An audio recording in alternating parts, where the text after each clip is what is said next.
ecosystem of MCGG, and I think we'll see some of the best play from these individuals that have been playing for a long time. And you know, some of them, of course, have joined from different regions as well. Now, this is our second group. We've got Group B right here. This is our next 8 players. We've even got a fellow, I believe he's a caster. He's got to be a caster, right? His name is Caster Sly. Maybe one day you guys will see Caster Nisu on that lineup. I don't know, you know? Maybe if we get good enough. But again, this is Group B. Nice little diversity going on here. Players from all around. And again, those are their top commanders that they go ahead and like to play. I see a whole lot of Lancelots too. I mean, why not?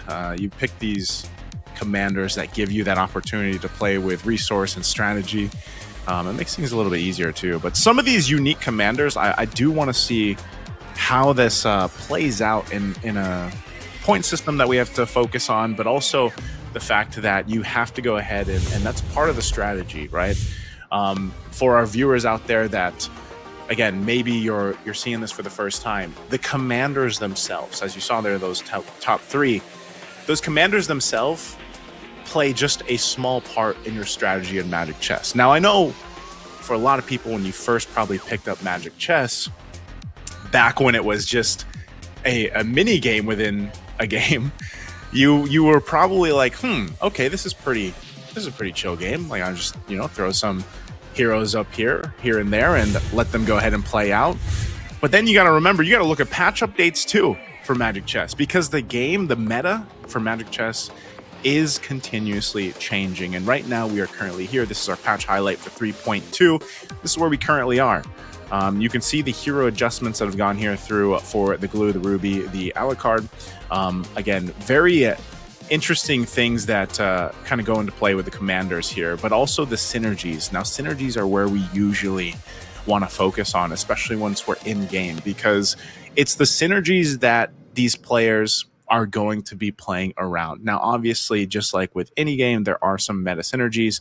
There's been some nerfs here, especially to Dawnbringer. Dawnbringer is still kind of like, to be honest with you guys, it's still kind of crazy. Like, Dawnbringer is still kind of crazy. So it'll be interesting to see how some of the players that have been playing for such a long time deal with Dawnbreaker, or if that's something that they really go for. Ember Lord as well was nerfed a little bit here. Aspirin still did get a little bit of a buff, and then of course you have the Star Wing there too. So interesting buffs, commander adjustments as well, and then even the new commander. The Gushin is the newest commander. Gushin is newest commander here. We'll see if he gets picked up at all in our first group for Group A. But even the adjustments that came through here, I'm glad to see that they did go ahead and nerf a little bit the Xylong, because, like, you know, I know it's only 4% that kind of got nerfed there, but the fact that he could trigger 2 additional attacks was pretty good. Of course, even for the Cho, I feel like Cho was a little lacking in terms of his commander.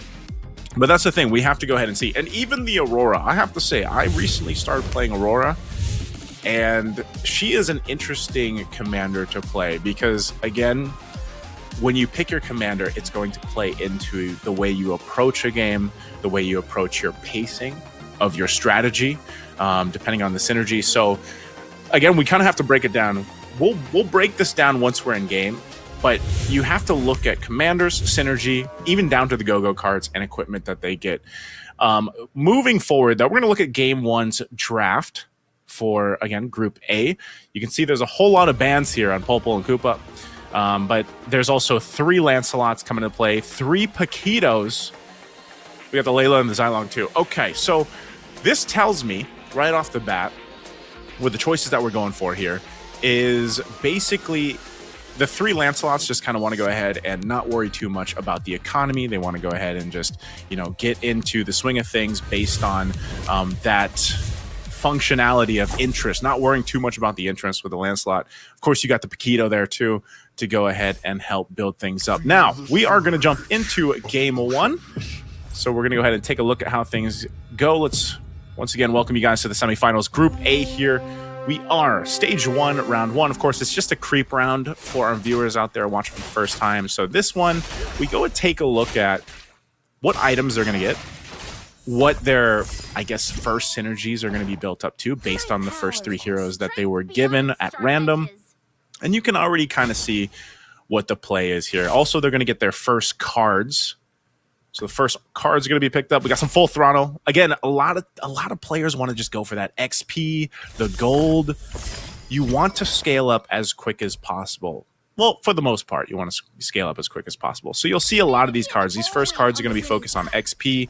If they have them, they're reducing that XP needed to level up the commander. They're also going to be gold-based. Gold-based helps you go ahead and scale up to the way you need to. And you can already see some of the early synergies building up in this. So now we enter the first stage, first round to fight each other. And you can see right here, we're taking a look at Mog FXL. He's got 2 defenders, 2 aspirants. That's what he went with, but he's going to lose this to Doin F. Doin F has 2 dauntless, and then what are we looking at now?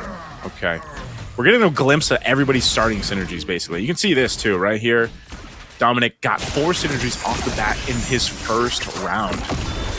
So, strong start already, activating 4 synergies. So he's going to have a nice little head start. You can see here, too, playing around with the gold already, building in. He's got a 2-star Cyclops. He's just waiting on to build that up. What else is he going for? Switches the Baksha out. That's interesting, too. He's able to get the Baksha early on. Now, for our viewers out there, too, part of this, when you get these heroes and you're building these synergies, the chance of you getting a stronger hero is based on your level of your commander. So you can see the commander levels over here on the right side, the 4. Got a whole lot of level 5s. Obviously, the Lancelots are going to go ahead and mostly level up at the same pace because of the passive. So got some level 4s here, though, too. So Opu's going to lose this one. Opu loses that. What else do we have up there? Layla. That little copy of hers.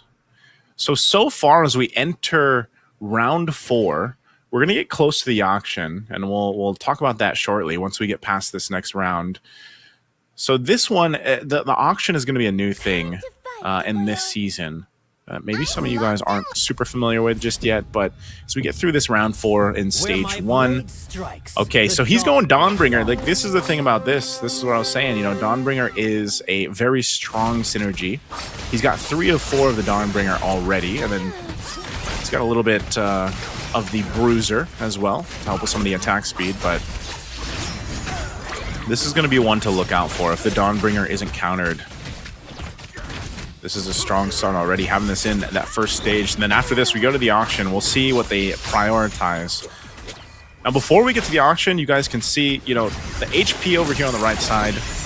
That's the order that they'll get the pick in. That's still a thing, but the auction works in a way where all these items will be in front of them, and the players here can then go bid gold on these items. Now, they can just buy out the price if they want to for 20 gold, or they can continue to bid if they want to. And usually you'll see going for capacity or some of the items that they want to. You can see this. The hot item right now is that extra capacity. So it's going to go for 6 gold. I don't think they're going to use any more from it. So looks like the rest might just go for what they can get. All right, that's locked in. So it's Quen that gets capacity. Copy device goes to LH, so he grabs that. Nocti Game just gets the purple buff. Elgin grabbed an Antique Harass Berserker's Fury for Doing F. Now, how do they play into this? As we enter stage 2. Stage 2 is where we're going now. The equilibrium has Let's see what they do here. All right, that Baksha again. That's a 4 gold. This little Baksha early on already. What do they want to do? We still got a couple 100 HP players up here too. Quen doing F. Like I said, Quen's got the Dawnbringer build going up. So as we enter stage 2, round 1, go ahead and look at what they did after the auction here. Strong synergy. He's going with the Marksman. He's actually got 5 synergies already here. So this is good. Aspirants, give him a little bit of the buffs. He's got Doomswarm too, so Doomswarm's going to give him that Hanabi, and then the Marksman that gives him the attack speed, but he's still going to lose this round here. Take a look at Doin F. Doin F finally takes some damage, takes 10 for the first time. That's his first time losing a round. Onward to a boundless world. Stage 2, round 2. Still working for that. Once he gets this 6th Dawnbringer synergy unlocked, that's when it gets scary. So Quen's after that. Taking a look here. Another Dawnbringer, Dauntless. Ooh. He's also got the he's got the double here, actually. Swordsman. Plus the Shadow Weaver. This is a really good synergy if he builds it out. He might still survive this, I think. He's got the Veil firing off in the back. Good itemization, too, with the Uranus and the Lolita. Yeah, they'll actually win this, okay. Over here. Oh, he's going to lose this one. Lots of 2-stars here. Lots of 2-stars.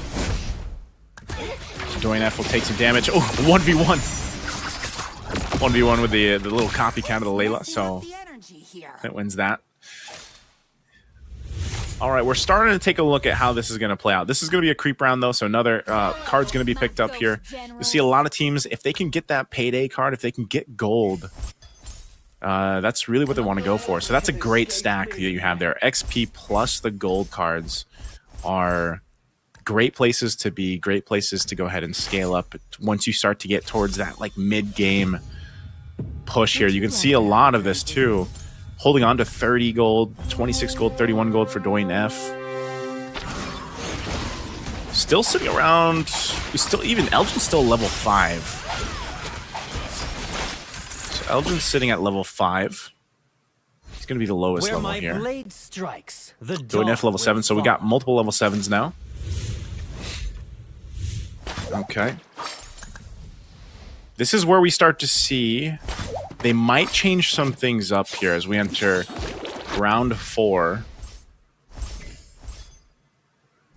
All right, we're in round 4. He's got the Scavenger now. Scavenger's great for gold scaling as well. So he's got the Scavenger that he's going with Doomsworn. He's got the 4 Doomsworn, so he's going to get a 2-star Hanabi to help with this. He's got the attack speed buff too from that Swordsman. Not sure if he has enough damage here, though, too. That's the lightning. Oh, okay. So already... See, that's the devastating thing I was talking about Dawnbringer earlier.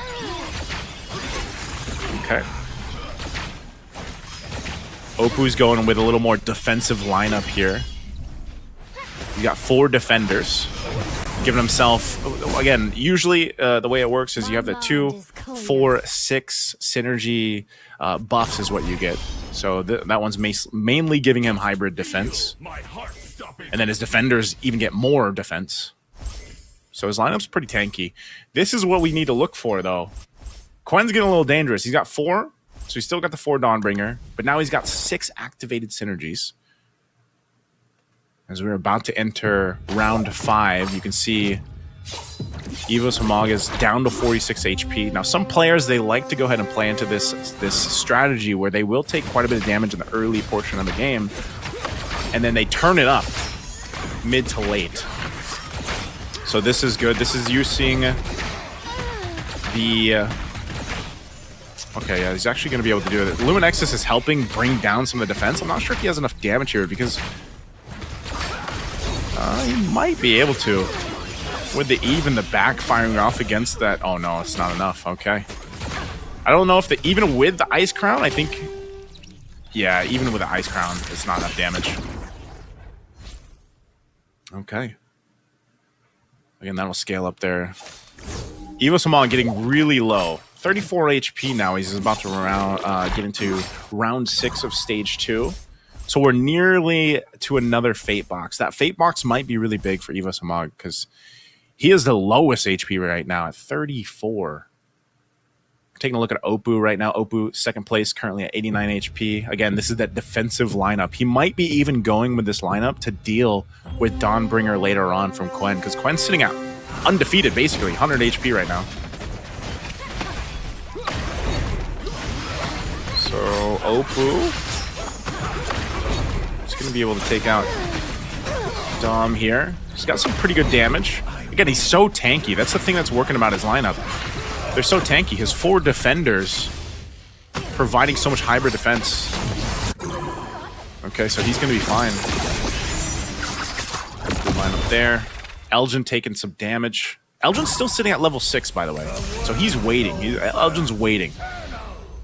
See him smiling up there in the top left. He's waiting for this. So this is the Fate box. We're going to see where he goes. Elgin probably wanted this to go ahead and get. What does he grab? All right, he grabs the Enchanted Talisman to help with some of his mana. That's what he goes for.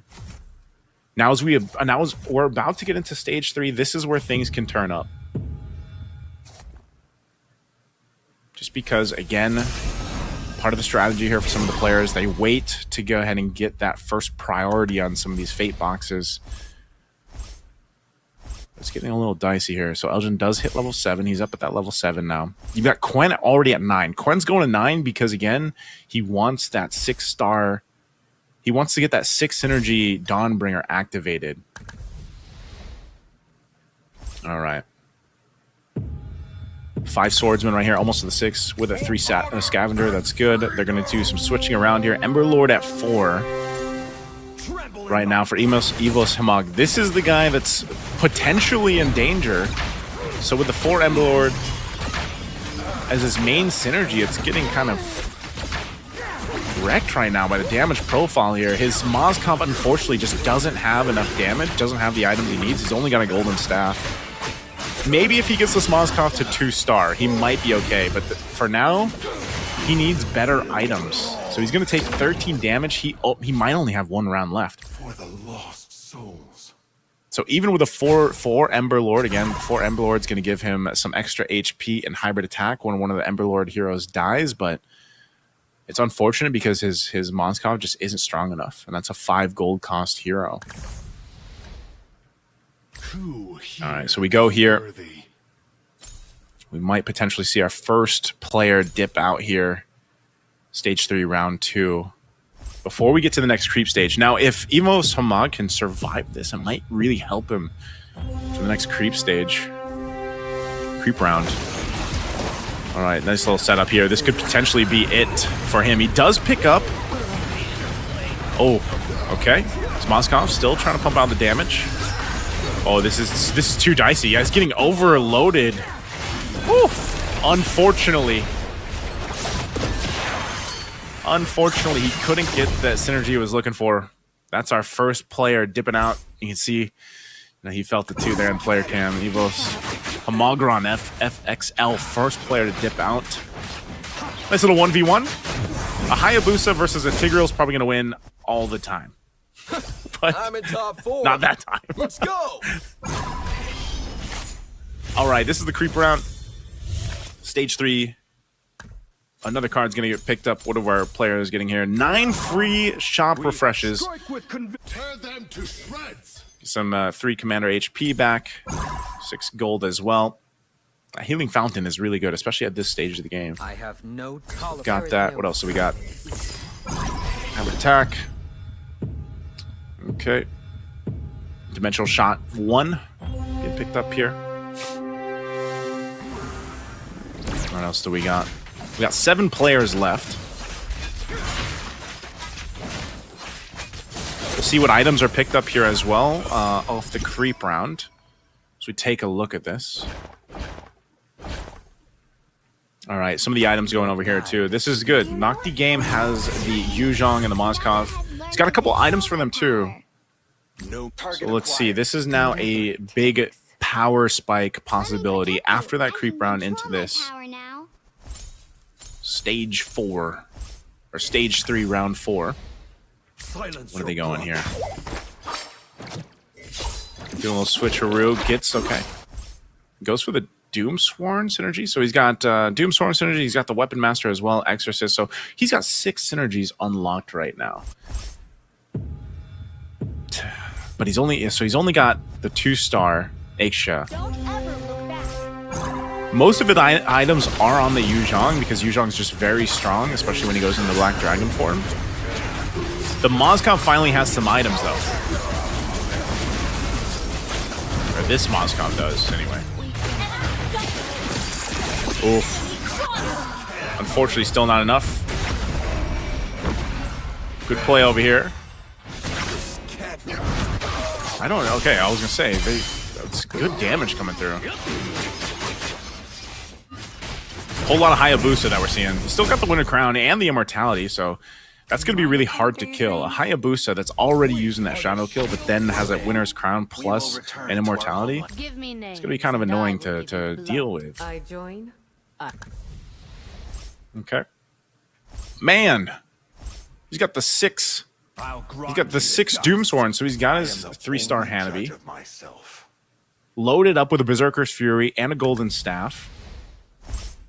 Okay, and over here, Elgin getting quite low. Next potential person to bow out would be Elgin.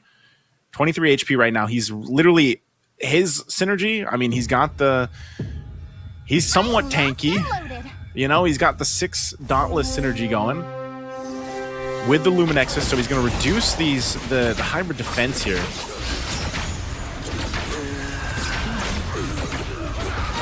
He's just might not have enough damage to deal with this, but his Uranus is actually doing quite a bit of damage. As long as he takes out this Moskov, the Moskov is going untouched. The Uranus...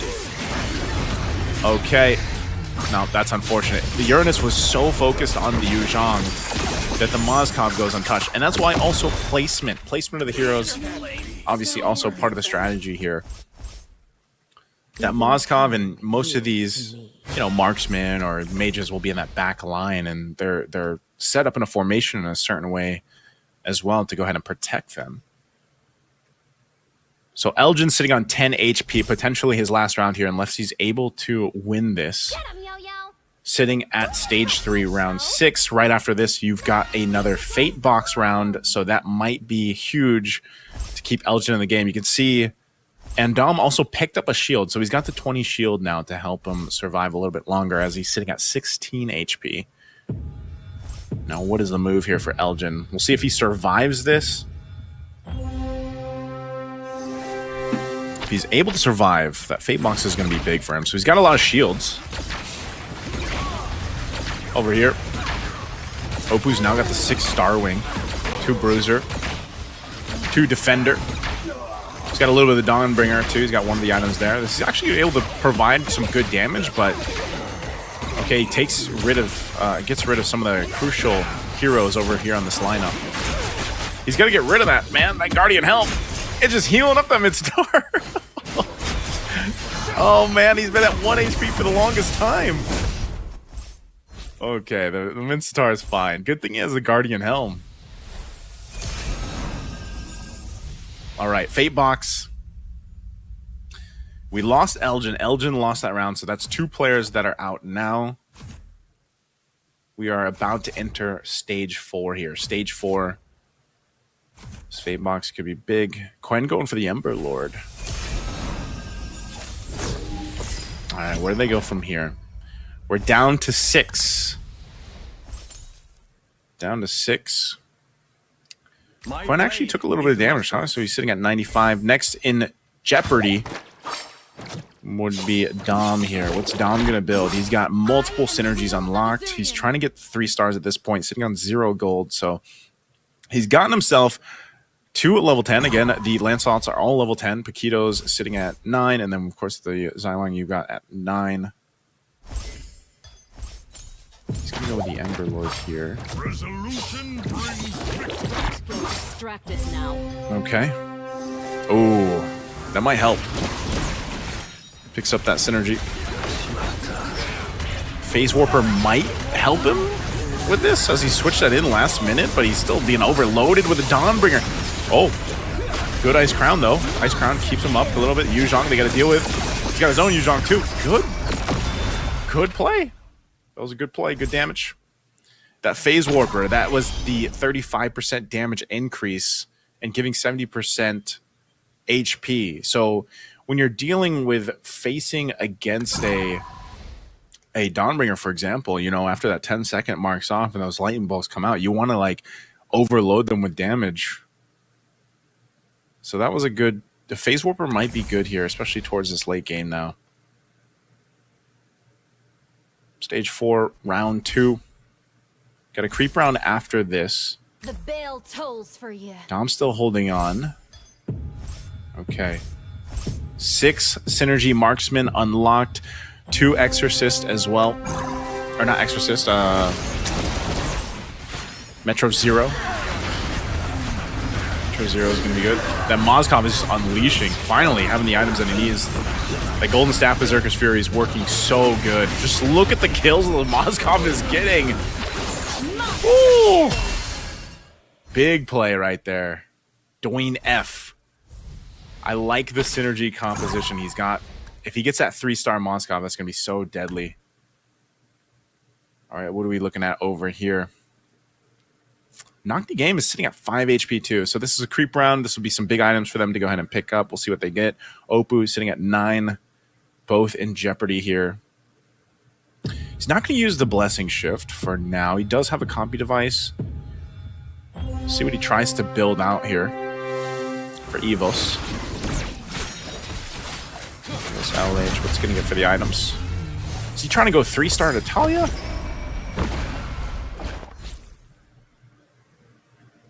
Evos LH, what did he grab? He's got a lot of gold. Okay, he gets the 2-star Harley. I'm not just a weapon. Now we're swapping over here. Quen's still at 100 HP because he has the card, I believe, to heal Commander HP. Now. Okay. Multi-synergy here for Dom. What do we end up here with? Okay. Quen is just sitting healthy right there. Someone's gonna have to do something about it. Oof. Oh no. Oppo, I think Oppo has just accepted. I think Oppo's just accepted his fate. Yeah, that's unfortunate for Oppo. He's got the 3-star. Oh, what can he do? Are you telling me, is this gonna work? What? Legendary. What? Legendary. Okay. Oppo made it work. What a move. So he sends Knock the Game out. Knock the Game, 3rd person knocked out. Oppo still holding on. Quen not touched yet until now, finally, from Evos LH. For your king. And we gotta take a look at Oppo now. He's got his 3-star Angela, Starwing, and Swords. Be careful. How is this Angela doing so much damage? Now he's got the 4 Starwing, 2 Swordsmen. Angela is crazy. Running with the Talisman. He's got a little bit of defense with the Blade Armor. All right, now he's got the Phase Warper going too. So it's going to help with the damage. Maybe it's just overloaded damage. Plus the buff. Now with the 4-star Starwing, you've got a nice little buff. 10% extra damage. Let's watch it. 3-star Angela. Look at the health. So he gets knocked up. Shadow Weaver. Going to use that Heart Guard. Staying alive a little bit longer. And Angela. It's beefy, but is it actually going to be able to go through this? It does. Wow, look at the heals from the Angela. Legendary. This is crazy. The love waves are crazy. Legendary. Legendary. Woo! Legendary. Humanity is Oh, poo. Don't get on my bad side. Oppo is swinging things forward here in stage 4, round 6. What started with a 3-hero setup, now he's got this 3-star Angela running the Blade Armor, the Ice Queen 1, Chant Talisman, and you don't even know it's wrecking you until the end because she uses the Heart Guard for the start. Now he's got the 2 Exorcists. Okay, goes Aspirants, picks up the Marksman, so he's got the attack speed. Also gets a 2 Mage, so he's gonna make his Angela hurt a little bit more with the extra magic damage. Aspirants might help a little bit too, but let's see how this plays out. This Angela is a problem. Okay. Oppo versus Dwayne F. What a turnaround so far, 9 HP. Again, you can see this Angela is a menace. It just goes in the Heart Guard and then stays alive. There's the Heart Guard once again. Look at the love waves with the Heart Guard are insane. Legendary. Only the strongest. Legendary. This might be a big problem. Again, Oppo from Indonesia making things work when he was sitting at what, 9 HP, 5 HP or so. Goes for another Star Wing, so he's actually gonna go for what? He wants the 16% extra damage if he can get it. Let's see what Oppo does here. This is gonna be so interesting. Okay. So he's got the 5 out of 6. He's got the 6 out of 6 now. That's massive. So now that he's got the 6 buff Star Wing, this is going to give him the entire battlefield coverage of a 16% extra damage. So that is a damage overload. Again, not to mention that majority of his damage comes from magic damage. So the fact that he has a 2 synergy mage synergy as well is giving him another extra 10% magic attack, but then his mages get an extra 40%. So basically this lineup from Oppo is buffed out of its mind. He's got 9 HP left. So his front line's getting demolished pretty badly here though. But again, this Angela with the Heart Guard staying alive, keeping the right members alive, and then the love waves. Look at the damage with the waves. That is the problem that can't be solved right now. Oppo taking out another 2 more fall. We're down to 3. I don't know if Quen, as strong as a start that Quen had in the early game, I don't think he has an answer for this lineup, this Starwing Angela lineup from Oppo. Fate forced me to become an assassin. An absolute menace. Stage 5, round 2 is where we're at. We're going to have to see what else we got going on here. Maybe the next creep round might give one of those key items to go ahead and help deal with this, but again, this Angela, big problem right now. Quen or Dom, can they figure something out? Dom, next at risk of dying, gets a 2-star Kalea. 3-star Kalea built up. What is Quen going to do? Quen versus Dom. Okay. Again, using that Dawnbringer. Valentina has a ton of damage with the Dawnbringer.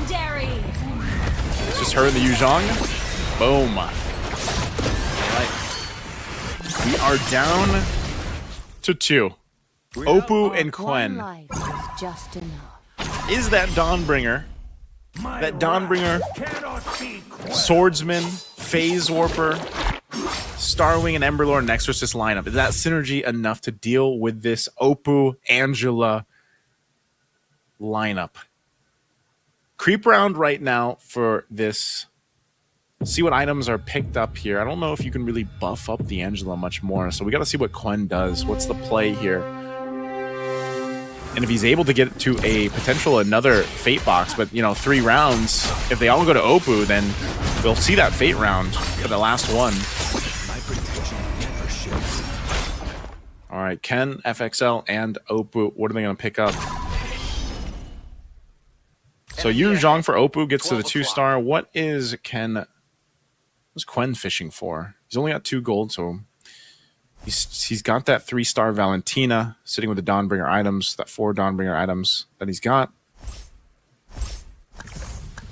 Let's see. Again, the Starwing lineup. And now he's got the 5. He's got the 5 mage synergy going. That's even more damage. Now his mages get 80% magic attack. All the allies get 20%. So his Angela does even more damage now. Look at the health bar on the Angela. And she starts with an automatic full mana bar. So she starts with a Heart Guard right off the bat. Yeah, that's just too much. That's way too much. Oppo. Even with a Valentina. Oh. Again. One life. Legendary. That Heart Guard and then the Guardian Helmet. So that's 1 round. Who has the last laugh? Spread the magic and happiness to everyone. What can they do here? Ken facing, he's healthy. So he can take it to the Fate round, to the Fate box. Oppo now has a 6, so he's got 6 mage. He's maxed out. That's 120% buff now for the magic attack. 30% for everybody else on top of the Starwing. I think he still overloads. I think he's still going to overload Ken here. Just look at the amount of burst that he's able to do. Even with that Dawnbringer, the lightning bolts there, it's not enough. No one in this world had it. One day, we will return. You can see it too here from Ken. He's trying to think, how do I deal with this Angela? It's a problem. Might come down to just getting the right heroes here, or potentially whatever he ends up getting in the Fate box.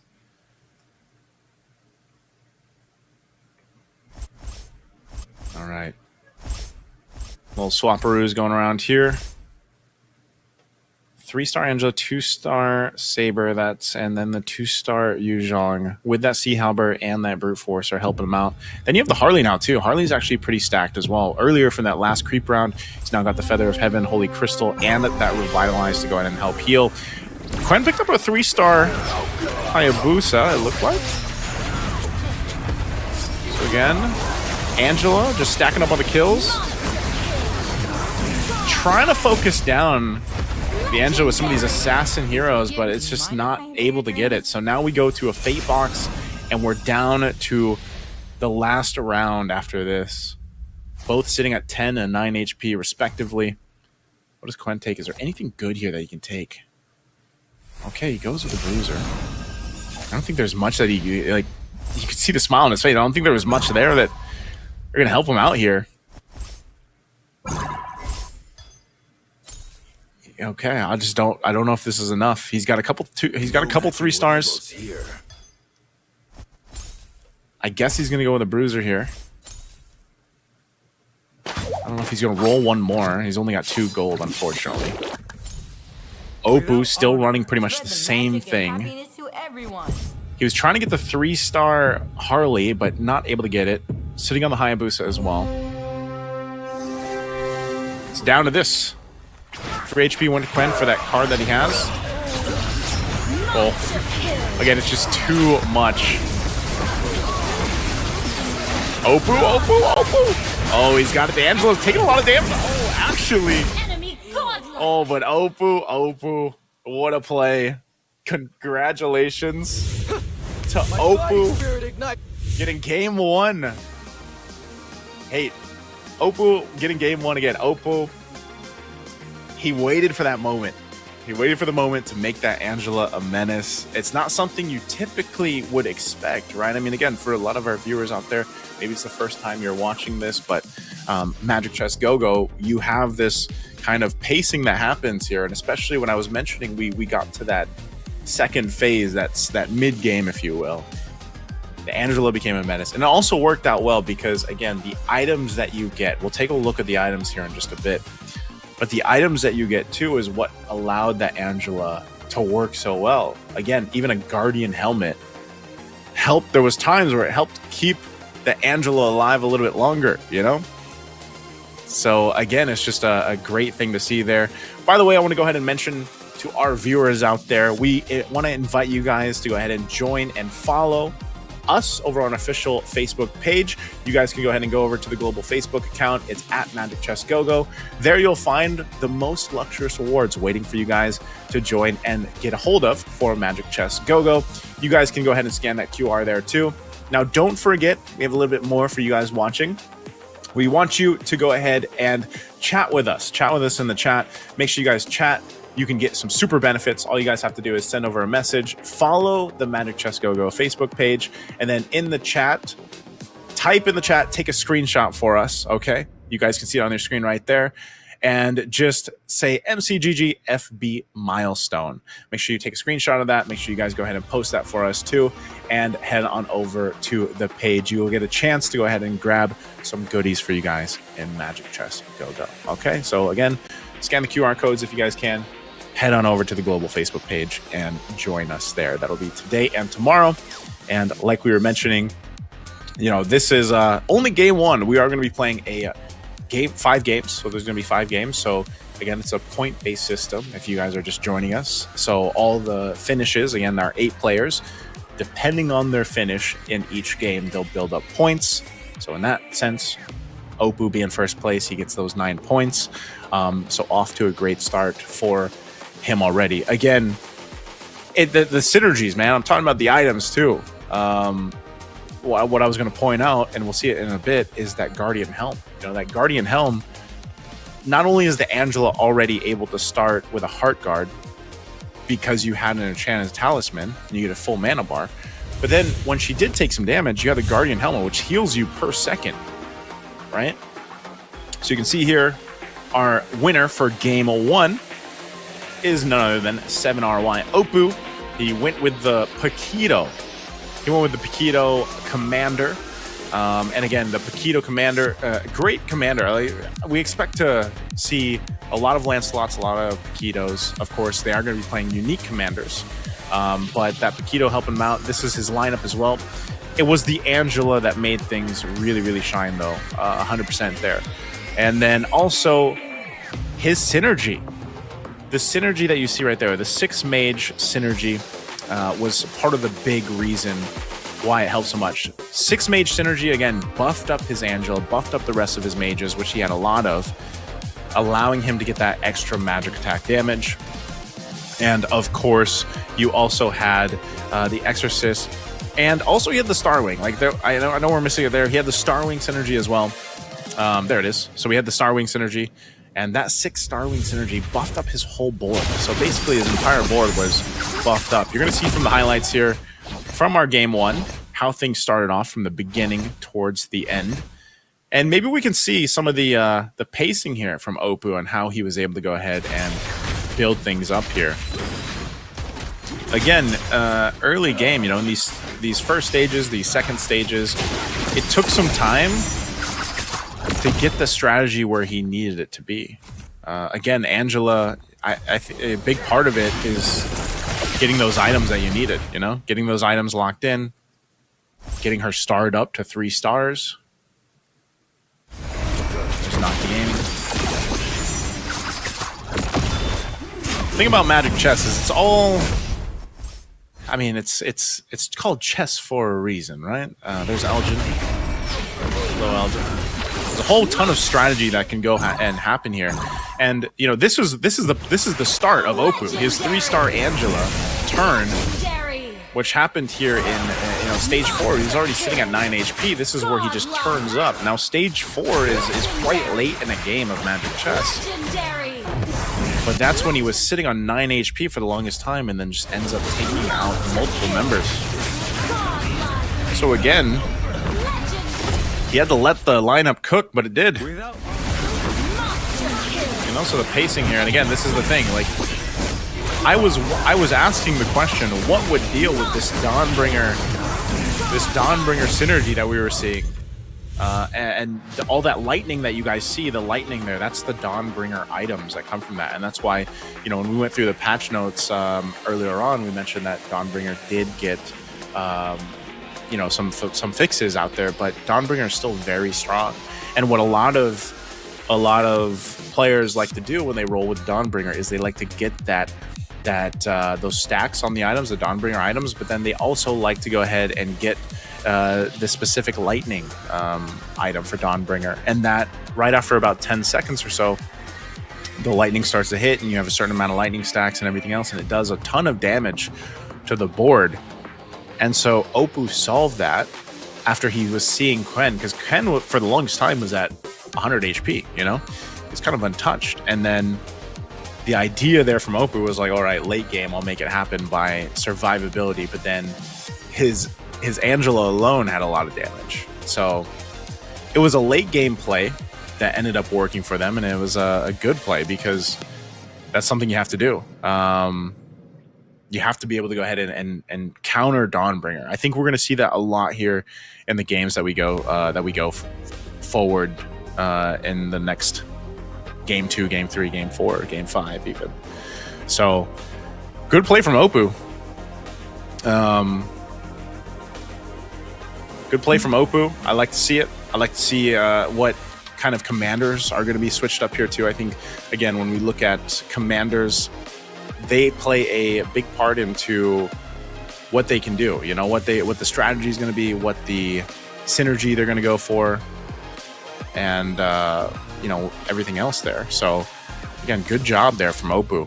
The rest of the players too, again, if you finish in 8th place there, you want to go ahead and make sure you grab yourself a better finish, I would say. A better finish, obviously, moving forward. So, again, we're going to take a look at the post-game stats here in just a second as well. Let's go ahead and see what we got. All right. So you can see the finishes here. Again, first place Oppo, so he's got the 9 points.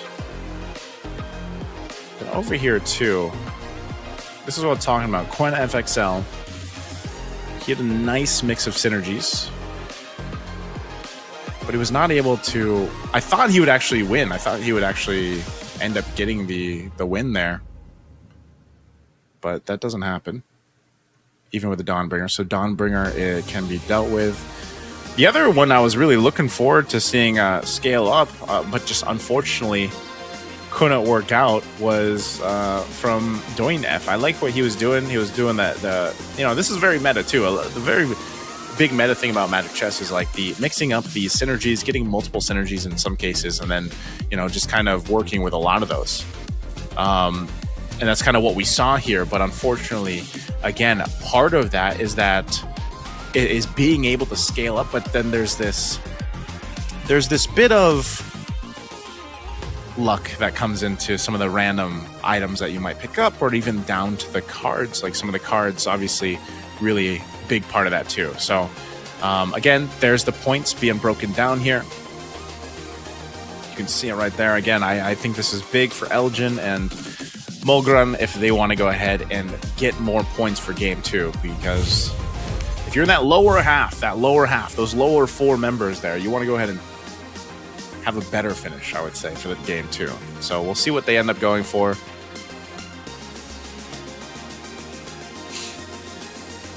Even down to the commanders. I think if we look at the commanders too, if we really go ahead and focus on commanders, for example, since it's going to be unique commanders, by the time we get to game 5, it's going to be interesting how deep they can go, how deep the strategy can go. Because again, like some of these commanders are broken up for our viewers out there, our commanders are broken up into different strategy styles. And by that, I mean, some are resource dependent, some are combat dependent, some have abilities that will go ahead and change the course of your scaling or economy.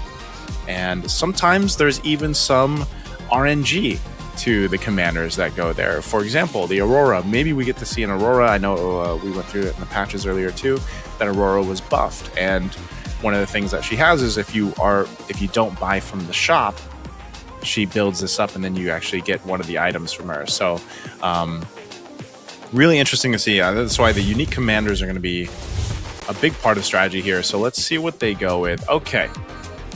So now over here, that's what we had for round 1. Like we were mentioning, we had a whole lot of Lancelots, a whole lot of Paquitos.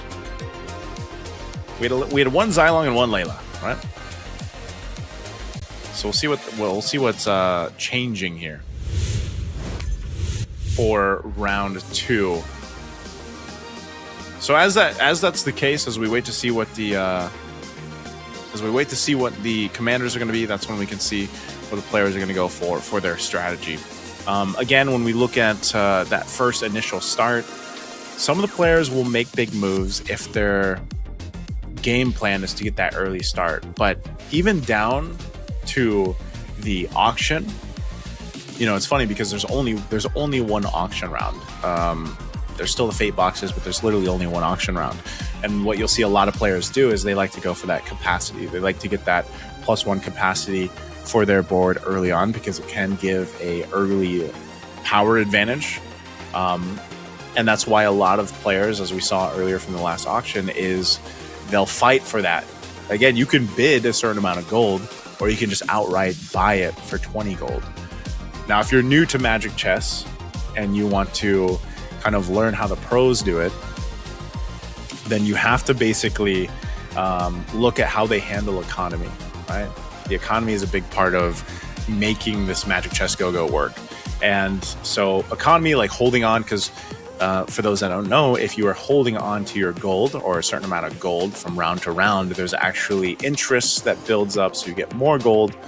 And why I was saying down to the fact too that even when you have your Magic Go-Go cards, you're going to see a lot of players prioritize XP or gold for their commanders and to scale up the way that they want to, or scale up faster.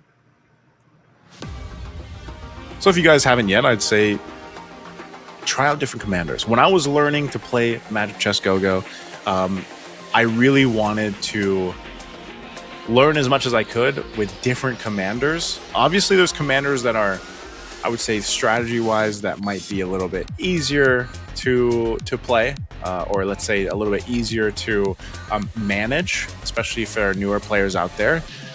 So what I would say is pick a commander that you like playing. Maybe it's your favorite hero, right? And MLBB, for example, but pick your favorite hero and then just learn from there. But I think if you had to, there's obviously, here's my biggest tip for Magic Chess Go-Go, guys. Like, if you're learning it, don't just specifically look up what's meta, you know? I think as someone who likes to go against the meta, that's what I would tell you guys. There are meta synergies, there's meta commanders, there's meta this, meta that. You know what? Have fun. Have fun in Magic Go-Go, Magic Chess Go-Go. I think that's what Rising Stars is all about. And as we're in season 3 and as we're building up to, our first big Go 1, I think it's exciting to see what the limitations of these strategies and these synergies can be here. So if I had to recommend to you guys, and I know a lot of people that eventually over the next couple of days will be tuning into this, and even eventually in Go 1, it'll be just have fun with it. Have fun. Learn the strategies that you want to learn, and try out the different commanders. There's so many commanders that you can play. So let's go ahead and look at the commanders. Speaking of the commanders, so again, unique commanders here. So you're going to be a switch up. They cannot play that same commander they played in the game 1. So we've got Nana, Popol Koopa, Amon, Xylong, Valir, Paquito, Lancelot, and a Fanny over here for Elgin. Okay. So that, and I think most of them, yeah, it looks like just about everyone is running the extra damage emblem. Alrighty, let's take a look at breeze is enough to shake the beginning starts here. Again, this first round, the creep round, they're going to go ahead and get what they can. It looks like if we take a look here, it's our early synergies. Okay. We'll see what cards are going to be brought up too in just a second here. Some of the early synergies already being built up, as you can see. They've got these. Of course, you're going to go Dawnbringer if you can. So we've got one Dawnbringer here for Mulgron already. Elgin too. Elgin building into a defender. I never miss my mark. All right, what do they go for the calls for the cards? If you dare. Not as many as XP cards as we saw in game 1. A lot of equipment, a lot of mix going on here. That's good. Mostly equipment. Now that we're in stage 1, round 2, first PvP round between each other here. All right, Oppo, this time he's going to have to go with a different strategy. It's interesting, too, because Oppo, he's already got those, he's got those items on that Layla, but it's just not really enough because he has no synergies built up. So he will take that first damage. Oppo, the first place finish from last game. Let's see what else we got here. So synergies are still trying to be built up for Dom and Naki game. I think Dom specifically really doesn't have much just yet. Meanwhile, Elgin sitting at the top. He's out level 4 on this Fanny here. I think the big thing for Elgin was that fact that he got the two early equipment chests too. So he's actually going to have a really good start just by the mere fact that he had some of that early damage, which went over to the Ruby, by the way. So he went with the Ruby, put the axe on her, plus the Winter Crown early on, too, so that helps with the defense. So even if it's not a 2-star, it's still going to be able to survive quite a bit. But man, this Hanabi's causing some wreck. Causing some damage. Okay. Alright, Elden still survives that, so that's going to be fine. Again, really early power spike that he had with some of the items that he got. So we got some Starwing action going over here. Oh, now he's got the Shadow Weaver. With some Defender. Mogaran at FXL. He needed this as well, again, after what we saw in game 1. Still sitting on 100 HP. That's good, though. Again, nice synergies early game. This Starwing synergy gives him a nice little buff. It's about 8% extra damage plus some HP that goes over to him. Shadow Weaver gives him that little bit of extra attack speed, and that's why it works really well with a Matilda who's going to buff your team anyway. Now for Ken over here, he's still got the 4 stars synergy, but he's gonna get beaten this round because he just doesn't have the itemization just yet. Again, in stage 1, a lot of these things can happen, but we're heading into the auction. This is a big part that I was talking about earlier. Now for game 2, again, Go-Go Magic Crystal is usually where people want to go for. We'll see if it's going to be highly contested or not. Some players like to see what everyone goes for before they go and bid.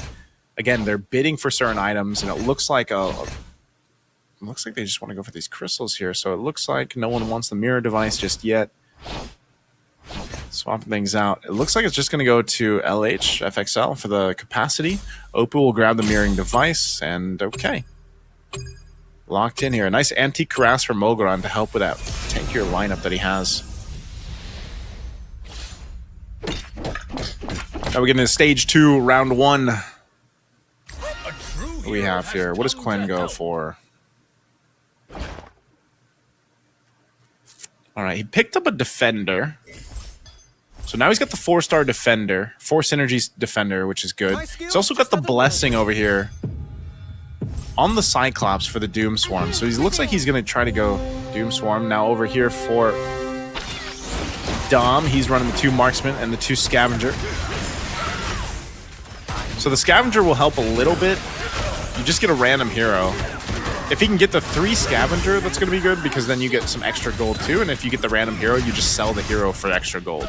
It's an economy play, basically. Economy synergy, playing into your 2 Marksmen. So he's doing okay. He does have a Novaria. Interesting synergy from Dom. That's going to be more of a late game one that builds up. Nocti will take some damage here. As we move into There's no stopping round this 3 place. shortly here. After this, that's going to be a creep round, so that'll be good for some itemization. All right, 2 Synergy Luminexus, 2 Starwing. The Shadow Cell is great, if you can go with that. Let's see if he does. Nocti game. Interesting synergy. Doesn't have the best items. I mean, right now, sitting on the Jushin, Jushin's got the Blade Armor and the Holy Crystal because of the Theft Device, you know? So it's just copying the items. It's not really going to be beneficial for that. Oppo, once again, our winner from the last game. It's still doing really well here. Again, with this, the Nana Ghost generals. works pretty good. Just because you get those two equipment chests early on when you take damage. So we're about to enter the creep round. We're going to see what they end up picking up here. Some of these cards. Oh, Golden Staff.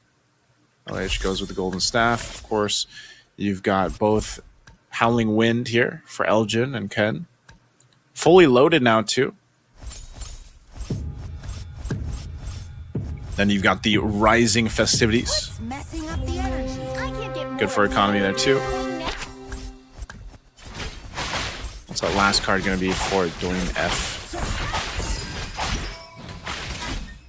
All the synergies pretty much being built up too. And at this point, a lot of gold being held on. Because they'll turn it up here in just a second. They'll go ahead and see what the strategy is going to be here for them. All right, let's take a look. This little Star Wing still sitting on that 2. What is the move here?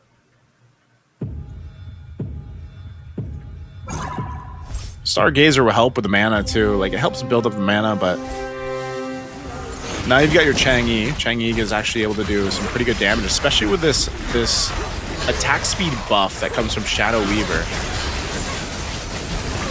It's gonna go ahead and use that Meteor Shower to do a lot of damage, but might just need to build up a little bit more. Also with the Matilda, it works really well in synergy with the Chang'e, so good build up there from Nocti Game as he enters this phase. Now over here for Ken. Looks like his Hanabi's doing pretty well. He's got the 3-star Hanabi. So Quen's got that under control. He's going to win that.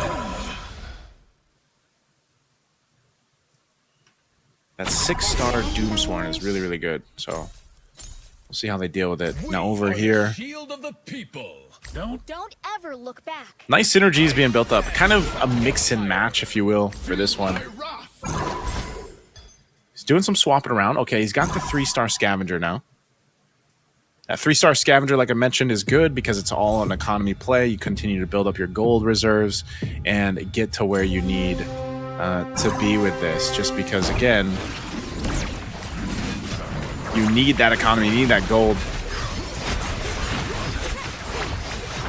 And Tigreal tanking up quite a bit of damage with a Brute Force, Anti-Crass, and that Revitalize. Meanwhile, the majority of his damage is coming from the Martis. So the Martis, not sure if he's going to scale that up any further, but this one's not looking like he's going to win this. Cyclops not pumping out enough damage. So you have that 1-star. His Tigreal's tanky though, but you know, he's just going to die. So it's tanky enough. Elgin will take that win right there, that dub.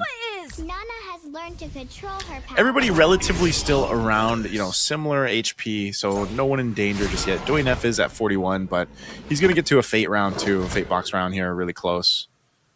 So we'll see what he does with that. Don't be lazy, Leo. Run!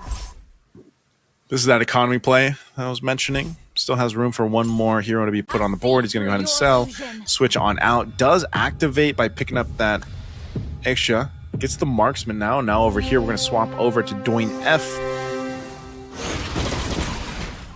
All right, Dwayne F. He's got his 6-star Dawnbringer. And that's the big thing. It's to get those stacks now.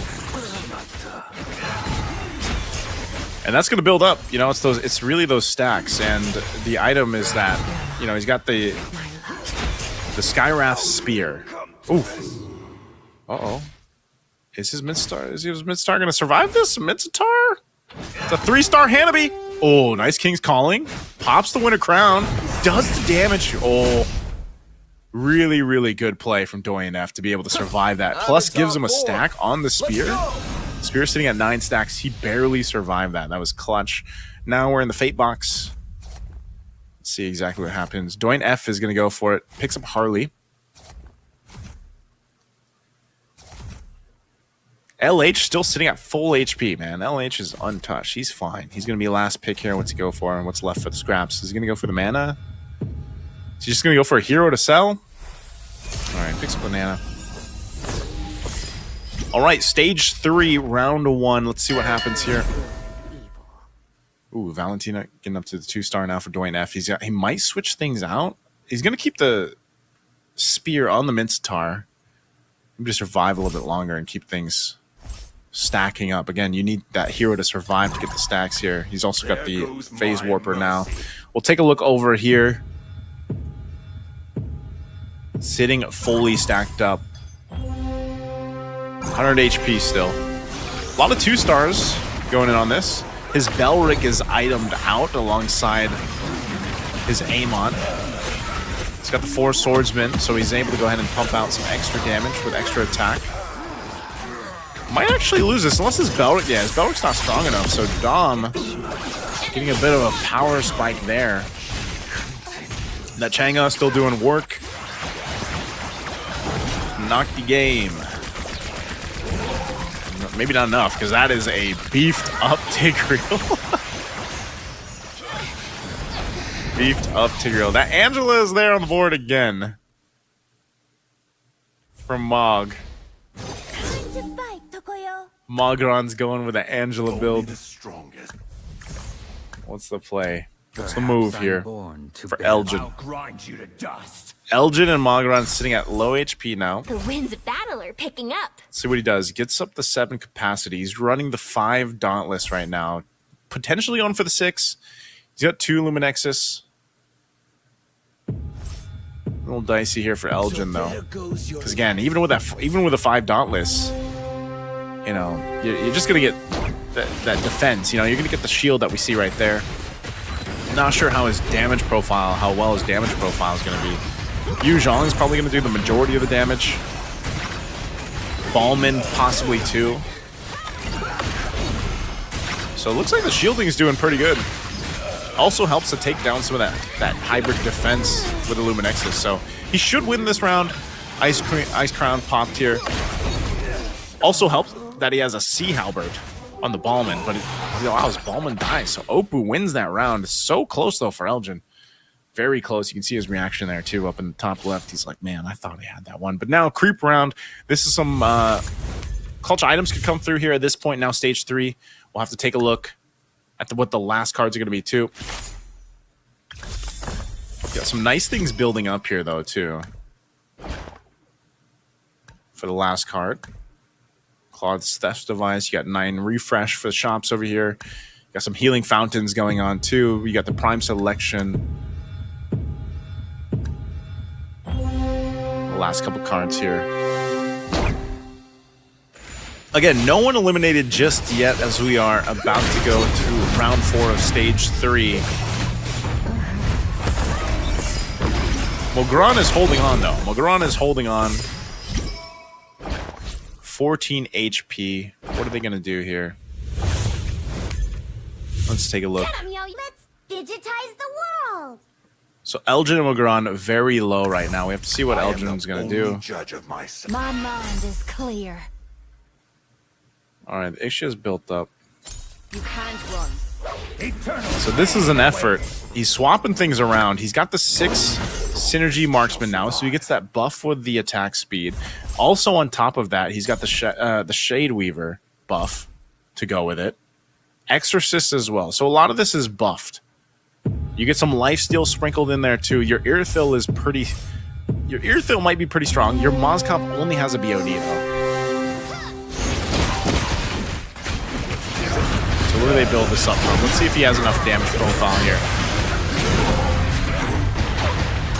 The Irithyll, the Claude copy device though, the Theft Device, gave the Berserker's Fury and the Guardian Helm. That's pretty good. So he's going to win this one.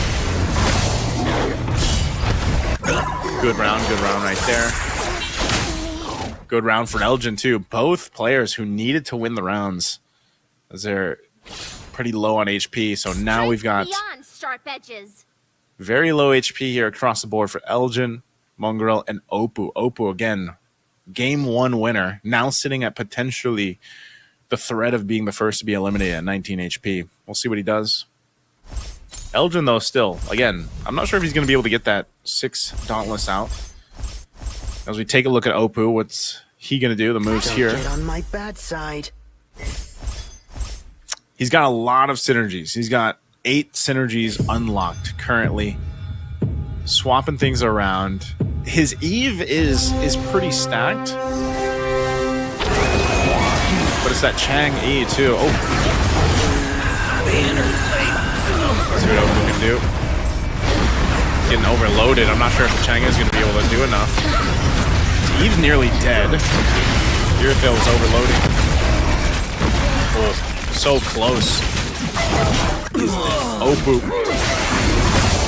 Oppo will still be alive with it. 5 HP though.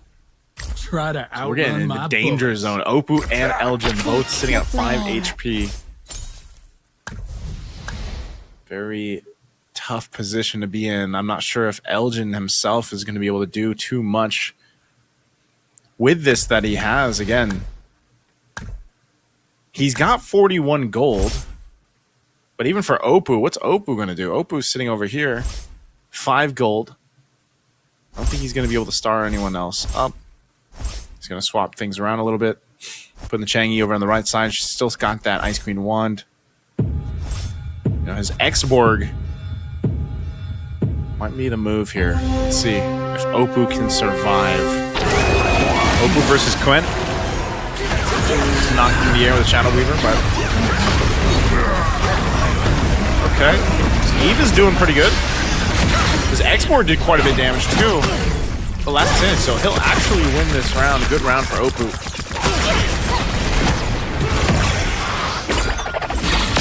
Good round for Oppo. They take out... Elgin is gone, though, so Elgin's going to be the first one to get eliminated. See him smiling there, too, once again. Tough for Elgin, again. He needed the points here, so he's going to be the first one to bow out of Game 2. This one's very close, though. Compared to our Game 1, we're entering that next stage with a lot of people with similar HP. A lot of players here, similar HP. My heart-stopping power. Yeah, next one in danger is Oppo. Oppo now with the 10. I See, see we'll see through what he your does. illusion. But over here, too, for Dom, he's going to go ahead and do some selling around. He's trying to get that 3-star. If he can. If he can get that 3-star, Novaria might be really beneficial. Now for Doin F, we'll take a look at him. Go back here to Oppo. Let's see how this works.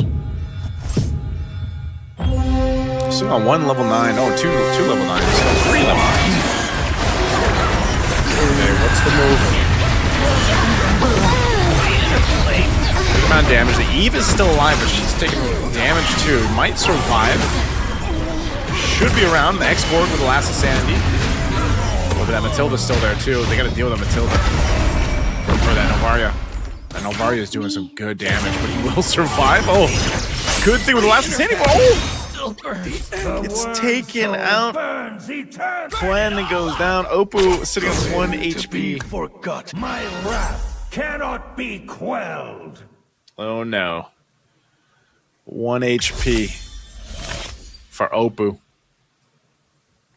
You know, for Dom. Dom's got the shield now, so he got the shield there. We're taking a look at some of the synergies that are going left here. We're down to 6. Oppo at 1 HP.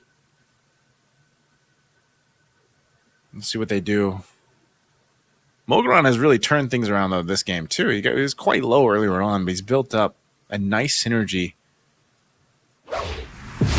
Running with the multiple synergies here for himself. And we go take a look at Oppo. 1 HP. He's got to win this round. It's Oppo versus Doin F.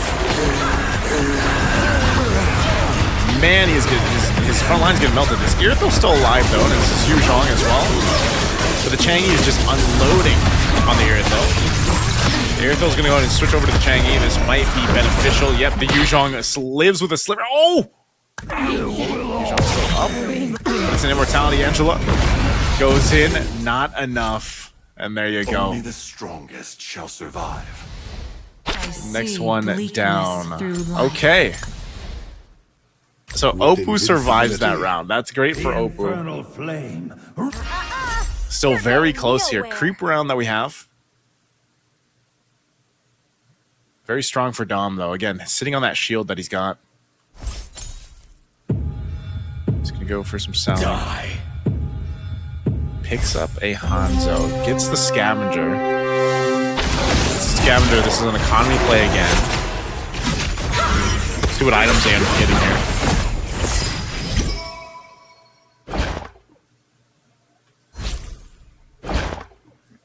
Okay. I stand for the Empire. All right. He's going to go ahead and build in. Dom is the healthiest, man. Dom's sitting at 51 HP with a 20 shield. Feel my wrath. Someone's going to have to do something about Dom. My kingdom. He's also got a really nice synergy Eternal lineup here. pain awaits. The 6 synergy Luminexus is really helping him to deal with, linking the heroes, getting their hybrid defense down. And then he's able to just kind of overload them a lot with his, he's got multiple 2-stars. His entire lineup is 2 stars. So they have good damage, even down to the itemization is pretty good. Looks like he's going for that 3-star Novaria still. He's getting close. That's that purple bar that you see on the cross from him. That's that Luminexus. Ice cream, we pop. Got an immortality still though too. Yeah, the amount of damage that Novaria is doing as a 2-star is quite crazy, but doesn't win. Loses to Nocti game. It's again this Angela here. Time to do Over here on this side. Of Azurian. Oof. Getting really low here. Oppo still sitting at 1 HP, but Mongaron also at 4. So done a really good job of surviving up to this point for Oppo.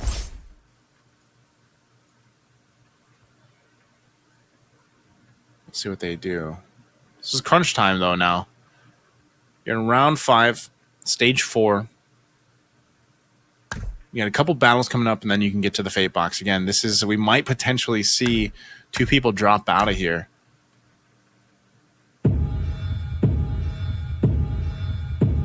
People pointing out that Dom's close to his 3-star Novaria lineup.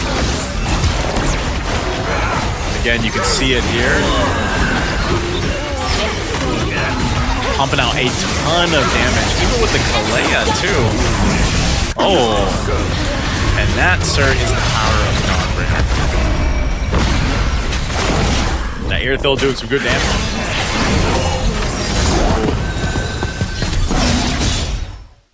Goodbye. Oppo out of the game. Nocti as well. We're down to 3. Down to our last 3 players. You got to watch out for this. Doin F has again, we saw it earlier. Doin F has the Dawnbringer synergy. He's got good stacks on his items. Dom as well. The shield is gone now. He's got the 3-star Novaria, though. So this is what he was building into. Now he's got it. It's going to be pretty big for his damage profile. Not to mention Kalea sitting at 3 stars, too. Very tanky, Kalea. Has the blade armor. The anti-Karas really helps.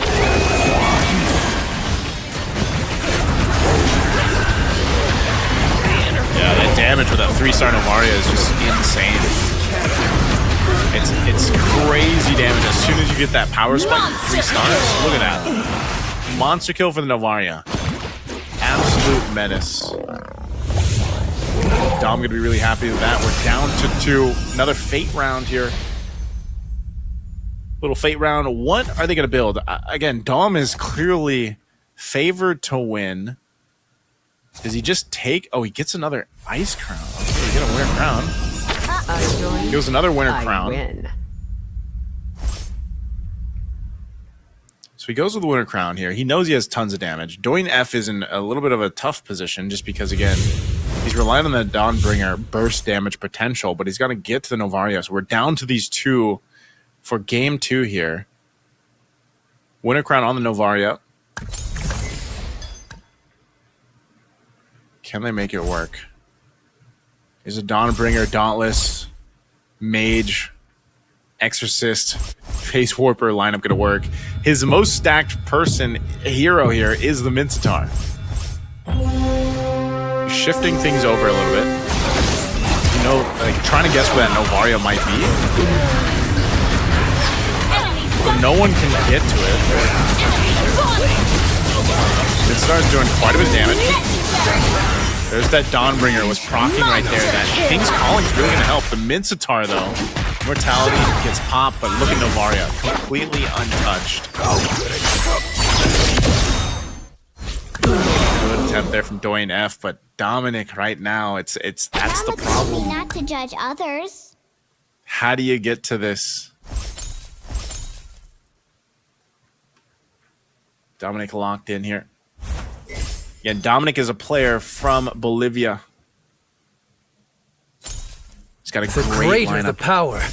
The What stronger does he the switch in? curse. Okay, he goes with some Exorcist. Then he gets the Mage unlocked here too.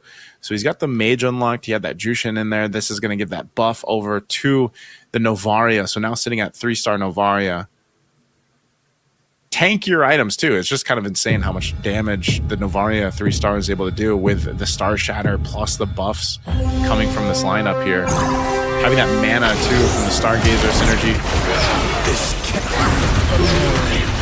works so well. But as beefy as that 3-star Minstar is, it's not going to be enough. This Novaria once again just unleashing. And that's going to be it. Enemy legendary. Star's still alive, but there's Novaria. There you go. Dom. Taking the dub here. Dominic getting the first place there again. SKN Dominic from the Latam region, Bolivia, getting that first place finish. It was another one of those lineups that took some time to build up. You know, he had to get to where he needed to be. But once he got it, and you saw him, he was really trying to get that 3-star Novaria because, again, with a lot of these heroes, you will see that. You'll see the build-up of getting to that 3-star, getting to that switch for these heroes, these lineups to make it work. And that's what we saw. Once that 3-star got unlocked, like it is with a lot of heroes, if you can get that 3-star, the jump there is pretty insane. So before we break down the Game 2 stats here, again, I want to go ahead and ask you guys to go ahead and scan that QR if you can. Go ahead and head on over to our official Facebook page for Magic Chess Go-Go. There you guys will find all these luxurious awards for you. And if you are just now getting into Magic Chess Go-Go, this is one of the ways that you can go ahead and grab some freebies by just following the page and, of course, giving us a follow, scanning the QR there. Also, don't forget, we have our Magic Chess Go-Go milestone event going on right now. You guys can just head on over there, follow, of course, Magic Chess Go-Go Facebook's page, and then in the chat, you guys have to take a screenshot and go to the pin post on the official Facebook page and make sure you guys post that screenshot there. You can just comment down MCGGFB milestone and don't forget to follow, and then of course find the pin post, and we have more freebies for you guys. And like I was saying, if you guys are just joining Magic Chess Go-Go, if you're just starting to get into it, maybe eventually you want to be part of Magic Chess Go-Go's Rising Star program, maybe in the next season. Well, the time is to start now, because just like in MLBB, MCGG changes as well. The meta, the seasons, the heroes. You know, as some of you guys might know, I love a hero named Gord, and he was part of the previous season. So maybe your favorite hero, if they're not in the current season right now of MCGG, maybe it'll be there. But I know you guys saw it leading into this, by the way. When you saw us leading into MCGG Rising Stars, you saw the KOF skins that are going to be coming out soon too. I can't wait to see that. So once again, congratulations here for Game 2. Our winner, Dominic from the Latam region, Bolivia. Specifically, he had a great lineup. But like I was saying, it was a 3-star Novaria, man. That 3-star Novaria worked so good here. Again, even down to the synergies that he had. You know, this is, I think when a lot of people start playing in Magic Chess Go-Go, they think, okay, you know what? I'm just going to focus on like one synergy or one of those and build it up as much as possible. Like I want to go for that, you know, full synergy set. Well, that can be a strategy. But as you see here from Dominic, the way that he made this work, it was a whole mix of synergies. And we'll see that here from the highlights. This was really good, though. Again, starting off with the auction. You know, the auction allowed him to go ahead and set things up for that strategy that he wanted to take this. And I was worried. I was worried for a little bit because, like, seeing that Angela again, like we saw from Oppo in Game 1, you know, they wanted to go ahead and counter into that. And I think this was just a really good strategy that we got to see here. It was a very close game. Like, Game 2, if you look at it, considering how Game 1 went, you know, again, we got to stage 4 with nearly everyone still alive, so very competitive games here. A lot of good synergies, too. And there's a big mix and match. Again, you might see some similar synergies where it's kind of like this mix and match, or this kind of chop suey synergy builds that we see here in the current meta right now, Season 3. But it also, like I said, depends on what you're running, what items you're lucky enough to get, even down to the cards. And even these battles with the Minsitars, the Dawnbringer Minsitar battles were really good. Again, the whole point of the Dawnbringer is to get those stacks too. And he got really close, but you know, when you have this Novaria in the corner like this, or let's say it's a mage, or it could even be a Moscow, for example, and you got them in the corner there, and you want to go ahead and focus down that 3-star, you know, damage dealer essentially. It does take a certain strategy to be able to take care of that. Sometimes it's either with that durability that you have. You might even have an assassin lineup. For example, you're using the Hayabusas or the Harleys to try to get to that line. But unfortunately, with the way that the formation was set up too, that Novaria was so well protected. And then if you get lucky enough to get the items that you need that can extend that durability for the Novaria, like that Winter Crown, for example. I don't even know if the Winter Crown got procced, maybe once. But it gives you a little bit of that extra survivability. But then when you also have the Enchanted Talisman, and then you have some of the synergies here that help you build up your mana, because again, all these heroes, as you see, or most of the heroes, they have these mana bars, and once those are filled up, their ability will be propped. Again, speaking to some of our players that might not be super familiar with Magic Chess, you know, each of these heroes have that one ability. And so for the Novaria to use that Star Shatter, that bar needs to be filled up. Well, that was filled up so quickly because the Enchanted Talisman, which gave you basically full mana. And then, of course, the synergies, which on attacks gives you mana too. So there was a lot of procs happening with the Star Shatter. And it just works really well into the lineup here that we saw from Dom. So Dominic, great game too. That's going to get him some good, healthy points to go ahead and carry forward with. Again, if we start to look at this, we're going to see some of the player breakdown points in a bit, but it's getting a little dicey, you know, for even for Elgin. Elgin's got to go ahead and lock in to see if he can get a better finish moving forward. Oppo, after winning game 1, struggled a bit in game 2. So we'll see how they approach it, because again, that's part of the 5-game series here technically.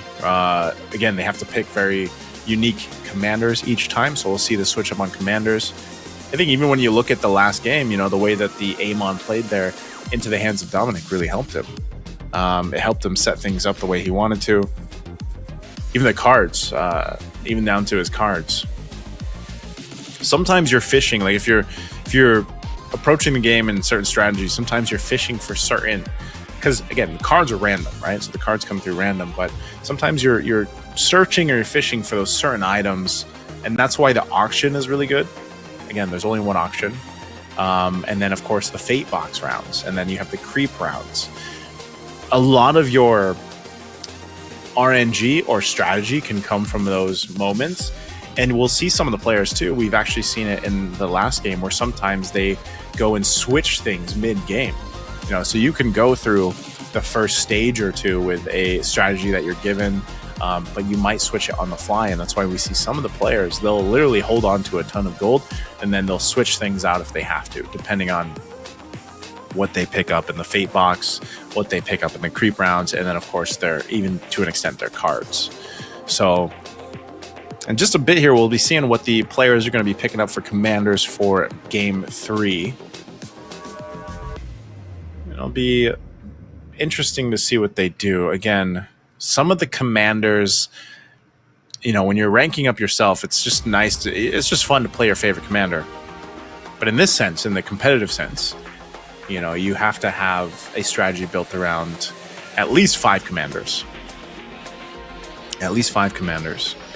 And since this is, the first time that we've had this MCGG Rising Stars that has replaced some of the community tracked tournaments that have led up to here, this is going to be really interesting to eventually when we get to GO1, when we get to Go 1 over during the M7 here. So this is the standing update, as I was mentioning. I mentioned Elgin,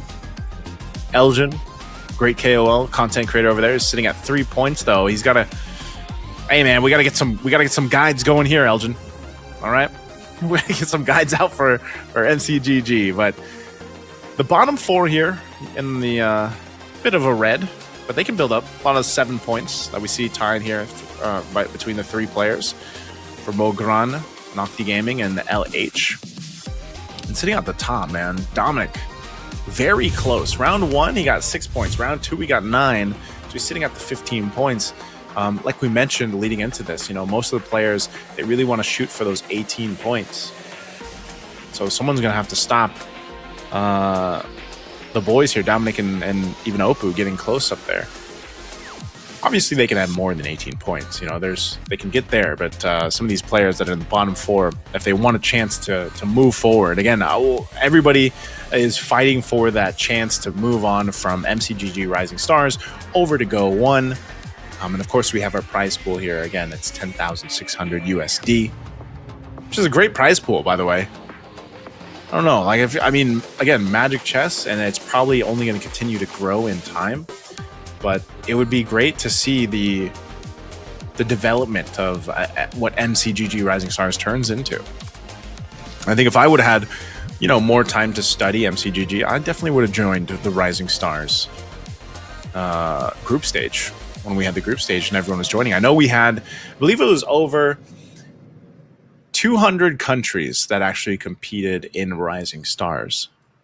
You know, so who knows what kind of players or even the KOLs and influencers that come and join for the next seasons of Rising Stars. So here we are, our unique commander list. That's what's been played already. So this is going to be Game 3's draft. This is what our players are going to be bringing to the table. Elgin running the Valier this time. We got the Popo and Koopa for LH.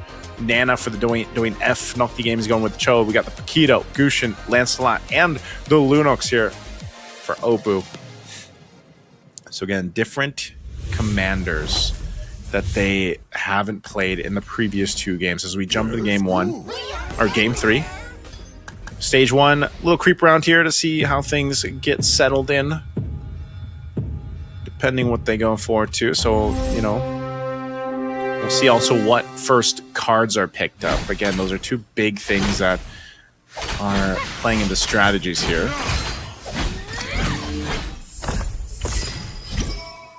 Okay.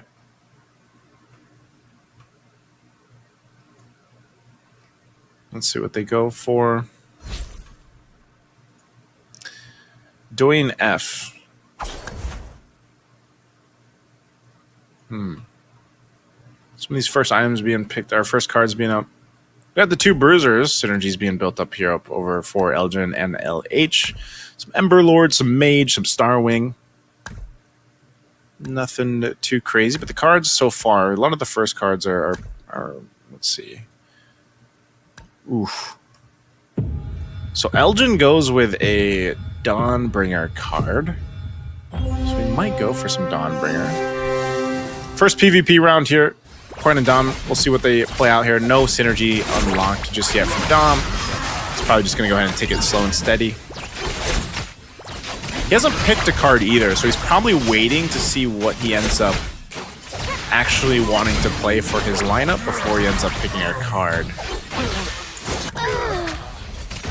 Okay. A 1v1 action.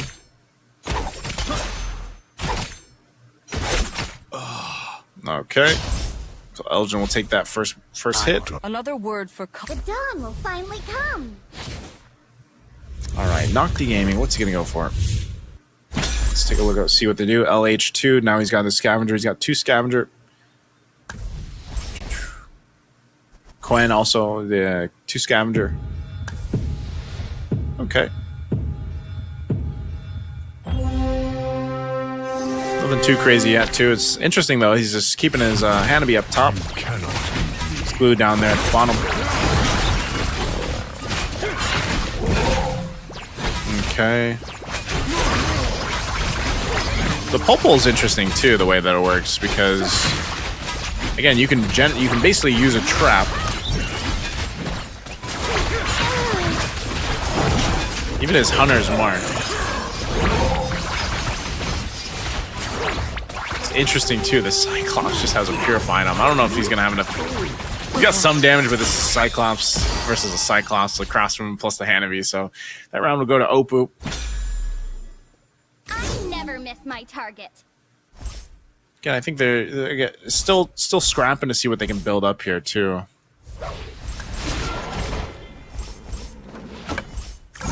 Two Defender, two Glooms. Last round before the auction breaks out here. Now for Mogron, still sitting at 100 HP. He's got the two. He's got two defenders, so he's got a little bit of extra defense. He's got the Revitalize on the Atlas, so that helps heal his front line. Then he's got the Veil. The Veil 2-star here, so most likely he's gonna go ahead and try to go Dawnbringer again, maybe. He's already got the Star Wing too. He got the Star Wing card.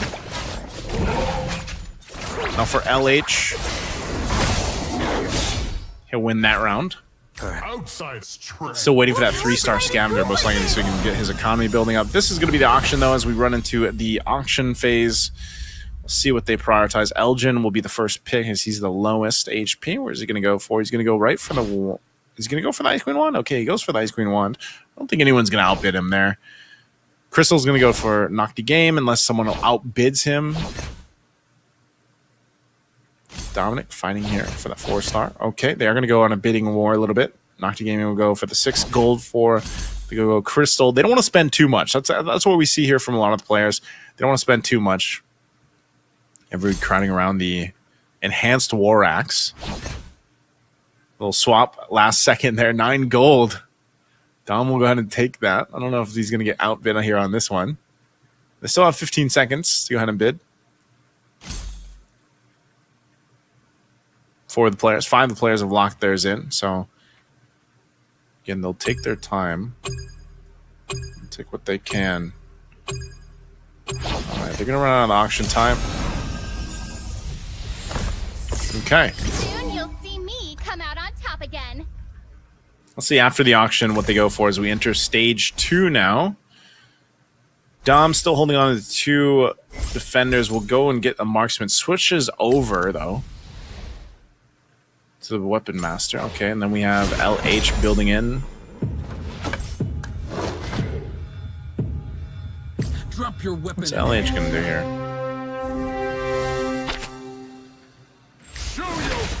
Scout has been down at 2 stars. He gets the 1-star Hanabi with the Doomsworn synergy. The Bruiser is gonna help with that little bit of extra attack and attack it twice. And like I said too, you know,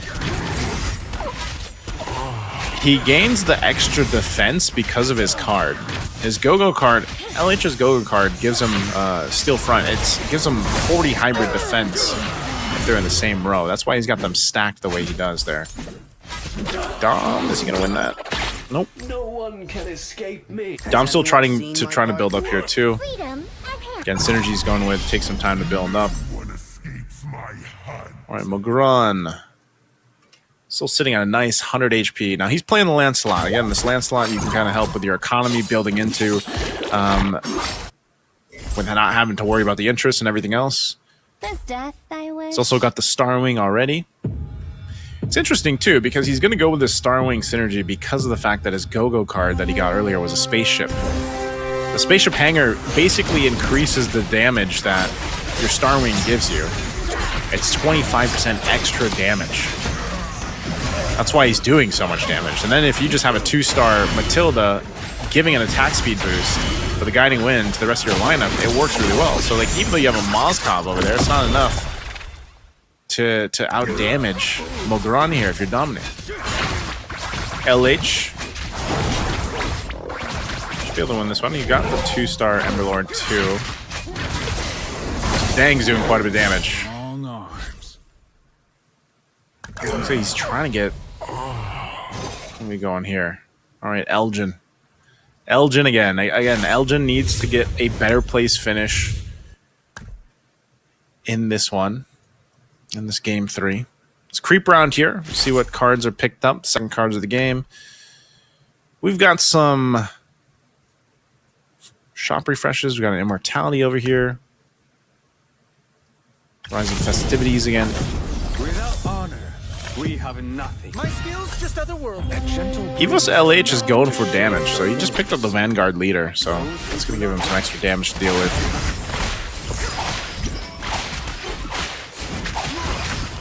Mogron seems to be the biggest target right now, too, as he's building in this multi-synergy layer. The surge of the oceans. Okay. Elgin will get the 2-star Atlas. What's he going to do here? What's the play? Puts the Atlas there. Sells a Saber. Swapping things in and out.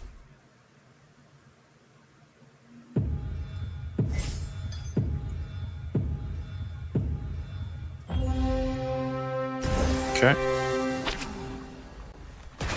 It's interesting though, because he has the blessing on his Veil, so he's got the 2 mage unlocked, but he just doesn't have that much magic damage, so he's relying a lot on this Veil to do the damage with the Horn of Prosperity that he gets for the attack speed, plus the Ice Queen Wand and the Enchanted Talisman. So he's really relying on these Wind Blades from this Veil. I don't think he's going to out-damage a Moskov, though, yeah. I'm not going to out-damage a Moskov. We better be That on 5-cost hero. He might be cooking something, though. Elgin's pretty low on HP here, but he might be getting something under control here. Look at that back line. That is a backline lineup. Right? Got some selling and swapping going around here. Now with the 4 Dawnbringer. 4 Dawnbringer going through. Plus the Mage, plus Starwing, plus Stargazer. So he's got a good solid lineup. Again, Mogron might be a little bit harder to deal with because he had that Spaceship Hangar Go-Go card. Then he got the fast promotion too.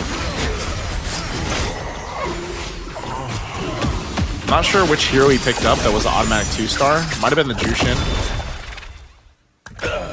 Still sitting at 100 HP. Mogron. Now over here, Nocti Gaming. Oof. Little Hanabi battle. Little Hanabi. Oh, she's got the Haas Claws. Haas Claws. Haas Claws. Oh. Literally because of the Haas Claws. That was the difference maker. A true hero has 1v1 difference maker right there. Haas Claws can come in clutch when you need it, right? It's going to swap things around. Gets the Starship, though. Starwing. We put the Saber and Irithel there in the buff. Okay. Mogron once again. Not much has changed here from Mogron. Someone's got to do some damage to him, though. He might be building up, too, to 4 Synergy Starwing if he can. Again, why not? It's such a big buff.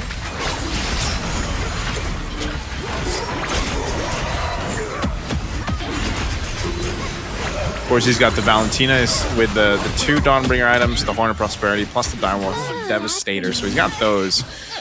Should be able to win this matchup against the 2-star Hanabi. Yeah, there it is. Mogron still untouched, sitting at 100 HP. As we are about to enter another Fate round here. Fate box.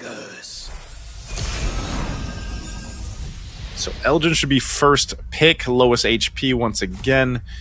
He'll go and grab the capacity, grabs that. Yuzhong's, 2 Yuzhong's up for grabs. Yuzhong, one of the more sought after heroes just because the way that he works. His dragon form allows him to go ahead and fly over. And then, of course, he does actually quite a bit of damage. And he can actually extend some of the team fights just the way that he works. It's great pickups here.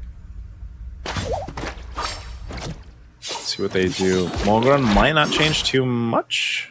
Doesn't have that much gold. He's got about 7 gold, so not much he can do. Sitting at level 8. Elgin, on the other hand, too. Elgin, 20 HP. See what he ends up doing. If Elgin can stay in this game. Kids, pride usually comes before the fall. All right. Stage 3. Round 1. Does anybody have an answer for Mogron here? Look at this lineup. At least you have some Dawnbringer being used over here by Doinef. But yeah, you can't really deal with that Valentina. The Valentina is able to do so much.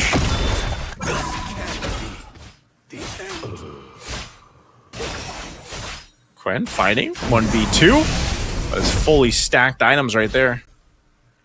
So Elgin really low, 9 HP. Threat of being the first one to be eliminated in game 3 right now. Let's see what he does.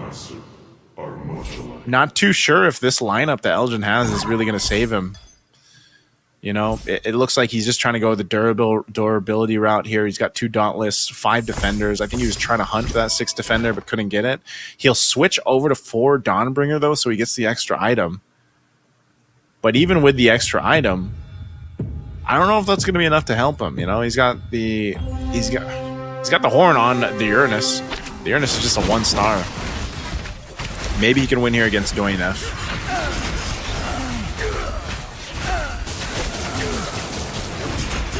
Oof. Okay. It's very close. Again, that durable lineup really helps him, but he's just kind of overloaded. He doesn't have enough damage output. So Elgin is going to lose to Doyen F here. And he's going to bow out of this game 3. First one eliminated Elgin. So he is not going to have the points that he wants throughout this. I'll have to watch the rest of the 7 here battle it out as they head on to the creep round. They pick up their last go-go cards here. We'll see what everybody's picking up. Quen goes and gets the Healing Fountain. Again, Healing Fountain is great. A lot of them will go and opt for this so they can heal up through these last couple rounds. Oppo also got a Healing Fountain. Let's see. Okay.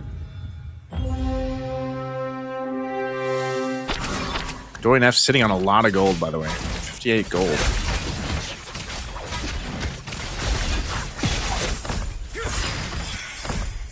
All right, and that creep round will get them the items, some of the items that might shift things over here. So we continue on in stage 3. Now this specifically... All right, some selling going on here. Just a big switch. This is actually a big sell. And now this is a switch up from Doyen F. Now he's got the Luminexus, the Mage, the Scavenger, Exorcist, and Bruiser. He went through almost an entire swap. Again, with 46 gold, that type of economy, you can do this. For my kingdom. So he switched things over. What else is he going to do? Amon is like a pseudo tank right now. Sitting with a Brute Force, an Anti-Cuirass, and a Winter Crown. He's got a Novari for the damage, but the Luminexus, the 6 Synergy Luminexus, actually is going to bring down that hybrid defense here from Dom. And it looks like he's actually got some decent damage to go and deal with it because of the Yu Zhong that he has too. But man, it was not enough damage to actually win. Unfortunate little 1v1 here. Valentina versus the Saber. Oh, the Saber, 1 HP left. Time to fight, Tokoyo. Rocks. Big move over there. Protection from the rain. We're seeing some shifting happening here towards the end of stage 3. Lots of synergies here from Dom, though. It's not too often that you see the 6 Weapon Master, but he's got it. And interesting the way that he's lined this up, too, because of the way it is. I mean, look at this, right? He's got the Blessing even on the Granger.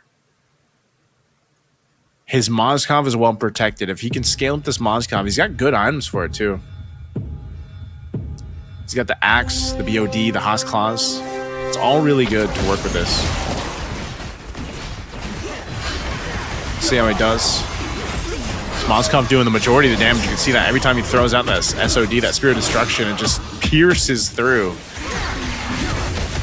So as soon as that Mozkov turns into a 2-star, 3-star, that's going to be really deadly. So Dom in a good position, 4 win streak. You can see that power spike started to happen there too. We'll take a look over here. LH getting really low. Now Evil's LH sitting at 16 HP, Quen at 24. See what they do, Nocti Gaming. Fate forced me. Whatever it He's takes. got the 10 out of 10. What's he going to scale up to? He's got a little bit of more gold. He's level 9 right now. Gets the 2-star export. Building into that. He's even got the Saber, 2-star Saber. A little defensive build going on here, even with a Revitalize. So again, this, he can build into this. He's got a lot of gold go-go cards to help him get the lineup that he wants to for Knock the Game. Switching things around a little bit here with that Star Wing buff. Let's see how this plays out. That Metro Zero plus a Scavenger. He's got a multi-synergy lineup. Okay. Looks like he's going to be a fine on this. Again, this is so much synergy there. Mogron, 1v1, Harley versus a Saber. Nope, the Saber's gonna kill you. LH hanging on, by the way. LH hanging on with a sliver of health, and we're gonna go to a Fate Box round. And with a Fate Box round, again, Quen, look at this. First pick, he goes for the capacity. All right, Opu's going over here to capacity too. There's 2 capacities up there at this point. LH will go up top to get the Swordsmith, or the Swordsman. Okay, Guardian Helm too for Nocti Gaming. Actually, for Nocti Gaming's lineup, that Guardian Helm, it's going to be really good.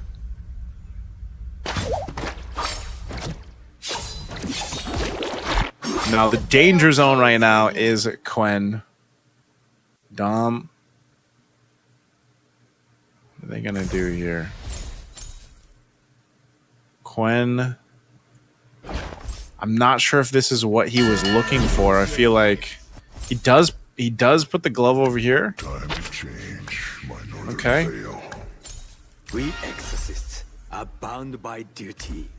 He's fishing. He's probably going for the Hayabusa. He gets a 3-star Hayabusa. This is a big shift once again. We saw this similarly to Opu back with the Angela in game 1. So he gets a 3-star Hayabusa with the Exorcist buff here too. So he might get a big damage boost. Good shadow kill damage. What's he able to do here? His Hayabusa's popping off, but it's not enough unless he actually goes 1v2 against his own Hayabusa here. Oh, he pops the Winter Crown. That's going to be big. Oh, that was huge. That was clutch. The move paid off from Quen to switch things out, sell some of the heroes, fish for a 3-star Hayabusa, and he gets it. You can see his reaction up top, too. Great play there. Now he's sitting on the 7-star wing lineup. That 3-star Hayabusa is a big play. Now he's actually able to fill out his board. Picks up a 3 synergy swordsman. He's got the Shadow Weaver, Marksman, Exorcist. That's all going to synergistically work with his Hayabusa here. He does switch into a Stargazer to get that mana, though. That'll give him a chance to go ahead and get that mana bar filled up to get that shadow kill on the Hayabusa faster. He took away one of the Star Wings because he doesn't need it. He just needs that 6 synergy build. So that's why he switched that out. So this is actually going to be good for Quen. We'll see if he stays in the game. We've got to look at Opu, too. Opu, 4 HP. What's going to happen here? Oof. He's still going. His Yuzhong is able to do quite a bit of damage, but I don't think he just has the capacity to deal with this. Just overloaded, unfortunately, for Opu. Boom. Okay. Quen was still in the game, too, so it looks like he won that last one. We are down to 5. Quen is making this work. This is actually going to be pretty devastating. So we're in the creep round now. Stage 4, creep round. We'll see what he ends up picking up. We got to keep an eye on Quen. Even though he's at 15 HP, he's the lowest HP here. He could be causing some wreckage. Not to mention, by the way, Quen has a Healing Fountain go-go card, so he is going to get 3 HP on his commander each round. So Healing Fountain is really good. That's why they picked that up. Okay. The infernal flame. Hello, my ghost. What do they got building up here? Okay, a little switching going on. Gets the Exorcist going. He's going for the Nana play. Trust me. This is 2-star Nana. He's going for the Kalea, possibly 2. Over here for Mulgron. Mulgron was up at the top earlier on. He's struggling a little bit now.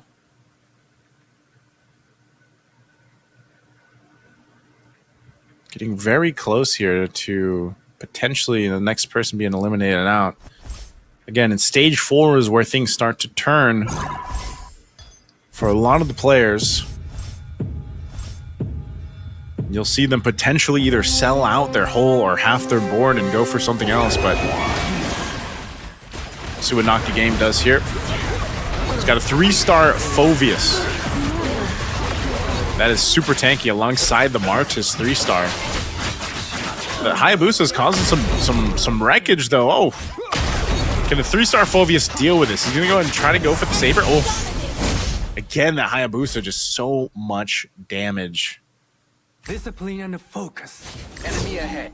12 o'clock. Okay, very low. Nocti Gaming at 4 HP.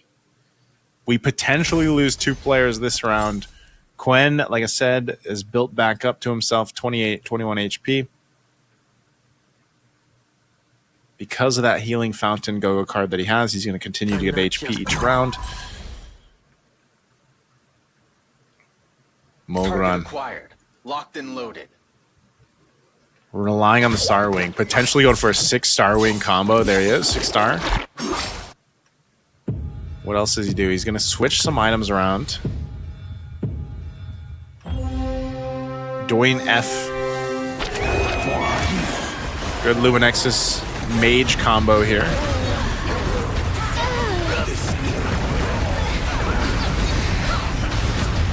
Good damage. Good survivability. The Nana's still pumping out damage in the back. Very beefy Phoveus and Martis to deal with, though. Should be okay.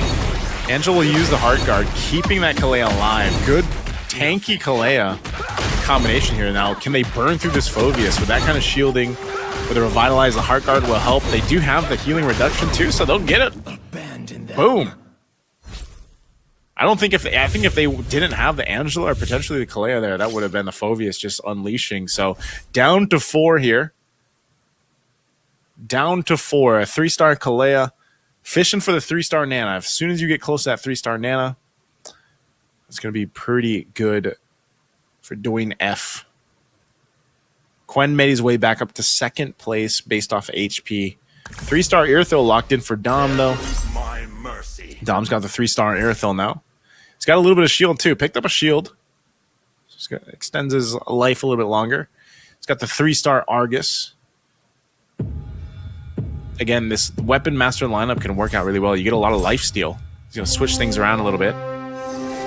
See if he can protect his Irithil. Metro Zero lineup 2. It gets a nice little burst of attack speed. Oof. Can they keep it together? Nice little breakdown 2v2 here for our last 4 players. Irithil's still alive.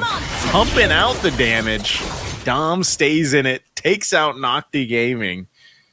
Nocti Game is out. Dom takes one out. Little 1v1. Kalea versus the Hayabusa. Not going to be able to survive. Doing F takes some damage. We're very close here. Another Fate Box. Potentially last one of the game. Is the last one in the game. Let's see what they go for. Capacity, Luminexus, doing F going Luminexus. Quen, what's he want out of this remaining choice? He's going to go for the defense. He's going to grab an Oracle. All right, grabs the Oracle. Don't blink, or you'll miss the draw. Rejo never disappoints me. Switching things out. He got the 3-star Nana now, too, so that's great for doing F. 3-star Nana with those kind of item setups are going to be really great. Does switch over the War Axe, though, too, so what are they hunting for here? They still got about 10 seconds to get to this next phase. Someone potentially could die here, depending on the mirror action, too. Dom still holds on to the shield, though. Doing F. Doing F versus Dom. He's going to get that shield. Again, this Kalea is doing so much damage with the Luminexus buff. Even the Nana there. Nana's still alive. Should be around for him. The Irithil still unleashing, though, with the Angela combo that we saw before. The Ice Crown going to be popped. Win a crown. And he'll take out the shield of Dom. Doing F in a good position. Quen, though, too, is on a streak.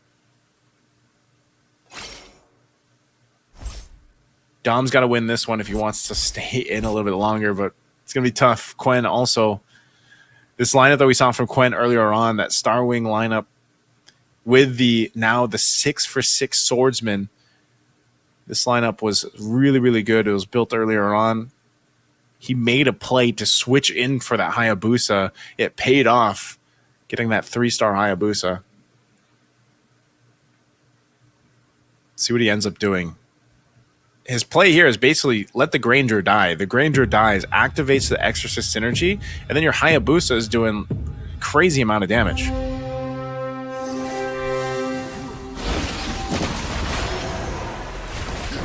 So we'll see it in action here. The Granger's going to die. There, Hayabusa's buffed up. He's going to get the Shadow Kill off. Pumps out a ton of damage. So even this, in this situation, look at him. It's Hayabusa, 1v how many?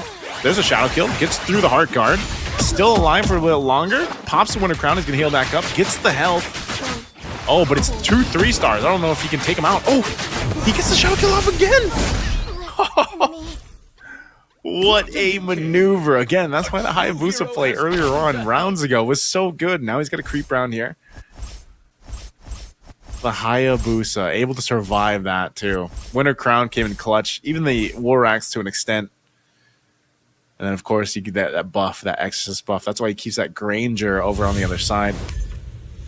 We'll see what items are coming into play here. We're down to the 2. Dwayne F has 1 HP, Quen with 33. It's going to be really hard for Dwayne F to beat Quen. And we'll see if he gets lucky with an item catch here. But even so, dealing with this Hayabusa is going to be tough.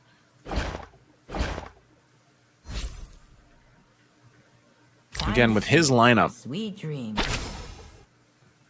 this is mostly a Luminexus mage lineup versus this Hayabusa lineup that is built off Starwing and Exorcist. So let's see what he does. He's going to do some switching around. He's got some Exorcists of his own. Goes Starwing for the buff if he can. But might not be enough. He's gold starved. He doesn't really have the gold that he needs. Whereas on the other side, Quen's in a much better position. There will be blood. Again, building into this. Where does he go from here? Quen should get this one. 1 HP on Dwayne F. Unless Dwayne F got something that can help him out.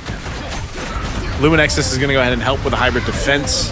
Homing on the damage. Angela just isn't 3-star. Maybe if the Angela is 3-star, but the Nana has quite a bit of damage. Can he take out the Hayabusa? This actually might be a turnaround. Has a Winter Crown too. They should be able to kill the Hayabusa now. Oh, this is going to be a big play, but the Shadow Kill again. Kalea with their Omen of Vitality pops off the punches. But again, the Hayabusa comes up. Shadow Kill to be used, and it was a little bit too difficult, but a good try, good attempt. Azurian. Dwayne F wins it with the Kalea, man. Quen, though. Does death thy wish? Dwayne F made that work. Just barely. It was a mix of the Kalea and a mix of making it work with the Nana. Switching some things around here. So you'll notice the Granger swapped over to the other side. He's got a couple more 2-stars now for Quen. He knows that part of the problem against this was that Kalea Nana combo. And over on the other side, Dwayne F put the immortality now on the Nana. He's got a beefier Kalea. He's going to get copycat Melina, though. Stops the Kalea for a little bit. Dwayne F, though. He's counting on the Nana. Gets the hard guard. Oh. He might be able to make this happen again. Oh, good damage. There's a Winter Crown. Winter Crown plus the immortality from the... That's good play by Dwayne F. Shadow Kill again. And there we go. It's so close. 3-1. Dwayne F turned things around. Azurian. He was able to turn things around. 12 o'clock. All right. I think Quen is surprised himself. So surprised he's stuck there looking at what can he do? What can he do to not lose his first place finish? Dwayne F sitting on 1 HP again. A similar strat. The Similar strat, the move here. Doing F for the win. Switches things around, still holding on to this. Again, good play. He's actually able to make it work. Nana's still alive. They're going for it. Oh, Doing F. Might be able to make it happen again, but is Nana? Still holds on. Immortality was already used. It's them to the Hayabusa again with Kalea. 2v1 Shadow Kill gonna be used. There's the winner crown. Kalea to cap it off. Doing F. There's the Shadow. There it is. Doing F comes back with a vengeance on 1 HP to take game 3. That was one of the bigger turnarounds that we've seen so far here. Again, he was hoping. He was fishing to get what he needed for that win. Whew. Very, very close for Doing F. A hard-fought victory, though, on that one. 100%. In that sense, too, when you look at his lineup, it was a great lineup that he had. You know, we saw earlier on where the Angela, 3-star Angela was crazy. Was able to pump out a bunch of damage. But that was a different built Angela. And we look at this one, and this was an Angela built into a combo with a Yuzhong, of course, a Yuzhong, the Kalea, and then the Nana. And it was also based off the items that they had. The juggling of the Winter Crown Immortality that we saw with the Kalea and the Nana worked so well for the game plan there. I mean, again, you know, that's when we talk about high octane Magic Chess Go-Go gameplay. That's what we're talking about. All right, Doing F had 1 HP, 1 HP for the longest time, and he was able to unlock a synergy, a combo that worked in his favor. I mean, that's the strategy right there. All right, and this is a strategy for you guys if you want to go ahead and grab some freebies while you can, of course, by supporting and heading on over to our official Magic Chess Go-Go Facebook page. You can scan the QR code if you guys want to down there as well. Head on over, give it a like, give it a follow. Make sure you guys check it out. There's also a pinned post there that you guys can go ahead and grab some goodies from. All you guys have to do is go ahead and follow the Magic Chess Go-Go Facebook page, like I just mentioned. But then also in the chat, make sure you chat MCGG Facebook milestone. You take a screenshot, you go to the pin post, and you post your screenshot. And we'll have some random lucky draw winners for you guys to grab some goodies for Magic Chess Go-Go. All right? Now, maybe some of you guys watching us right now are learning some of your own strats that you guys can go ahead and utilize for moving forward. Yeah, you know, I think we're all learning what we can do to be better Magic Chess Go-Go players. I think even our players themselves are really adapting. I think what we're seeing here too is, again, it's nice to see the reactions of some of our players who are also, again, invited, and some of them are KOLs. And they, you know, I think I wouldn't be surprised if I see some more for guides from Elgin for Magic Chess Go-Go after his experience here. But this is our winner here for Game 3. Doing F.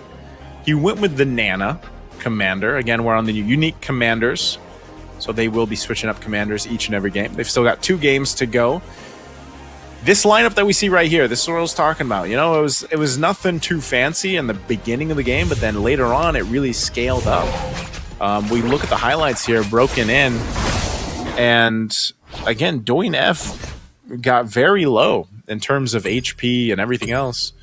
But his strategy was strong, and he knew the game plan, and he made it work. It was one of those games where it's patience is the key for Doing F. You can see there, you know, he saw Elgin get eliminated, and then he's nearing elimination himself towards that mid game here. Gets quite low, makes this play. This is what we saw Quen do. Quen got towards the end game too. This was a great switch up, by the way, for the Hayabusa play that he went for. And it was just that was such a strong change of the course of the match here, because that's what we saw a whole lot of. You know, this Hayabusa like what was going to solve the Hayabusa. And that's where Doin F, like the high IQ from Doin F came through. He's like, well, I've got a Kalei and I've got a Nana. I just need the items that I need. I need that Immortality juggle and the Winter Crown juggle, and I'll make it work. You know, this one was relatively close here towards the end, too. We had a lot of similar health bars throughout that Stage 3, Stage 4. Even with this Irithyll lineup that we saw from Dom, but this was a whole lot of what we saw between Quen and Doin F. Again, look at that, 36 HP for Quen. Doin F holding on with 1 HP, wins that with the 18, and then comes in again.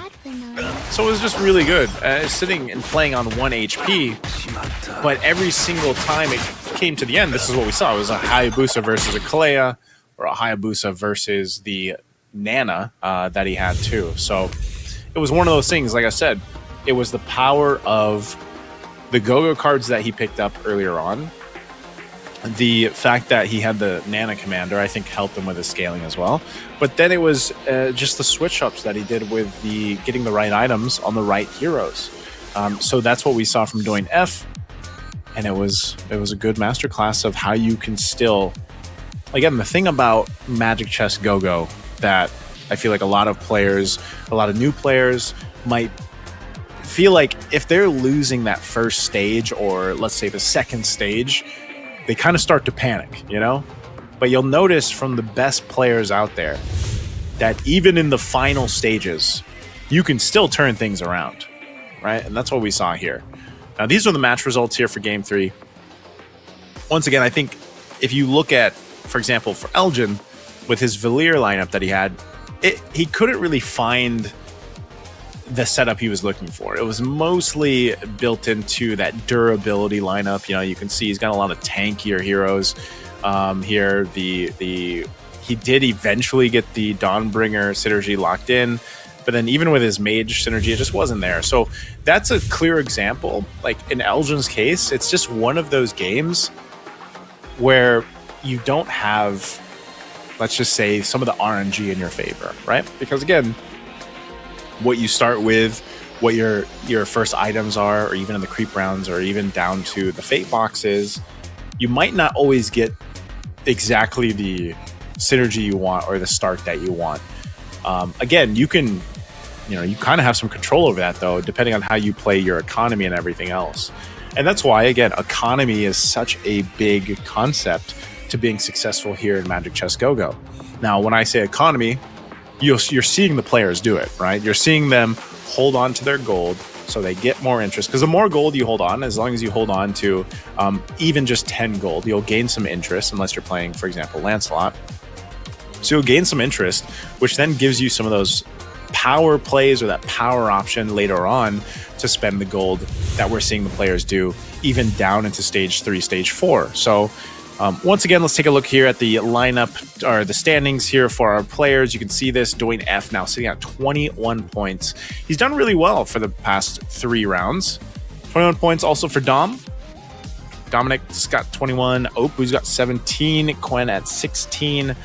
Again, our bottom 4 here are getting in the danger zone a little bit. So they're going to have to figure something out here for game number 4.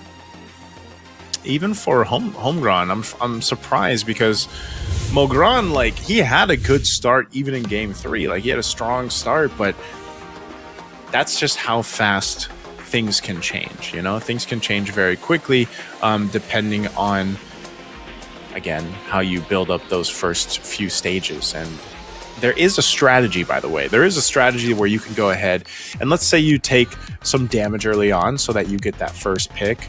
Now, it's funny because now with the introduction of auction, and there's only that one auction in that first stage, you can because before, if it was a fate box, you would just purposely take damage so you could be the first person to choose on the fate box.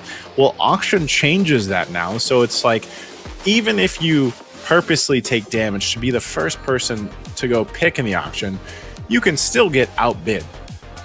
You know what I mean? So, like, it kind of changed that dynamic where it's like, all right, well, do you want to take that damage to your first pick? Because if I wanted to, I can just go pick what I want to, So, again, this is the unique commanders. That's what they've picked so far. This is going to be the commanders going into game 4. for our commanders, for our players here. So Guinevere, Valier, Amon, Paquito, Lunox, Cho, Nana, and Popo and Koopa. Again, these are very strong commanders that are picked up quite a bit in the competitive scene, all serving different purposes here. Like you guys have seen right now, you know, Lancelot popped up a whole lot in the first game, and you also see a lot of Paquitos. The Nana here and there, Popo and Koopa as well, because of the whole trap skill that he has and getting an additional hero and working from there. So let's go ahead and see what happens here as we get situated for the start of Game 4. My mission is to protect lives. Okay. So what they do again in stage 1, round 1, it's just a creep round. So where we see what everyone gets set up with. Also some of the first cards that'll come up. So some people got lucky already and they have an early synergy to start off with. Some of the first items too being picked up. I have no tolerance for betrayal. Got a pretty big switch up here from McGrun. He's going to go for this. He's got a couple Cyclopses there. Put them on the board, and some of the first cards coming in through too. Right. Time to do my job. Oof. Good starts to some of these. Frontier Blitz. Bounty Hunt. The Bounty Hunt's going to be really good for McGrun. It's 1 gold each, 30% possibility. He's starting off too. Okay, McGron's going to go ahead and start off with this synergy, the Defender and the Doomsworn. So he's going to get that 1-star Hannity. And he actually went and put the Revitalize on too, so interesting to start here. Paired up with a Cyclops who was already at a Winter Crown plus a Holy Crystal. Very strong start from McGron. Okay. Whoever's crossing me, they better be careful. It's time for Nana to get serious. Still building up. He actually got the 2-star Aldous before we switched over here. Elgin now. Elgin. Like I said, Elgin's gonna have a better start. He's got to have Game 4. Like, this has to be Elgin's game. We'll see what he goes. He's got the Luminexus. He's got 3 Luminexus plus the 2 Dauntless. So that's going to give him the shield. He went with the shield before, too. He went with Dauntless before, Dauntless Defender, but maybe he'll try to go with something different. He should win this round. Yeah, with his 2-star CC. Yeah, so he'll get that round. Good round for Elgin. Over here for Dom. Dom's still doing a thing. He's got the Weapon Master plus the Luminexus himself. He'll win that round against Opoo. And we'll have one more fighting round here before that auction. And usually at the auction is when we see things start to shift already. A lot of 2-stars here, though. 2 stars for Dom. We'll see what he ends up building with this. He's also working on that Layla. I'm here for Opoo. Again, Opoo, our first game winner.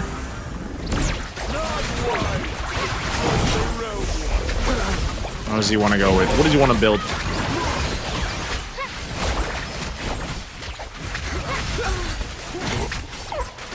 Should be able to do this. I mean, he's got a couple 2-stars here, the Alice and the Lolita, but they're going to kill really slowly, so they actually might die.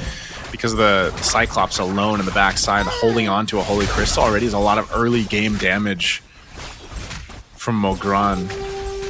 So yeah, he's going to lose this round.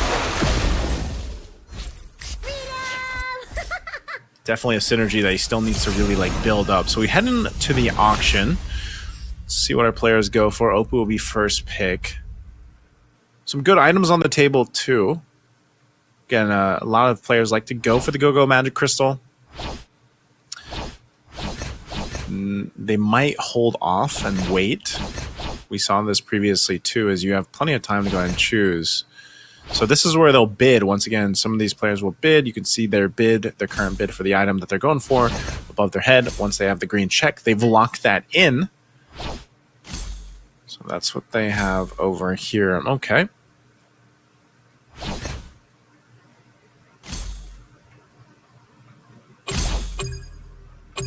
Okay. Auction them out over. Outside Failure. I never miss my target. All right, this is where we see some of the shifting happen. Sky in a safer world. Doing F, holding on to the Dawnbringer. I think he's going to go for the full. He's got a lot of 2-stars there that he hasn't deployed just yet. I want to see where he ends up putting those. We're going to have a couple Dawnbringer lineups, though, for this one. Game 4, it looks like. Even over here for Nocti Game. Doing F.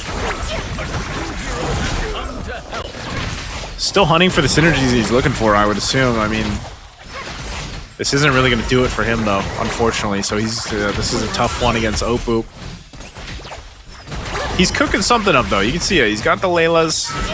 He's got the Veils.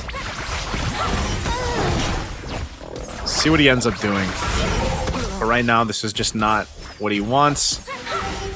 His Novaria will go down here. He does do some damage, but The greater the power, Novaria could be the play later on.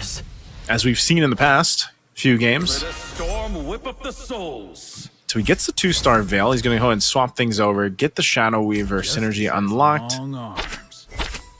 He's got that for now. Oh, he sells a Veil. He might be switching up here, actually. For Quen, though. Quen, on the other hand, has already got the 4 Dawnbringer plus the Shadow Weaver, so he's going with that, plus an Immortality set up on the Gushin with the Horn and the Prosperity. 2 items that he wants to go ahead and continue to build stacks on. He does take quite a bit of damage, so he's going to want to be kind of careful. He's not going to be able to beat Nocti Game here, even though he has this damage. So he doesn't get any stacks on his Dawnbringer items. And now Elgin's actually turned things around over here. This time around, he went with the Bruiser himself. Luminexus. Humdron still winning. Soon you'll see me come out on top again. Elgin's sitting at first, though. That's going to be good for him. Like I said, he needs to win this. And we have this next round up. Creep round for our next stage. Stage 2, round 3. We're going to get these second cards locked in. You've got already some glittering jewel cards coming in, so they're going to have an easier time to go ahead and refresh the shop. They'll get a free refresh. We got a couple jump the guns as well. So they'll get some XP for the commanders. A whole lot of glittering jewels. A whole lot of cards drawn here. So there's going to get a lot of shop refreshes, and they'll hold on to the gold, too, that they have. Always on the winning side. It's time for Nana to get serious. Okay. So we got to keep in mind those refreshes that 3 players have. That's Quen, Humgron, and Nocti Game. Let me protect you.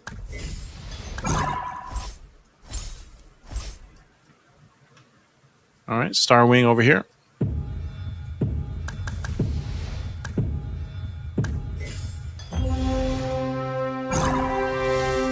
Nocti Game, what's going to go for?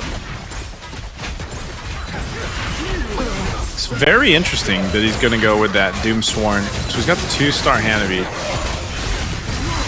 Still building up on those stacks, too, for Dawnbringer items if he can. Immortality Gold popped up for here, but the Saber still does quite a bit of damage, even as a 1-star. Might be able to take out this Irithyll.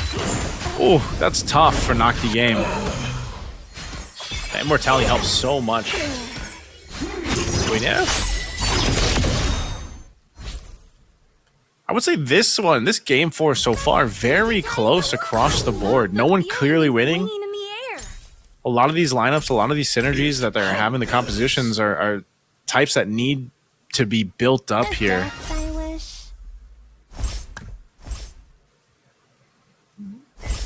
All right, what do we have here? Some swapping going around. Mage. Got a few 2-stars. Once again, relying on that Novaria. Novaria does quite a bit of damage, even as a 2-star. Opoo. A 6 synergy lineup going. Relying on that Starwing. Some of that extra damage, plus the attack speed here coming through, too. Dealing with this Dawnbringer, though. From Nocti, he's actually going to be able to go through it. Just not enough stacks yet on these Dawnbringer items. And the damage for the Nana. Elgin going through. He's got a Lolita, 2-star Lolita. Coming down with a hammer. Not enough. Elgin will take a loss there. Very, very close there, though.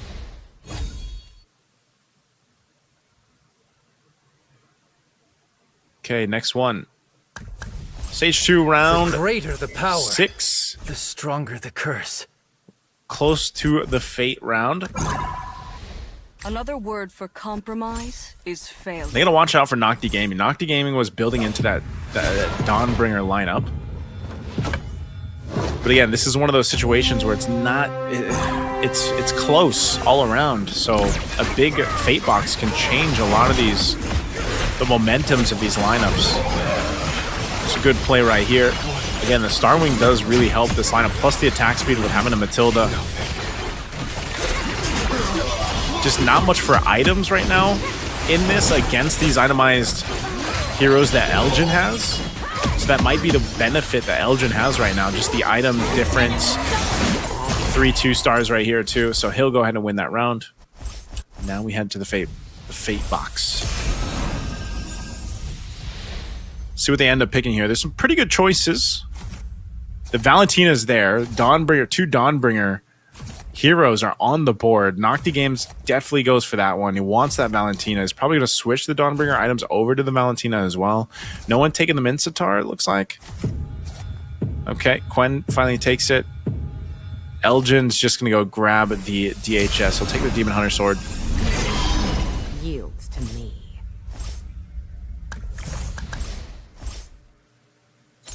See what they do here after that Fate box round. This is where some of the game plans too for some of the players can change here, depending on what they grab. Elgin again in that position where he's sitting here, you know, he's thinking what to build. This is what I was talking about with the Dawnbringer. You can see the Valentina on play now, still trying to build up the stacks too. That Uranus survivability will really be beneficial to building stacks as long as he can survive for Quen. Even with that immortality. So can he go 1v1 with an Novaria? It's going to pop the immortality. That's just a lot of damage. With Enchanted Talisman too, it's going to get that Star Shatter so many times. So Doin F already locking in that Novaria. And as soon as he starts fishing for that 3-star Novaria, that's going to be very tough. Now, Quen... Perhaps I'm born to bear the weight. There's got to be a way for Quen to make these stacks better for him. And for Doin F, I was saying he's going to be fishing for this. We've seen it before. We saw it just in game 2. That Novaria was devastating. He's got a couple options. It just depends if he goes with that. Even the Nana to an extent. He's got a couple 2-stars here.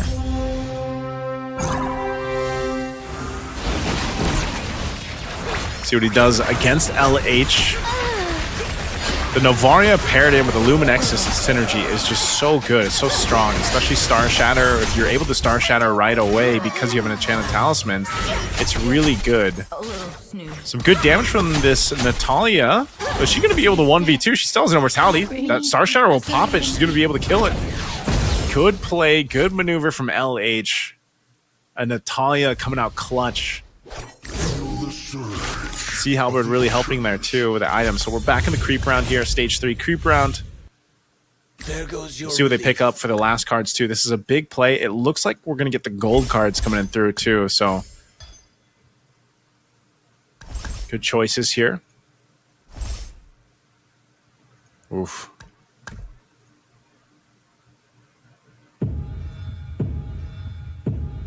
Yeah, that Ethereal Essence is really good. 70% mana after hero casts a skill the first time. Good premium client too, refreshing the shop. Swordsman Blessing as well. A couple players waiting to see what they want to grab for their last cards before, after they clear that creep round. We'll see what they end up taking. The stronger the curse. Prepare to be... I'll crack you like a Okay. Nocti Game went with the Peculiar Merchant.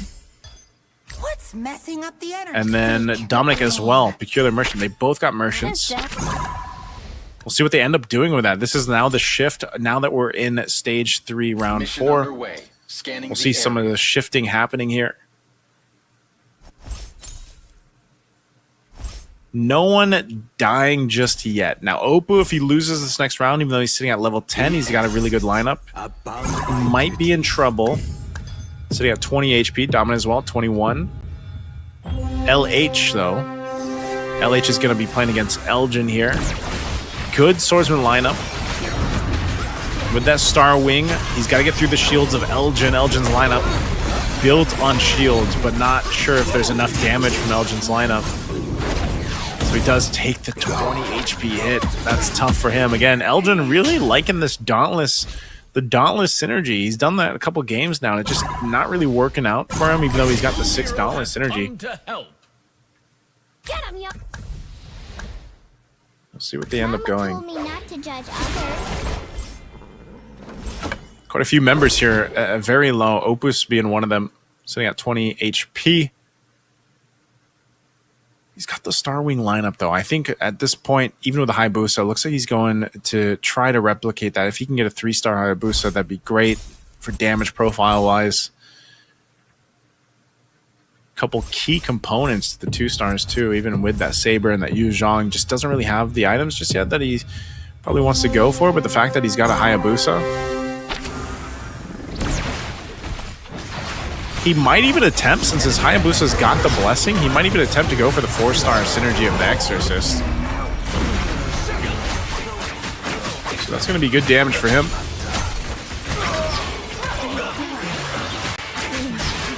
Oh. All right. Hope we're still good. Elgin, once again, finding himself at the verge of death. Being the first one knocked out here, sitting at 6 HP.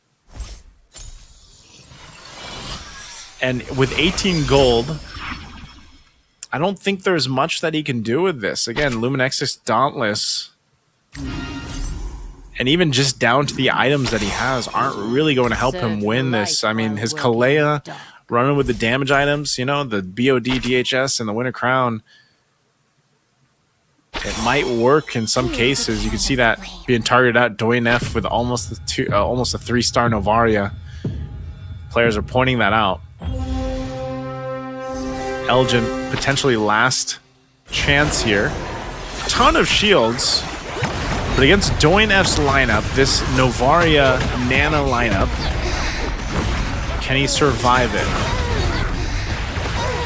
The problem is, again, you're so tanky, but you just don't have any damage. So Elgin going to be the first player to bow out. Game of 4. Really tough for him. Needed something with more damage on his lineup, so Elgin will be first. Oppo is going to go ahead and pick up the Enchanted Talisman. Capacity for LH. Warax for Dom. Ember Lord for Quen. Oh, man. Doin F just got exactly what he wanted. Doin F just got exactly what he wanted. Test me. He's so close to a 3-star Novaria.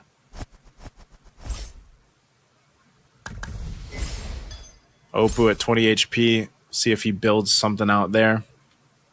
It's very close. Again, many players here around that 20 HP mark. So they should survive this next round, but then they'll be sitting at single-digit HP.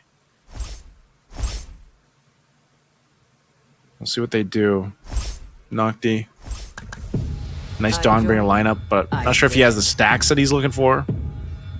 Now for Opus. Opus versus Nocti. Can he win this one? 3-star Saber, though. That's going to be pretty good damage-wise, especially when he gets off. Survives the Dawnbringer lightning shots. There's the Winter Crown. So he'll win this round. Good round for Oppo. Again, that 3-star Saber was a good pickup. Running the War Axe plus the Sea Halbert. Has the Aegis. Nana has learned to control her power. So it's even beefier on the Saber. Without honor, we... Good pickup. He's still going to go for that Hayabusa play. We got some switching going around here, too. What are they going to go for here? Dawnbringer, Swordsman, Starwing, Phase Warper, Emberlord lineup. I just don't think you have essentially the items that you're looking for. You're kind of gold starved here too.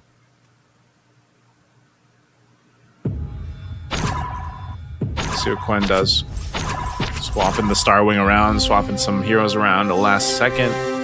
Trying to get that beneficial side. The Nana's across by Homgaron, so he does have that Valentina, which should be able to get that Dawnbringer lightning off. There it is. Has no mortality too. Get pushed. And that's tough. Quen surviving barely because of the Valentina. Super, super close there. Now you got Dom at 5 HP. You got Quen at 9. You got a creep round here for stage 4. Again, big moves can happen after the stage round. We'll see what the players do. Especially for Dom and Quen. See what they end up fishing for. I'm just going for that Nana.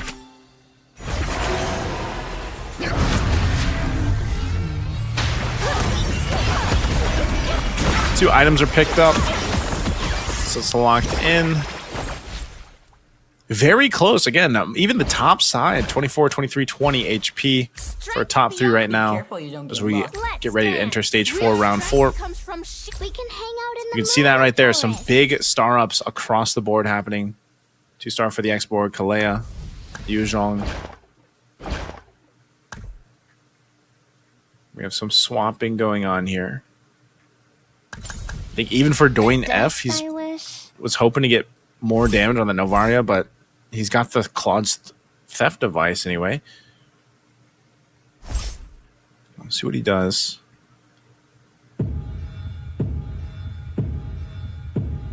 Who's Dom going to go against? 5 HP left on Dom. Can he stay in this? He's got Angela sitting on 2 stars. She'll get the Heart Guard off right away. Nana pumping out the damage, but this is a 3-star Saber that you got to deal with, just constantly hitting your back line with the triple sweep, man. That is so tough to deal with from Oppo.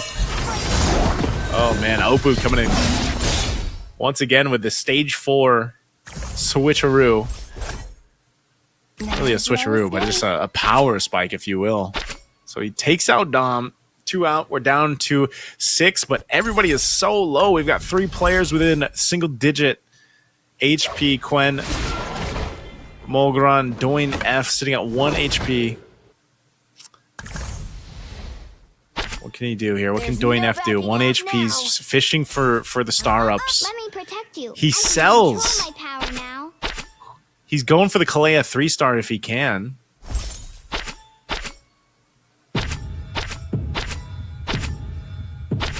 He's refreshing that shop. Mama told me not to judge others. I don't think he got the 3-star he was looking for, unfortunately.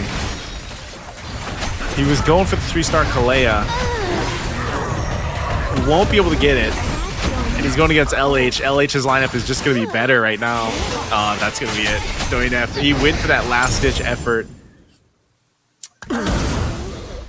Wasn't able to get it. Doin F knocked out. Also, Quen, we're now down to 4. What's the truth? This is where we see the players, you know, playing that economy game where they held on. They're trying to get some of the 3 stars up if they can. You got some happening here, too, for across the board. Right now, though, there isn't a clear leader just yet. Even though you have LH sitting at 23 HP, this is still very close. There is no good and evil. Mogura on the next one at risk of being eliminated. Potentially Nocti game, too. Without honor, we have nothing.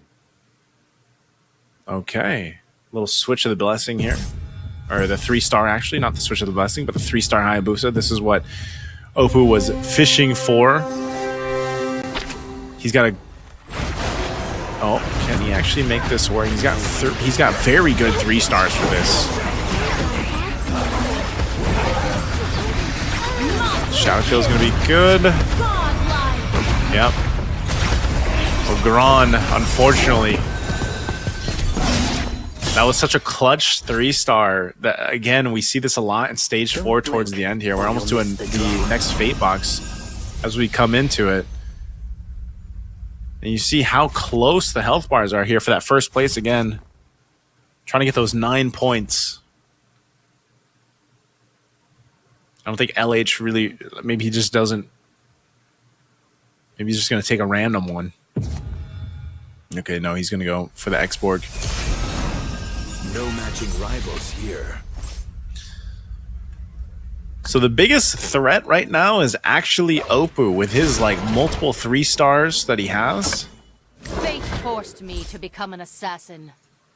And even so, it's that Hayabusa. His Hayabusa is a tank Hayabusa with an Oracle and a Blade Armor.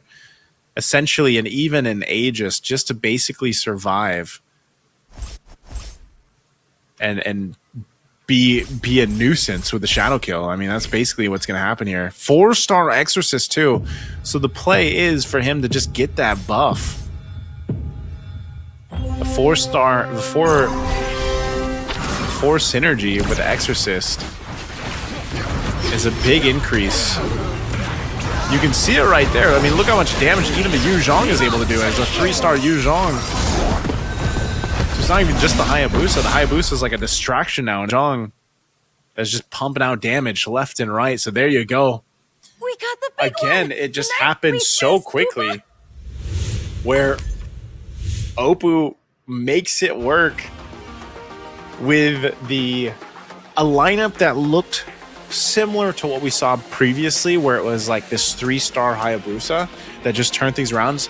But if you guys have been watching from game to game, one of the biggest differences here was the itemization. The itemization on the Hayabusa that we saw dominate before was very damage heavy, and then this one, towards the end, it switched where it was like, okay, this is like a tank Busa. You can do that in Magic Chess Go-Go, okay? Don't do that in your ranked games over in MLBB. But in Magic Chess Go-Go, you can go ahead and build a tank Busa if you want to. And that's what we saw there. So it was a tank Hayabusa, an Oracle, an Aegis, and then a Blade Armor. Part of the idea there was to just go ahead and shadow kill and like, you know, pump out damage while being untargetable. And the way that works so well is because Yu Zhong basically does the same thing, right? When he turns into Black Dragon form, he still takes some damage, but like it's that little window of what Yu Zhong's able to do. Not only that, but Yu Zhong is such a, if you look at all the lineups that we've seen from a lot of our players so far now for 4 games, or even in your own rank games, if you look at a lot of the competitive ladders out there, Yu Zhong is one of those heroes that is just, it fits a lot of synergies, it fits a lot of lineups because of what it provides to the lineup, what it provides to the pacing of a game. And so when you have that, plus a Hayabusa, it works really well. And the Saber. The Saber was like the start of that lineup where it was a 3-star early Saber that ended up working really well. So just a really good lineup that had an idea that started from the earlier stages until the end that we saw there to get the dub. So again, I want you guys to get the dub, so make sure you guys go ahead and check out and follow our official Facebook page. You can scan the QR there if that's easier for you guys. Head on over to the official Facebook page, Magic Chess Go-Go. And also, don't forget, we got some freebies and goodies for you guys as well. All you have to do is go ahead, of course, like the page, head over there. Make sure you guys type this in the chat, and then screenshot MCGG FV milestone. Head on over to the pinned page, or the pinned post on the page on Facebook. Make sure you guys post it there, and we'll have a draw for some goodies for you guys. So hopefully you guys can get some goodies to go ahead and start your own journeys within Magic Chess Go-Go. I would like some goodies, you know? I should do that. Can I multitask? I should do that. Let me go ahead and try to multitask. So, but yeah, you guys should go ahead and join us while you can. We are down to one last game for this group, by the way. If you guys missed our opening earlier today, we have 2 groups that will be battling out. There's 5 games going on, so we just finished game 4, and we'll be having one more game. I'm not saying this out of bias because he's from the Philippines, but Elgin, I watched all your guides, man. And I'm hoping that Elgin can have a better finish, because I think he's done 7 or 8 now for the past 4 games. But our winners are just too darn good. I mean, Oppo here, our winner for game 4, Went with the Popol and Koopa commander. This is exactly what I was talking about with his lineup, though, guys. The Yuzhong, the Hayabusa, the Saber, like those 3 stars. Very tough to deal with. Not only that, but even down to the fact that, you know, we see a switch go on where it's like, you know, in some cases you might see it different. Like depending on the items that Oppo got, it could have been different where his Hayabusa was the damage dealer, you know, or he decided to play it in that way. But nonetheless, his lineup made it work. The Starwing and the Exorcist synergy worked really well together too, just because, again, if one of his Exorcist heroes died, his Yuzhong buff was insane. And that's why, like, if you could see how much damage his Yuzhong was doing, it was insane. Like, it was not even close to anybody else. Again, that's just the power of it. And, you know, it started like a slow burn for Oppo here. He really had to get to build up and get to where he needed to be to make this lineup work. But again, you'll see it here through the match highlights where it started with even that Saber coming through with his 3-star Saber. Really helped him out in that mid-game, I would say, the mid-game portion. So great plays here from Oppo. But again, game 4, I feel like was the closest that we've had for the majority of our game so far. Like game 4, everybody was relatively close, and it took some time for their synergies to really come online and be built up, as you guys can see here from the highlights. So it was good. I mean, even down to some of our previous players who finished first in games 2, 3, 4, or 1, 2, 3, 4, or 1, 2, 3, struggled to get the lineups to going that they wanted to. I think maybe as fast as they wanted to, or they have in previous games. Because even when we were down to this final 4, it was so close. And then again, you know, just that combo, those 3 3-stars really paid off here. And that was it. I love those animations, by the way. Love the animations here. So, you know, I think the other animations that are going to be coming out soon might be the KOF ones. I know I have seen those, and leading into this, it's like, I want that, right? But I think, again, for the players here, we're going to have to see what commanders they go for. This is what I was wondering, because we're in unique commanders. Now the majority of the players have played different commanders, each one for the previous 4 games. What is their last commander going to be, right? Like, what do they go with here? I feel like if we kind of look at what's been working for the people, for our players that have been winning, it's these lineups that it's a lot of obviously the Dawnbringer. The Dawnbringer is still very sought after. Also a good combination of using the Luminexus paired up with maybe the Shadow Weaver or even that Mage synergy, if they're able to get that.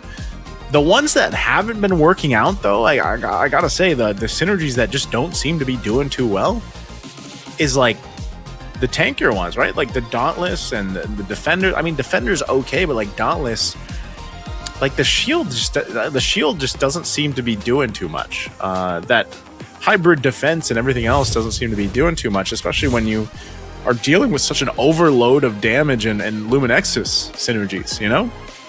So this is our match results once again for game 4. Good breakdowns here. Again, Oppo was the one to look at.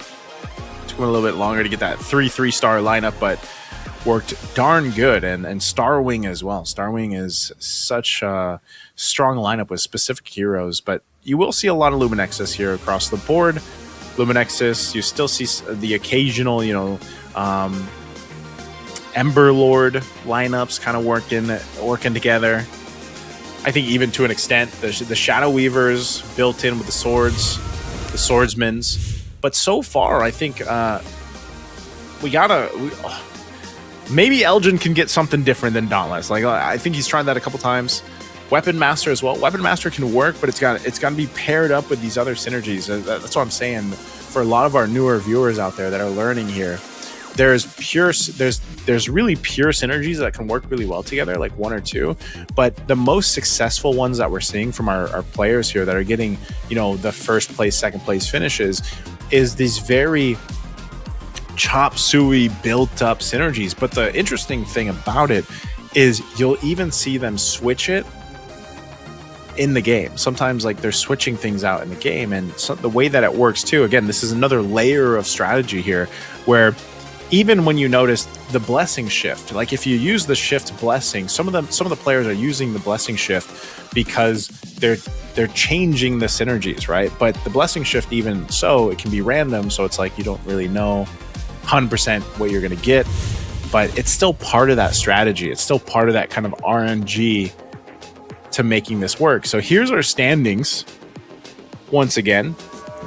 So sitting at the top here, Oppo 26, Dwayne F 24, Dominic at 23, and Quen at 20. Nocti Game can get into this top 4. So can Mogran. Actually, even LH. Unfortunately for Elgin, I think even if he gets first, he's only going to be at 14 points. So he won't find himself up in the top 4 anymore. But the rest of the players, any of them that can get that first place, should be able to bump them up there in that top 4 section. But very tough. Again, part of this is really reliant on some of them get luckier than others when it comes to what they start with, as it is with Magic Chess Go-Go. Even down to the cards, like we saw some of the cards really playing a big part so far in our last 4 games on your approach to either economy, your approach to how you go ahead and switch. We've seen teams, by the way. This is the hardest thing, or the hardest concept that I had to understand when playing Magic Chess Go-Go as a new player, was to tell myself that, okay, I have committed to this lineup in the first stage or second stage, that it is okay to completely switch your lineup if you have to, depending on how you played your economy and depending on the items that you got, and even depending on the fate box, how those went. Like, it's okay to switch things up, and you're seeing the players do it here, the best of the best players, by the way. All right? So we got to get over that obstacle, okay? But we're going to see the unique commanders for our last and final game of Group A.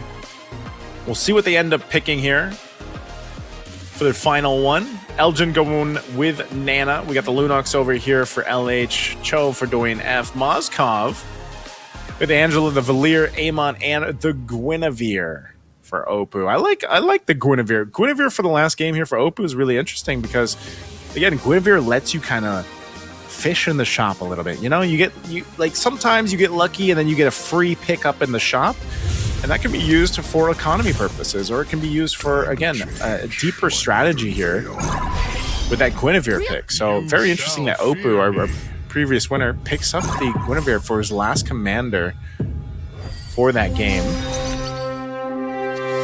We'll see what Quen ends up doing. Quen, our first opening round here, of course.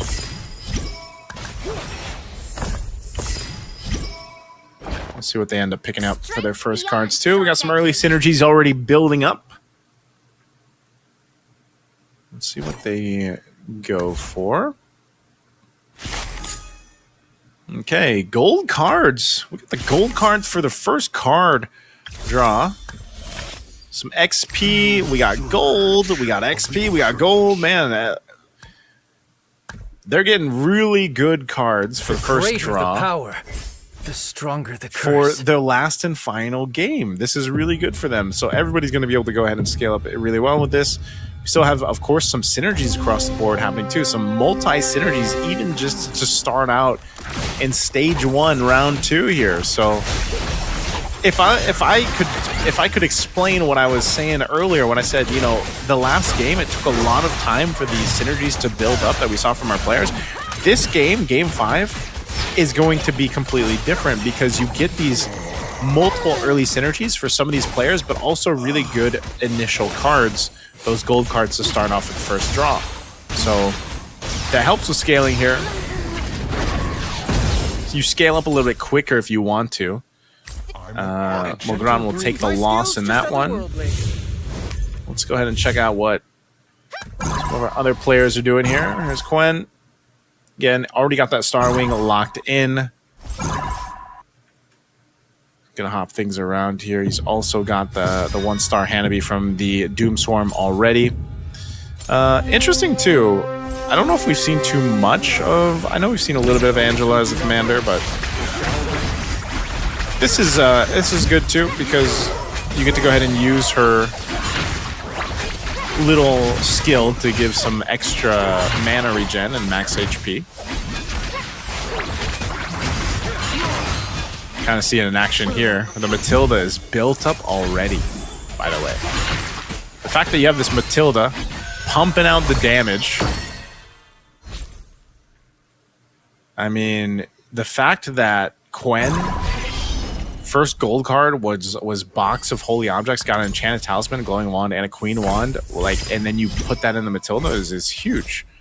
It's a huge power spike. So for Dom, we're gonna take a look at Dom here. He's switching things around. He's got the 2 Mage, Dawnbringer, and then the Exorcist going. Over here for LH.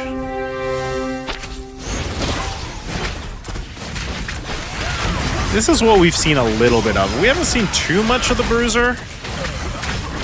A little bit here and there, but Bruiser, Doomsworn, and the Dawnbringer, of course. And that piece of Dawnbringer equipment not going to be utilized too well on an Aldis, so it looks like LH is going to lose this one. I don't think Cyclops is going to be able to 2v1. Quen, though, that's what I'm saying. Quen with that Matilda, that stacked Matilda, because that early go-go card is a big power spike early on. So we're going to go into the auction here. We'll see what our players go for based off this auction. Again, I want to see what Quen takes, because Quen had such a powerful start with that gold card that he got, the Holy Objects card. So he's going to go for a bidding war. So does he still want to bid here? Does he still want to bid against Mogran?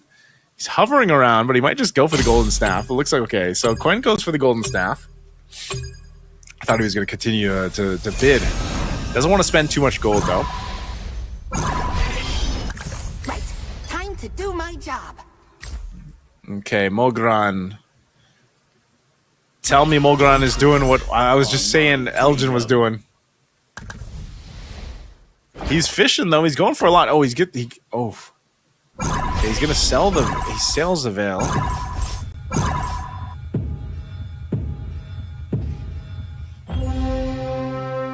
What does Nocti game go for? Starwing, Dawnbringer, Shadow Weaver. She's got the attack speed to go ahead and help him.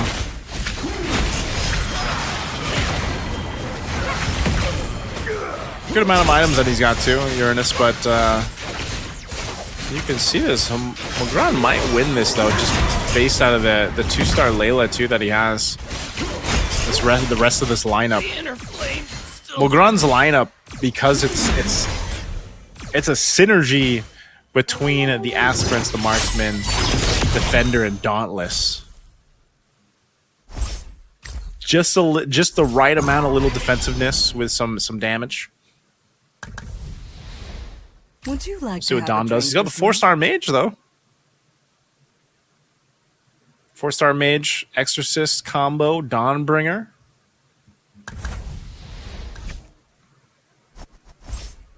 Good potential here. Now for Oppo, again, Oppo, what's he gonna go with?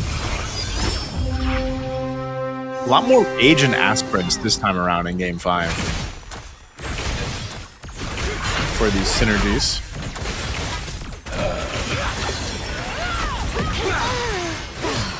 Man, that export does so much damage when he comes in with the last immortality. That's just good burst. Good amount of burst. Everyone's really amazing. Oppo But I won't quite low lose. already.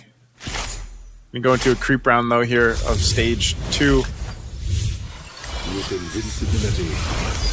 Sitting on that maximum interest. Most of our players here though pick up their second cards now. They are going to be okay. These are some good cards too. Dominic picks up the Blood Claw, so he's got that. Counteraction over here. Rogue Mercenary from Nocti. Luminexus Badge. He's gonna get a name on as well. Okay. Of course, some more glittering jewels. This free refreshes on the shop really help with the economy that you're going to go ahead and try to build up. Failure is not an option. Try to outrun my bullet. Test me. I dare you. Okay, Opu, what does he want to do? He's still got quite a bit here. He's got a lot of gold as well. Now over on this other side for Quen. Very interesting lineup. It's still that Matilda that was really built in early on for him. Now for Elgin. Elgin doing better this game 5. Looks like he might try to go for that Dawnbringer, so it's not going to be that Dauntless lineup that he's been going for. He might have been blessed by the RNG. Oh, big hit from Dom, though. That's unfortunate because Dom already has the spear.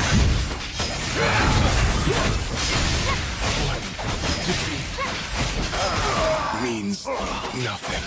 It's already got that spear. So Quen, the only one sitting on 100 HP right now. Let's see who has the last laugh. And, you know, Quen's lineup isn't anything too fancy. It's just really working synergistically together. Very well. The dawn will finally come. Opu, 41 HP alongside LH. What's he going for on the build here? He's got the 2-star Hanabi now because of the 4 Synergy Doom Sworn. Scavenger as well. He's got the Defender. He's got some tanky items on that Mincetar, so he's able to grab a Mincetar this early on. Ooh, those Dawnbringer Lightnings. He's got to get through this Uranus, though. This Uranus is so tanky. Even at 2 stars, I don't think he's going to be able to get through it. It's just distracting so much of the lineup from Opu. I mean, with an Antique Cuirass and a Sacred Offering Revitalize, it's too much to get through if you don't have enough damage. Fate forced me to become an assassin. My blade is restless. All right, he's going to switch some things around. Might be going for the play of the Swordsman, at least. So he's got the 4 Swordsmen. And over on the other side, we're taking a look here at Mogran. Okay, Mogran. Still very healthy at 77 HP. We haven't seen too many Aspirins lineups. Based off the 40 Faith points, the way this Aspirins lineup works is you basically get Faith points and then there's a chest. They provide extra skill damage. So he's already got, okay. Good damage there. He's got a Leslie alongside that 3-star Layla.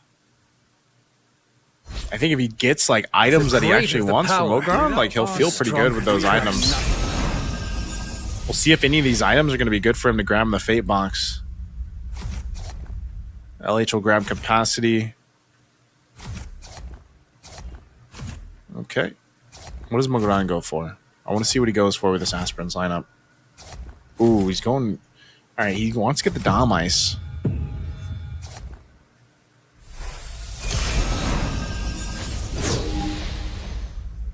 Okay. Mogran got the Dom Ice. He's now got a 3-star Atlas. 3-star Layla. He switched things up just a little bit. He's now got the 2 for 2 Metro Zero, which gives him basically that hybrid attack with each synergy activated. He's going for the 8 synergies too. We'll have to keep an eye on Mogran. Alright, what do we have here? This is the Luminexus lineup. Into that Novaria again. Good damage. Didn't have Yuzhong there. It really helps, but this 2-star Tigreal and the Nana, they should be able to clear that out. Nana's going to be low, but oh. I'll tell you what, that Melina Blitz. Too good. Too good, too good. So LH is our first at risk here. 8 HP. Potentially his last one. Ready for the real challenge?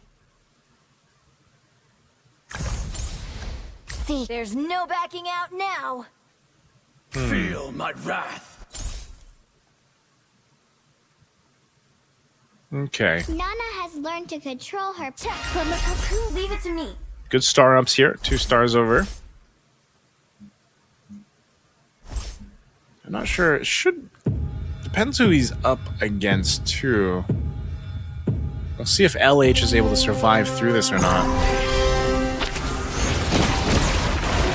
It's up against Nocti Game.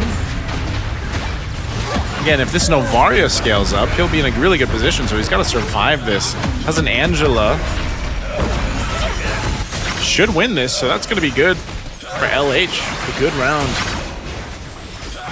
Good round for LH. Stays in it, does some damage to Nocti Game. Elgin now also quite low.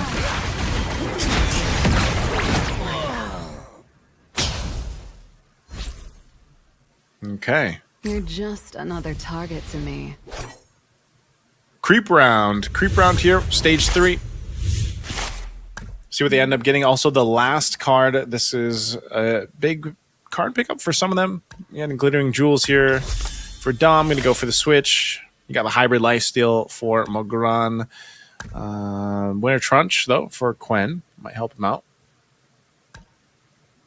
Elgin. He's getting a mirror device. Okay, Elgin gets Faithful Dice. Fatal Flare. Customized recruitment.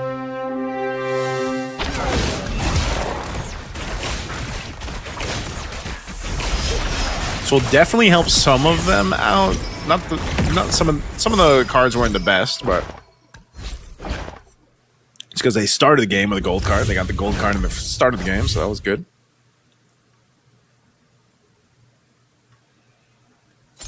Okay. Still rolling with this. This is where you also have to look. You have to see an 8 HP for LH. Got that Star Wing. That 6 Star Wing is a common synergy that we see so much of so far. So Oppo will go ahead and take that. Again, this buffs your entire board. Nice little damage buff. Quen over here. He's got that Nana. The 3-star over there, too. Very interesting build that Quen's going for, but let's take a look at this. LH. And he survived this. The 6/6 mage. He has quite a bit of damage because of that. Illuminexus plus the mage. 6/6 gives 120% magic attack. That's why he was able to go ahead and burst down so many members there. Good combo, good combo. As good as Xborg is, he's not going to be able to 1v5 or 1v4. The greater the power, the stronger the curse.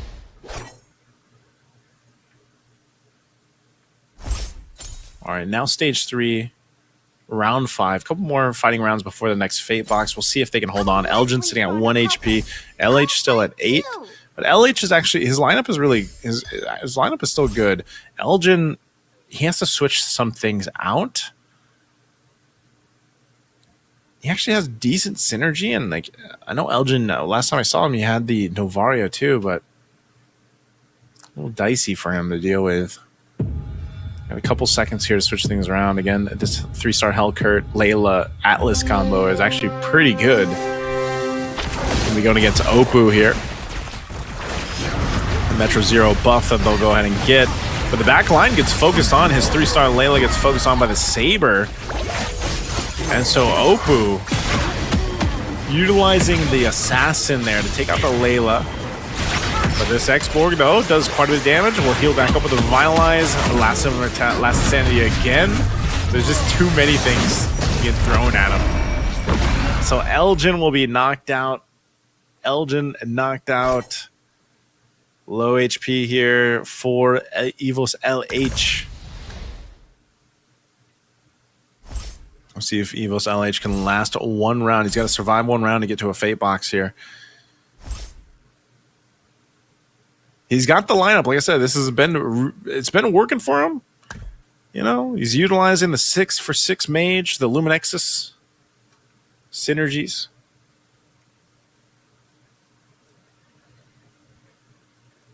Interesting items here too for the Angela. He's going to switch things over to the Nana though. So the Nana gets the Purify. So you get extra hybrid attack because it's the enhanced one. So it might help the Molina Blitz.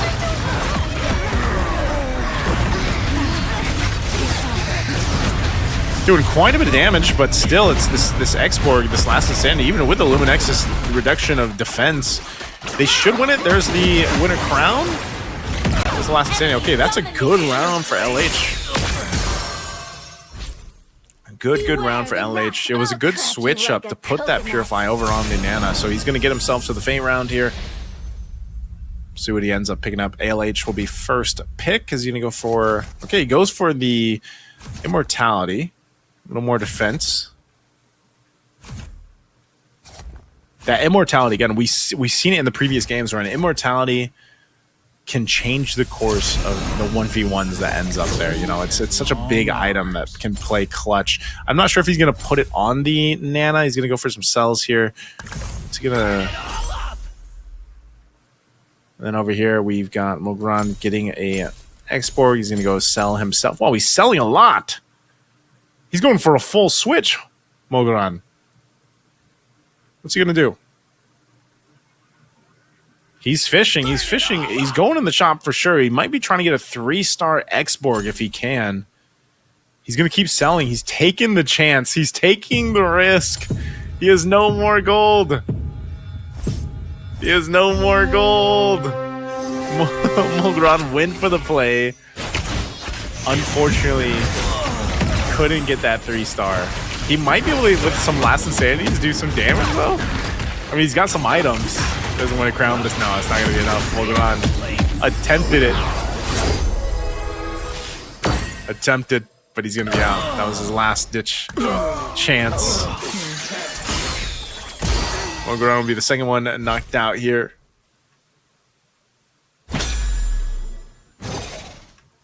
Okay. Digitize the world. Down to 6. LH still sitting at 8 HP, by the way. Opus as well. Opus at 25. Leading into the Starwing. Opus has loved this Starwing synergy, man. He's loved it. He doesn't even have any 3-stars yet, but he's building. And again, he's doing that thing like we saw previously. He's going for the Hayabusa. He's got two of them unplayed. He's got a 2-star on the field. Now over here, going for the rolls again. Okay, knock the game. What's going to be able to do with this one? He is going against Quen. Quen's got to go to lineup, but this is actually going to be a good synergy. Wow, he's actually destroying him. It is a 3-star though, 3-star. This star got the King's Calling off. There's the winner crown. It's going to be popped. Oof. Barely survives it. Quen takes a hit. Doin F. Doin F's going to be out. So that's going to be a good bind for Doin F. Dom takes him out. 6-star or 6 synergy Dawnbringer. It's going to be a creep round though here. Stage 4 creep round.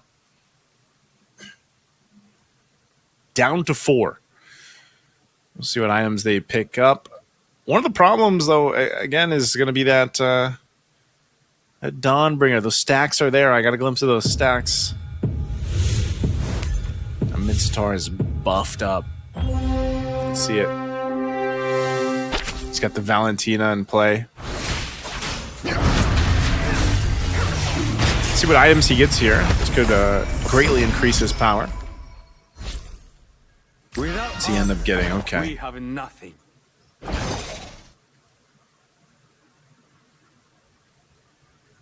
Okay, he's got. What's the move here, I Opu? hope they won't be too time to sleep. Sweet dreams. Switching some things around. He's going fishing, trying to get those 3-stars. He's going to sell, so he goes and sells. He's going for the Hayabusa again. Sells the Hayabusa. He's rolling. Now he's going to be out of gold. Swap side in. We can hang out in the moonlit forest. He's really going for it. I mean, he's shuffled around a lot here. Man, whoa. He got the... just barely got the 3-star Saber. What a move from Opu, but is it going to be enough? A 3-star Saber, I don't think, can deal with Nocti Games lineup unless Still alive for now. He's got to win a crown. Plus the blade armor is actually able to do quite a bit. And with a hard guard. Oh my goodness, the payoff for Oppo. Woo! All right, Oppo. I mean, think about that. Down to the last second, he was able to get the 3-star saber. What a move. 3-star saber. Now he's going for the 3-star Valentina. If he can get the 3-star Valentina, he just did. So he got the 3-star Valentina. That's a big move for Oppo. Big move. That's going to be tough to beat because it's also well protected. You've got the Angela again. You've got a Holy Crystal. You've got a Winter Crown and an Enchanted Talisman.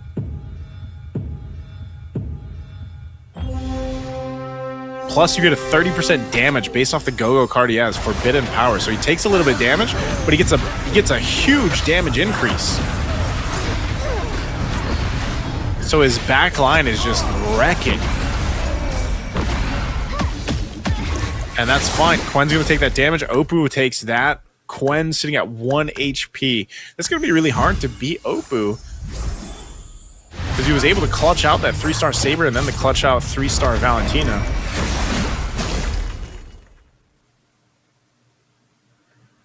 That's what they do here. Get him, Yo-Yo. A little bit of shuffling around here. Down to Quen and Oppo. Quen and Oppo. I don't know if Quen is able to actually deal with this, man. Even with the Mage, the Luminexus. It'd be a little bit too tough. Oppo probably will switch over his things as well. Switch over some of his heroes' placements here. We got 8 seconds for this to count down. Get no gold for either side. Quen is just going to have to go with it. 3-star Kagura. Will a 3-star Kagura help him? Oh. Has some decent damage. Immortality still there. Oh, that's it. That is it. Oppo lineup too strong. It was again Were you charmed a by very, my magic very too? quick shift. We saw it again. It was this quick shift for Oppo. He was able to make it work. He really likes the Star Wing. I'm telling you, man. Oppo loves the Star Wing. Star Wing, if he can get that 6-star wing early on to just enhance his whole board. But then you got lucky in a way too. Again, part of Magic Chess Go-Go, you got to rely a little bit on the, Lady Luck, right? Because he had a very strong card to start, where basically every damage that his commander receives, he gets gold. But at the end, with that kind of lineup of having the Valentina and he had a Valentina there that was popping off most of the damage. You pair it up with that last card pick where he had, if your back line, your heroes in the back row, they take 10% damage to their health, but they do 30% damage increase. Paired up with a 6-star Star Wing lineup synergy, there's just so much multiplier on your damage.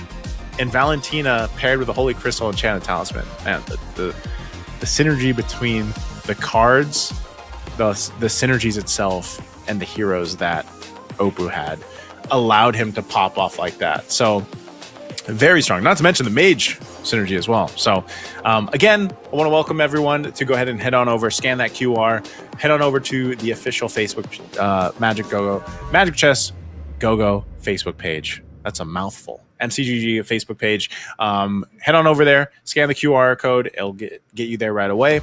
Also, we want to go ahead and give you guys some freebies, a chance to win some freebies here. Head on over there as well. Comment down below here on the streams, MCGG FB milestone, and make sure you guys take a screenshot of it. When you head over to the Facebook page, post that screenshot there, and we will hopefully give you a great chance of getting some goodies in MCGG. All right. Now this is looking at our champion, Oppo. Oppo again. in that championship. Again, this lineup here, this first place lineup with the Guinevere. This was part of it. I mentioned this before we jumped into Game 5, guys. I was like, I wonder what Opu's going to play. He picks a commander, Guinevere, who allows you to get some free picks in the shop. And I don't know, maybe it came in super clutch. We didn't get to see his shop, but maybe we got to see him pick up that saber clutch, you know? And even the Valentina, the 3-star Valentina that he had. So it was just a really good way to go ahead and solidify this win here for Opu. Again, it was Game 5 was different for everybody, just in the sense that you had a much stronger or faster start than the start contrast was Game 4, where it was much slower based on the cards that were drawn in that first phase and everything else, you know. So it was just a very good pace here, I think, for all the players in Game 5, but Opu was able to capitalize on it. You can see here he's so low too. You know, at one point Opu's like what, 20 HP? What is he at? 25 HP here. So he was able to really like lock in the lineup that he wanted towards that end. So the clutch 3-star saber that he was able to get, then the Valentina. It's, if you're noticing, if you've been with us for the 5 games now, you'll notice the stage, especially like stage 4, the quick shift that can happen between a synergy or between a lineup, or with some of the players taking that last moment to get those 2-star, or to get those 2-star, well, sometimes 2 stars, but mostly the 3-star heroes, and they might even clear half their board. We saw it there where some of the players actually sell even their 2-star heroes for a potential chance, because they get more gold if they sell a 2-star hero, for that potential chance to get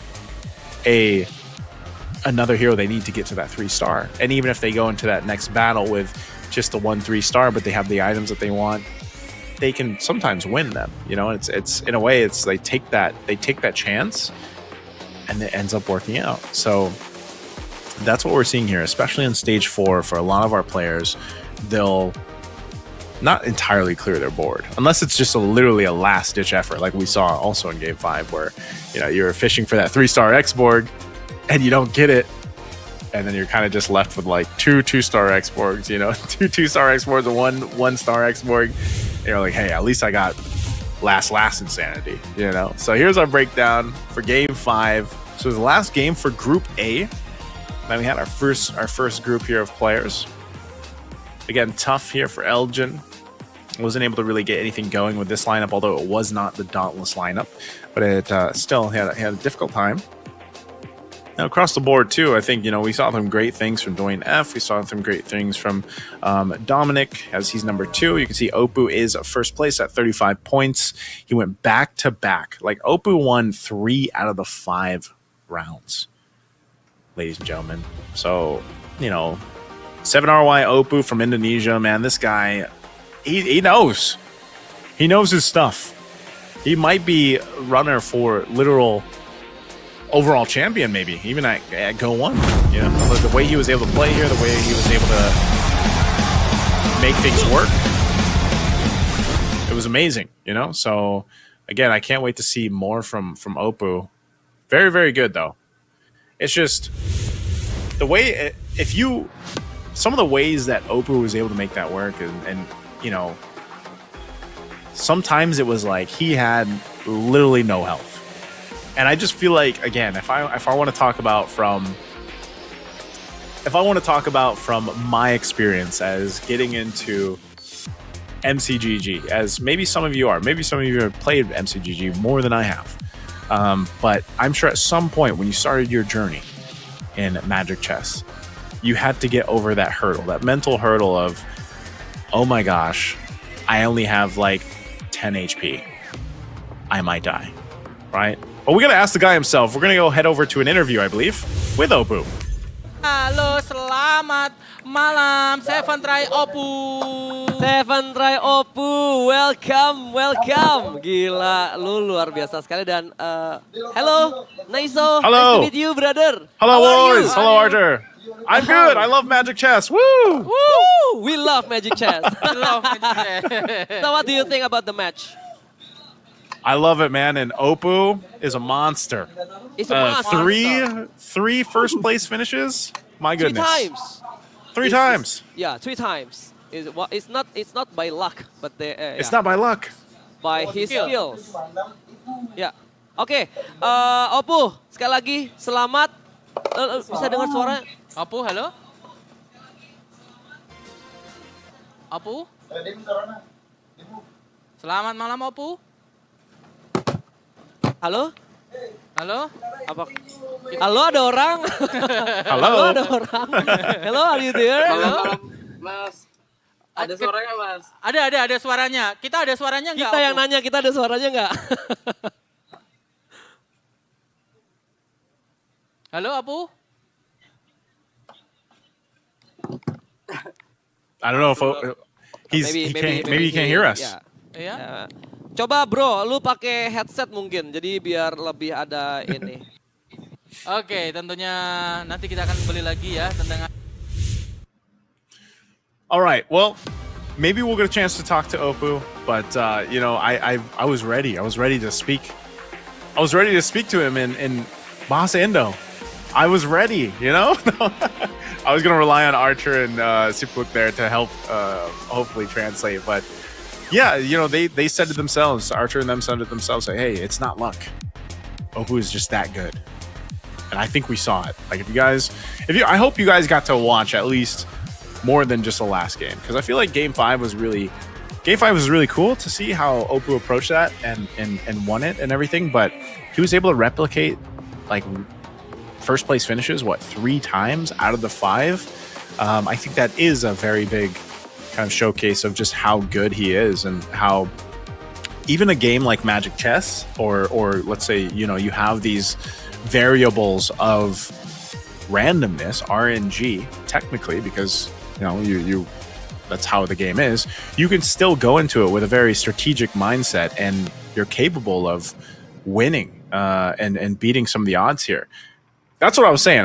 Before we were going to head over to the interview, I was saying that, you know, one of the hardest parts about being maybe a new player for our new players out there, if you're just watching, is being able to get over that mental hurdle of, okay, I didn't have the best start in stage 1 or 2, you know, and I'm just trying to hold on here. But then stage 3 and 4 come on and you say, hey, I can win this. Like, I can turn around. I think Opu demonstrated that at least twice, where he was relatively low in HP. And then, you know, he ends up, like I said, clearing half his board, getting what he needs, but still having that game plan in mind on how you wanted to go ahead and approach that game. So, which again is dependent on, you know, some of the cards that he had and some of the items that he had. So really good to see Opu make that happen. So I hope you guys enjoyed Group A for us here for MCGG Rising Stars. We still have one more group. We have another group of players, hopeful players to scale up here. We're going to be taking a break though before we go to our next group. So sit tight. We'll be back after the break.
And welcome back, ladies and gentlemen. Here I am, Naisu, and if you're just joining us, it is MCGG Rising Stars. It's Season 3, and we're here for the second half of our semifinals today that you guys are joining us and watching us. Our Rising Stars making their way possibly to the next stage of Go 1.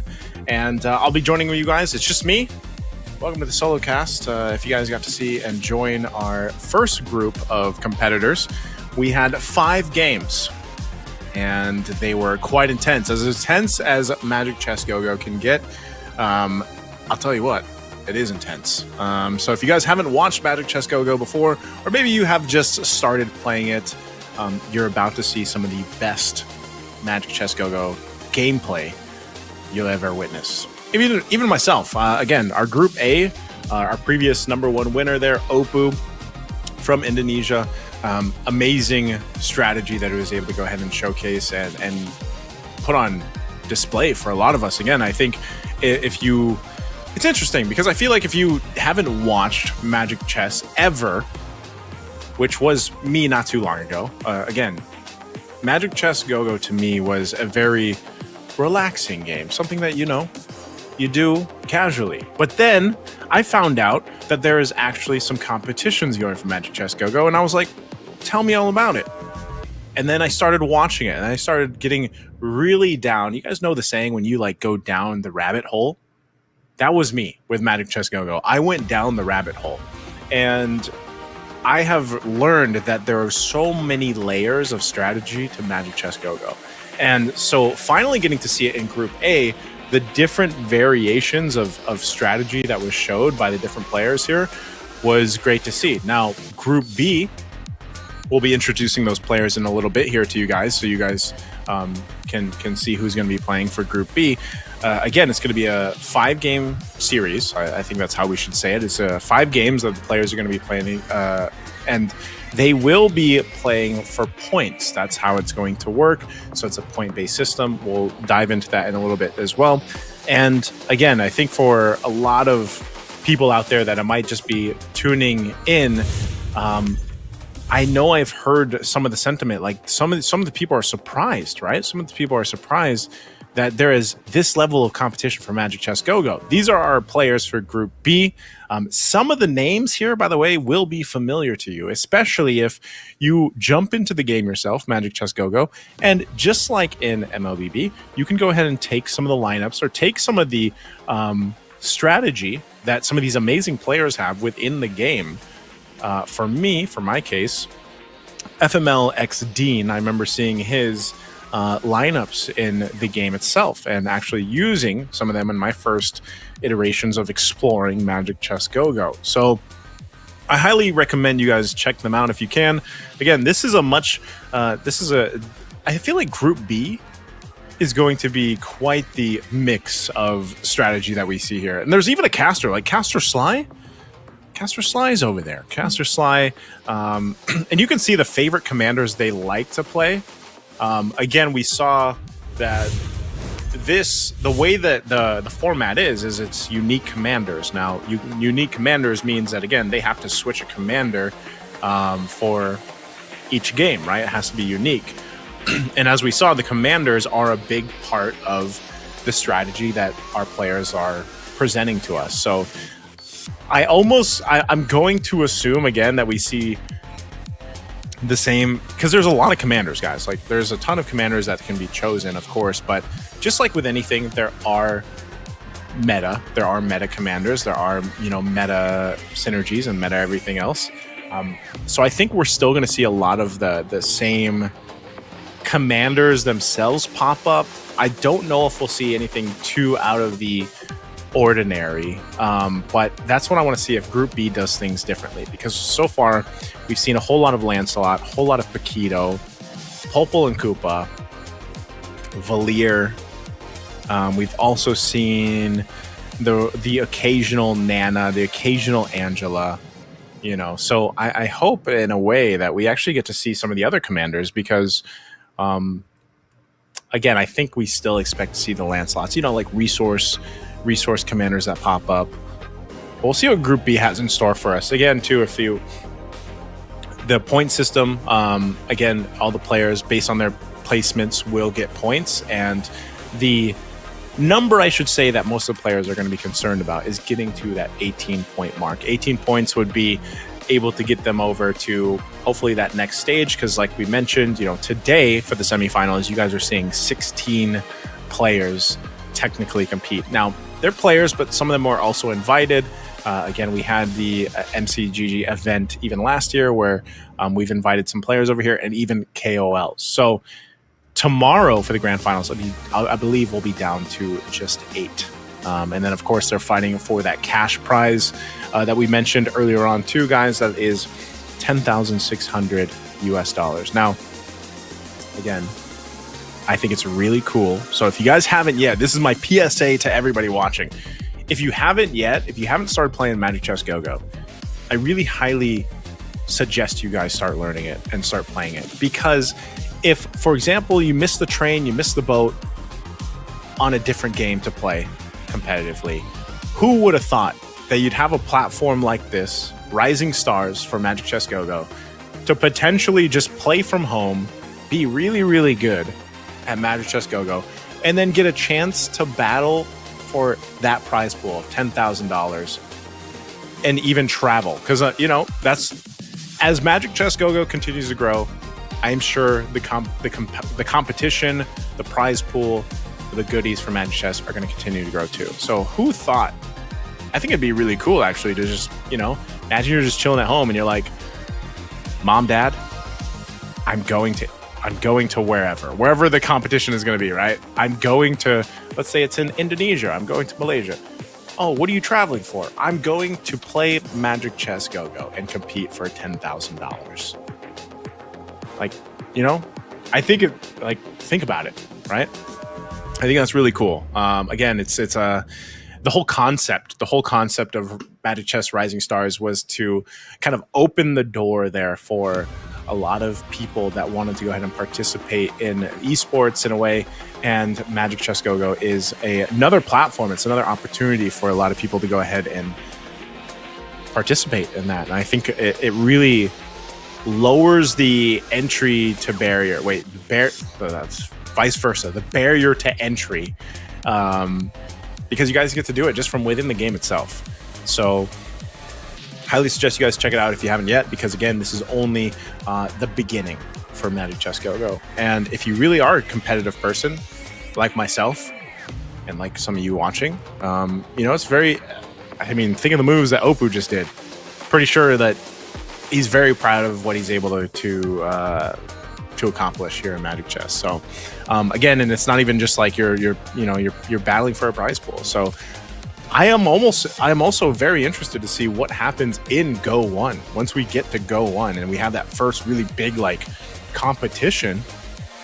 You know, we got a taste of it last year. I know some of you guys might not have been there. Maybe you didn't even know that it was happening, but we had an event, a showcase or a show match actually, even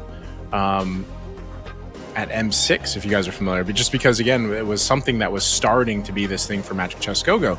And I know if you're Indonesian, if you guys are watching from Indonesia or you guys are Indonesian, you guys have this community track, this community tournaments that happen, and you've been able to watch it for quite a bit. But now for the rest of the world, like in other parts of the world, this might be some of their first time even hearing that there's competition for Magic Chess Go-Go. So again, check it out while you guys can. I know in just a bit we'll be heading into our first game here for Group B, and to see exactly how they approach this.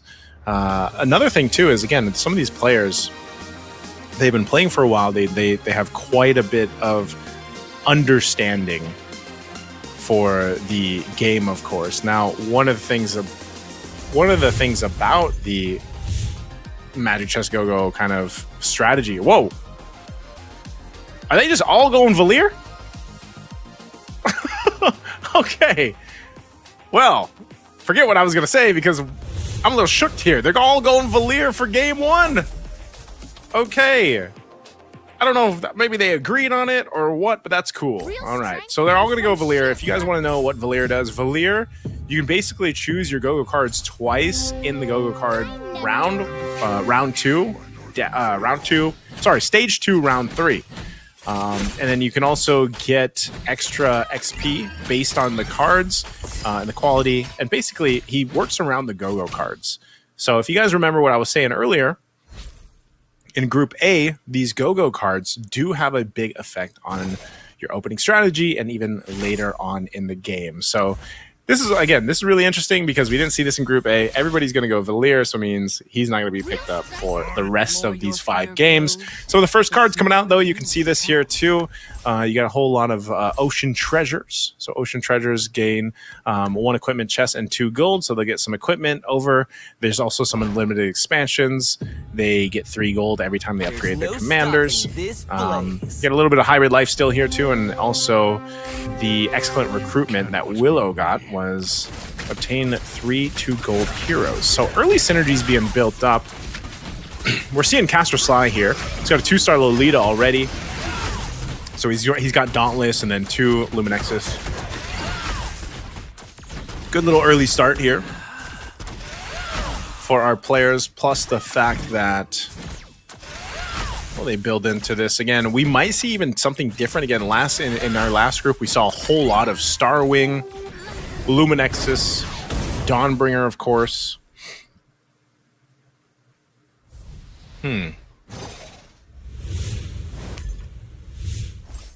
So into this, we'll see how they build this out. Fresh faces over here from our players. Already some early selling going on too. A little revitalize on a Winter Crown for the Ruby. Family 969 already got the 3 synergies built up to Aspirants, Defender, and then the Marksman. So he's got a little bit of attack speed for that Layla. Now even in Group A, we saw a little bit of a 3-star Layla. What a 3-star Layla can do and can't do. Gonna have a little bit of tough time with this. Winter Crown is already popped. Revitalize 2, use 2. So that Balmond Eudora combo is gonna take Family 969 down. Eudora's on point right there. Another word for compromise is failure. A gentle breeze is enough to shift. Oof. Dauntless Defender. We've seen this before. We've seen this before, and it didn't work too well for Elgin in the last one. But Dauntless Defender and then the Doomsworn is actually okay. You will get yourself that 1-star Hanabi. So he's got the 1-star Hanabi because of the Doomsworn combo. FML XD, and like I said, he's you got to keep an eye on him. He might be one of the contenders out of this Group B. It's funny because when you think about it, when you think about the Doomsworn synergy and how, you know, two synergy, it just gives you a 1-star Hanabi. It's not that big of a deal, but early on, a 1-star Hanabi to help benefit that lineup is actually pretty good. Especially if you get early itemization to help her, and then, you know, it's so funny seeing all these Valiers, by the way. So comical. All right, who's going where? Who's who? All right. So we already got the claim here. Family 969. Again, the capacity, this Go-Go Crystal, is usually the most sought after. But most players don't want to spend all their gold either. So you see it's 12 for Family 969. He's willing to go ahead and part way with 12 gold for that capacity, the Go-Go Crystal. So he'll grab that. These other 2 Valiers, they were just running around. So everybody will lock in. You got some good itemization though too. The Feather of Heaven there. You have the copy there. What else did they grab? Copy device here for MFML Dean. We got 3 players already at 100 health though, so that's gonna be fine. Okay. Sen ZT, he's got multiple synergies going.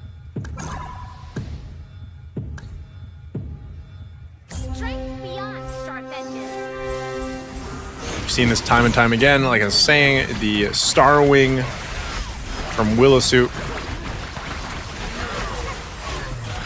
Starwing being pretty good, but it's a lot of burst damage coming out from this Eudora Cyclops backline from Fan Lee. And that's what I was saying, you know, Fan Lee, he went for that capacity, he got it.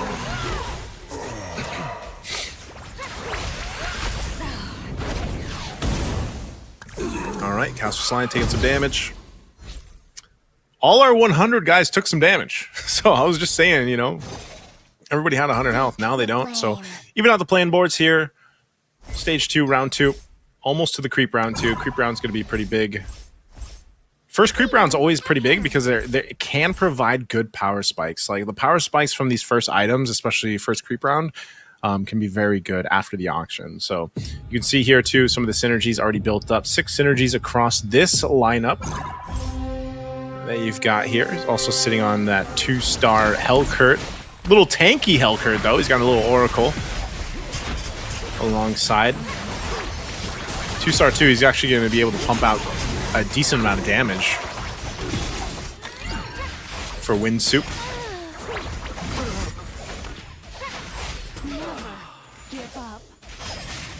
Nice little mix-up. Again, if you are looking to do, you know, something stronger in the early game, the early stages, doing some of these chop suey synergies. When I say chop suey, it's, you know, a lot of these 2 synergy builds work really well for these early stages, and then once you kind of have more of a grasp on the items that you get, especially the cards and everything else, then you can solidify those stages. This is interesting though, because now we got a gold card for our second card for our players. So we got a lot of we got parties opening for Willisuit. He went to the capacity in 3 gold. We got some XP, which is going to be great too. Technological revolutions. We got novel equipments, the vault upgrade. So increasing the interest limit, get 18 gold. The box of holy objects too for Japara is great. Fully armed. What's that last card? What's Caster Sly waiting for? We got to see what Caster Sly picks up. This blaze. See if he picks up a card. He's probably going to go ahead and wait for that.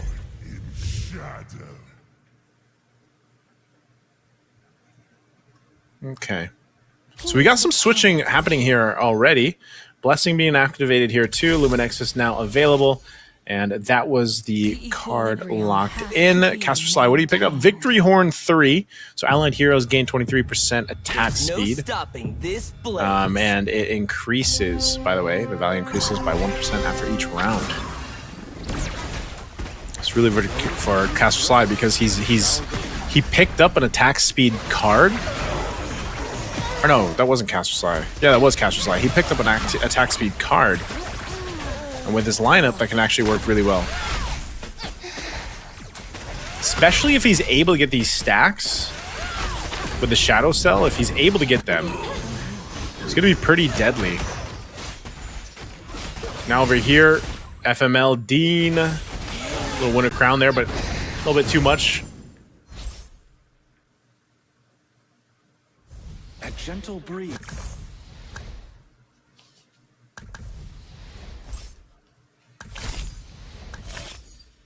Okay.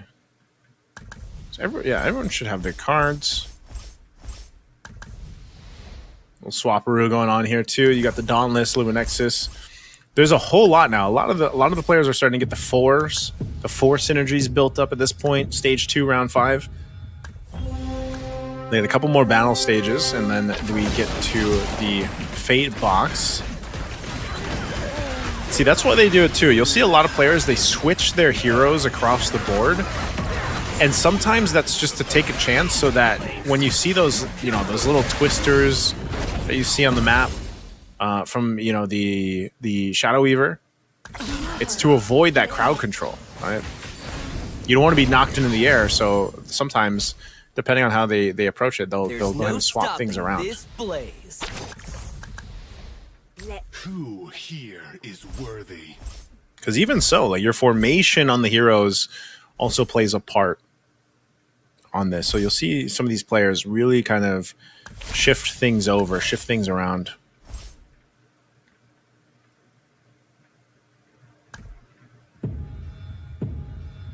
Okay. He's got a couple 2-stars. He's got the Blessing over here on the Ruby. Good bunch of synergy. I think that maybe the most aspirant synergy that we've seen so far, even in Group 1, was maybe for a 6-for-6.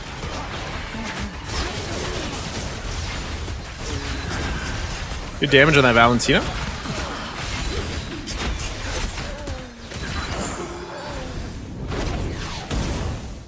Japar taking some damage. 5 win streak for Dofi. Okay. Oh. Guess that Winter Crown was already used.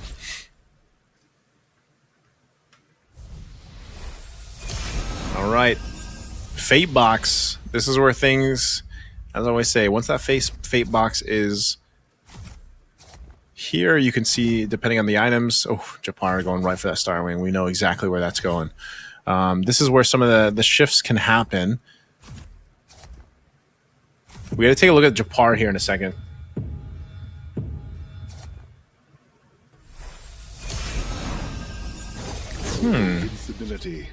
Petra, let's go. Japar. See what he does with the Star Wing. He doesn't necessarily have much Star Wing.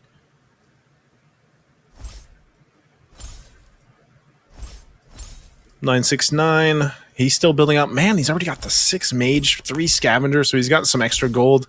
He's going to get the random heroes also to help with the economy. He's sitting on 37 gold, too. That's the thing. So, Family 969 is in a really good position once we get into this now, like, mid-phase. It's going to be good for him. Not to mention, he's got the Angela already. Like, we saw this in Group A. This Angela has good items too. Got really good items. So if you start to build this up into a 2-star, 3-star Angela, Family 969 is going to be kind of scary. There's certain heroes that once you hit that 3-star, depending on your synergy and everything else, they're crazy. Angela being one of them, especially with that kind of itemization. All right, ZNZT, what does he have? Swapping things around. Deciding on his best approach for the synergy. You see he's got a couple different that he can activate. He's going to go ahead and sell one. Going to build this out. All right, what's he going to go for? That back line, though. That back line. Eve from Windsuit. But he's got the Moskov. The Moskov is going to be great. Moskov, one of the sought-after 5-cost heroes. Especially you get something like this, DHS Golden Staff, Sea Halbert, you are locked in for the rest of the game, at least for items for the Moskov, especially if you can go ahead and scale that up. Now for Caster Sly, oh, he's going to get beat there. Forgotten. He's just another target to me. All right, we got the creep round. Stage 3, round 3 creep round. A lot of the players already have really good items for their synergies. So this will just go ahead and help them even more here. Third card's being picked up too. This is good. The Healing Fountain, man. We've seen this so much too. It can actually save you. That Healing Fountain, that extra 3 HP that you get after each round that we're seeing here. Really good. Can actually keep you into the game. And again, some of this too, if you can't get that first place, you go for a higher finish for the points, right? You want those points is what you're after here. So a little bit of extra HP each round can keep you in the game. Now after that, let's see. This is now usually the time you start to see some of these 5-cost heroes come into play. When I say 5-cost heroes, they cost 5 gold to bring to the table, and these are your X-Borgs, your Moskovs, your Yuzhongs, Angelas. They're your heroes that just they cost a lot of gold because their stats are really good, and when you star them up, they're even better. You get the right synergies for them and the items, even better. A single 5-cost hero can actually do so much. Like this Yuzhong. Again, Yuzhong, one of the heroes that players really like to grab. Family's loving it, by the way. Look at him. Family 969. He's feeling pretty good.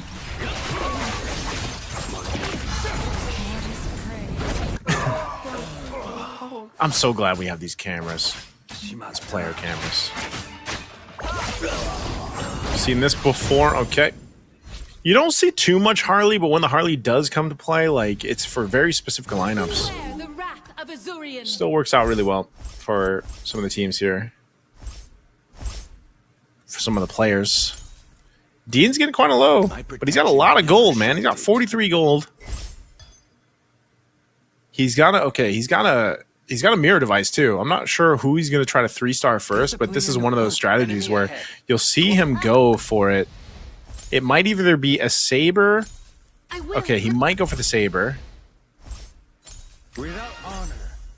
And Daffy as well. Starwing, this is the synergy that I was talking about. This is what Oppo has run to. Oppo, the winner from Group A, he's loved this 6 synergy Starwing lineup where it just buffs your whole board. And depending what you have, which in this case is a Valentina, you get the mage buff. You get that percentage to the maze buff. You also have a little bit of extra attack speed, the phase warper, and then you have a Nana on the other side. So this is really good here that Daffy has.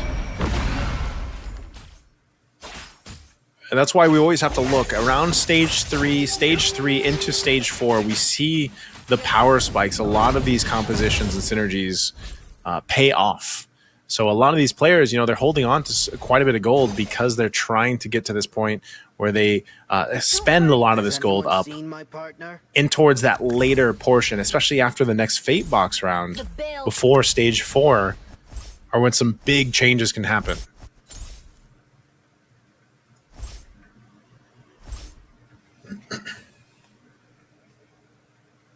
See what they end up doing. 6 mage is really good. The mage Luminexus synergy is very strong. And that's the common thing we see there. You can already see, I pointed this out earlier, the Angela with the Novaria. Now over here, you got more of a mix. This is more of a Chop Suey synergy build that you have going. Whole lot of 2 synergies built off, 2-star synergies built up. Sometimes it can work really good for you, but also it's also item dependent. You can see here you lose this because a lot of this you also just don't have the items you need for it to be successful yet. So maybe towards the later portion you're able to go ahead and get that for what you need here. A lot of the players are using the Chang'e though. Chang'e's actually a very good hero. We're gonna head over to the Fate Box here before we get into the next stage. See what they go for. FML Dean goes for capacity. Willow taking the weapons there. Another capacity for Caster Sly. Japar will take Starwing. Is he actually going to go for more Starwing here? If he goes for Starwing, it also gives some flexibility. Again, if you take one of these synergies, it gives you a flexibility to change things on your board. So you don't have to necessarily keep those certain heroes on. You can just kind of use that to build out even a different lineup. Strength beyond sharp edges. Okay, let's see what he does with this. So he's going to swap some things out. Daffy as well. Daffy and Japar both have this kind of Starwing strategy going. Those who do not rest shall reign. He's going to be up against Windsuit.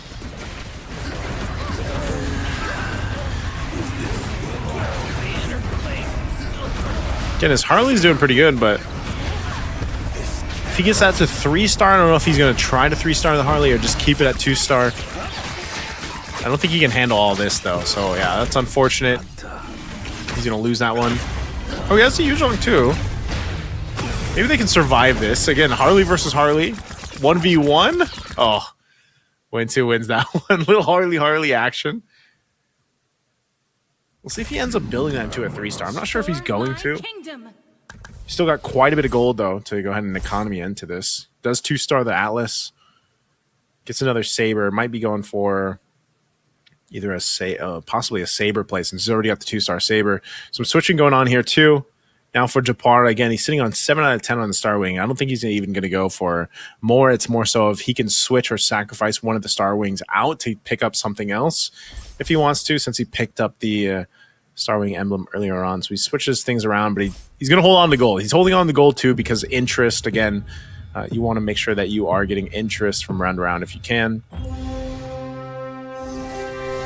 And since we already had one of our players out here, Winsu is getting really low, 6 HP. Let's see if Winsu can also survive out of this round here. Our Willow suit. Oof. Okay, Willow Sue's out. Willow Sue will be exiting outside with FML Dean. So we're back to a creep round. Down to 6 for our first game. Looking pretty close towards the top, though. Daffy, again, Daffy running somewhat of a similar game plan that we saw before from Japar. Japar also ran the Star Wing, but they might switch things up after this creep round. Daffy sitting very comfortably up top, though.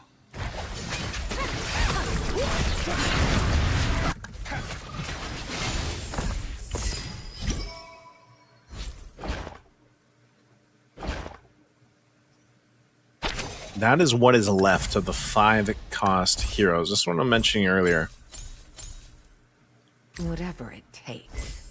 There's no... Be careful you don't get... There are countless planks. There goes your relief. Let's see what they go for.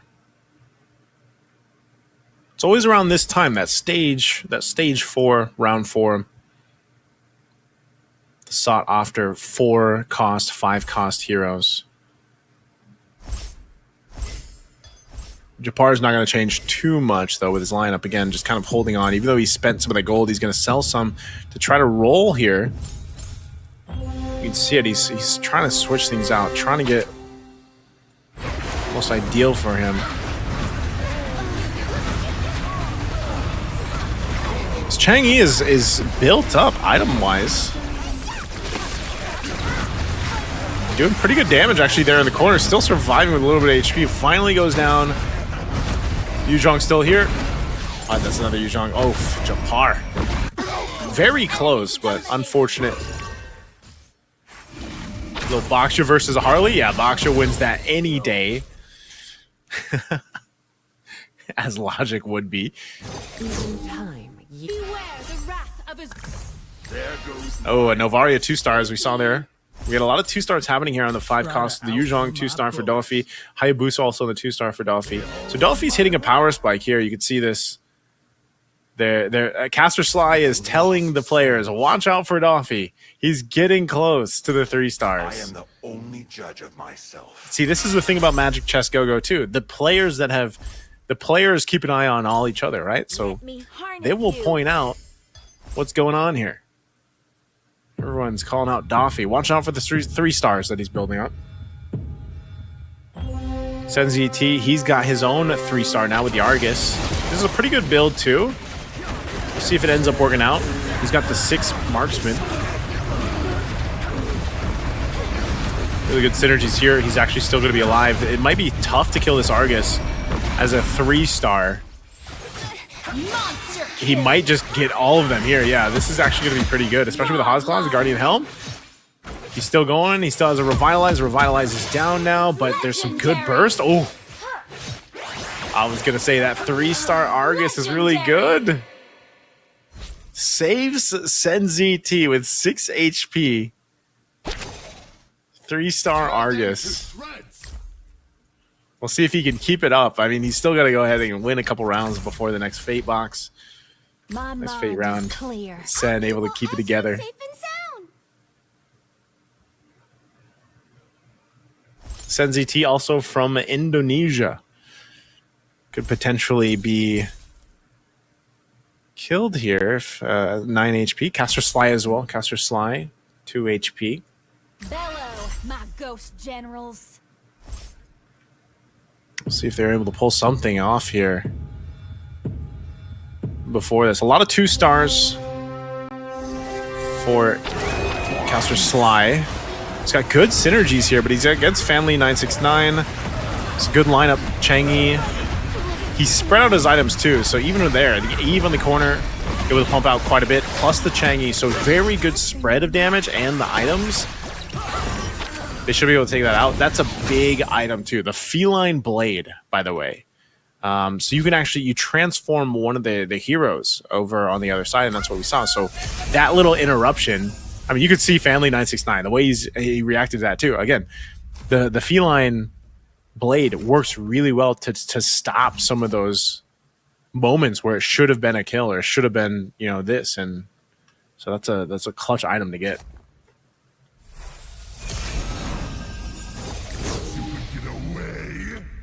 So we are down to 3 for game 1. Caster Sly with 2 HP.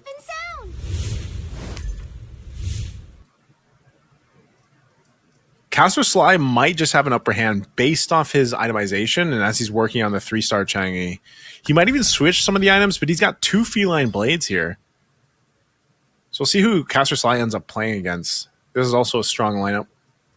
Again, that Star Wing.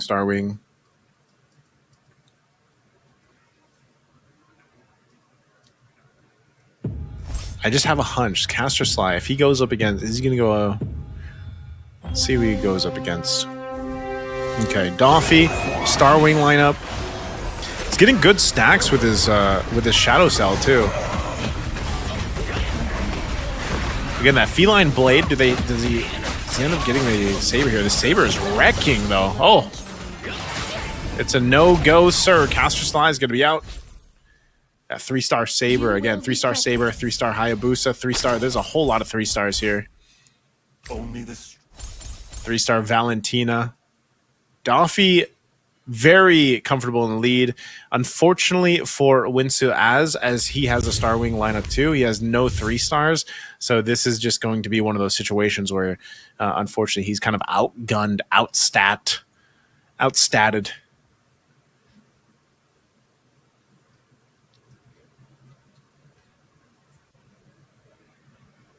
Just really good items too for Doffy.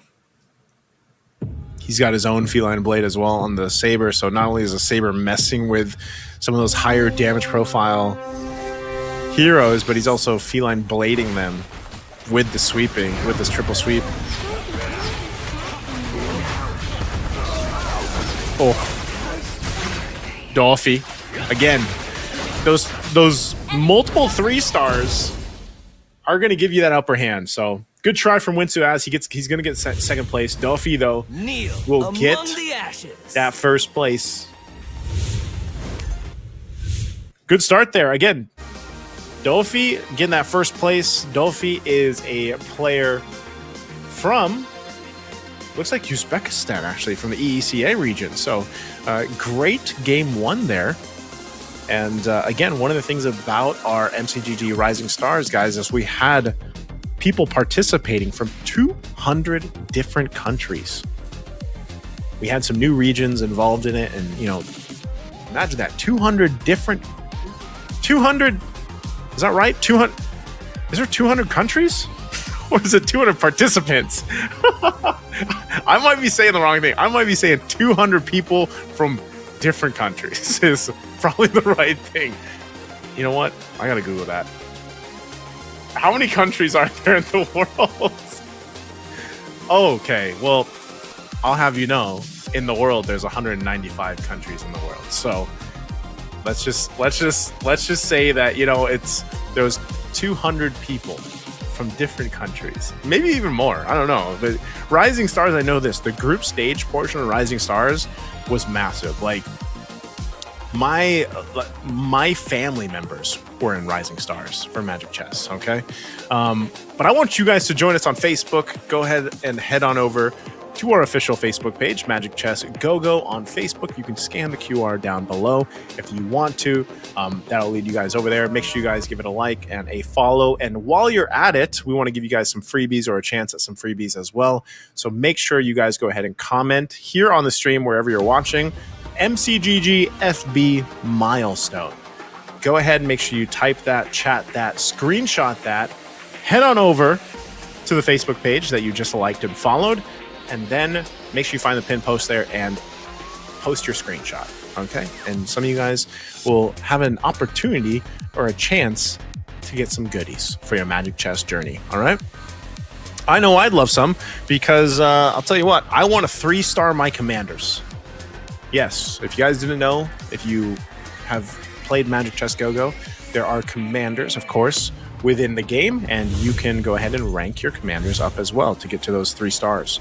Now, here's our winner, Dofi. Once again, I love that everybody used the same commander. I don't know if they're going to keep doing that, but it was great. I really enjoyed seeing all the little Valiers. Yeah, you know, I would not complain if we see the same commander for each game. But here we go. Great breakdown. Like I said, he had multiple 3-star heroes that allowed Dofi to pretty much control the end game, like the late game. It was, again, he utilized the fact that he had good go-go cards to start off. And again, Valier is a commander that works off those go-go cards and allowing you to build that strategy around that. But, you know, as we see here, Dofi was able to just go ahead and scale up really well. The rest of the players here throughout this game 1 were, like I said, were relatively close. There's Family 969 doing some quick math.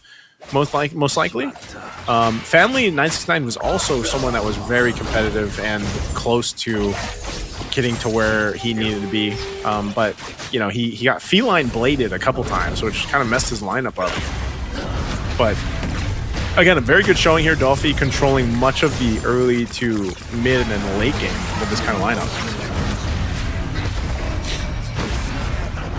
It's interesting, too, just because of the fact that, again, these 3-star heroes can change these fights so much. Like, that jump of value that you get when you go 3-star is quite intense for a lot of the heroes. Like we've seen so far today with Angela and, you know, the Sabers now. The Hayabusas, you know. I like Fanly 969. I feel like he's the most active in the player cams over here, so we're probably going to see more of his reactions once we get to game 2. But yeah, again, congratulations to Dofi there, getting that first place finish. Again, all the players, no matter where they finish, they do get points based off our point system here. So Dofi gets himself those 9 points. I'll tell you what, it's very clear that just in the matches we've seen so far today, there's something about the synergies. There's something about the synergies. And I say that because obviously there's meta. There's meta that we're seeing here kind of unfold. I think for a lot of viewers out there, this might be their first time seeing meta, because anytime we watch competition, there's always this meta that forms, right? And in a way, for Magic Chess's meta, there is this meta which is dependent on a couple things, you know, commanders, go-go cards, items, and everything else. But the synergies are very fun to see how they kind of unfold over the start of like stage 1 all the way to stage 4. Especially, like I said, a lot of the Star Wings synergies that are coming into play, a lot of that mixing and matching that we see with Star Wing.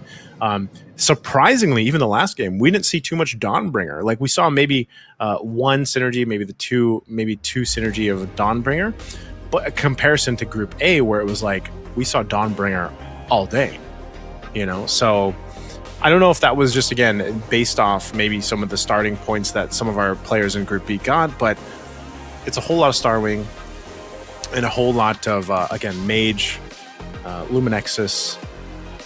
What I like, though, is that everything is essentially very competitive. Like, if you think about it, when you watch Magic Chess Go-Go, it is very competitive based on the synergies that you bring. They're all very valuable. Here's our breakdown, though, after round 1.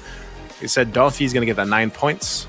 Winsu gets the 7, Casper Sly at 6, Senziti at 5, Family 969 at 4, Japar 3, Willowsuit at 2, and FML X Dean will have the 1 point. But like I said, you have plenty of time. You have 5 games to get the points that you need.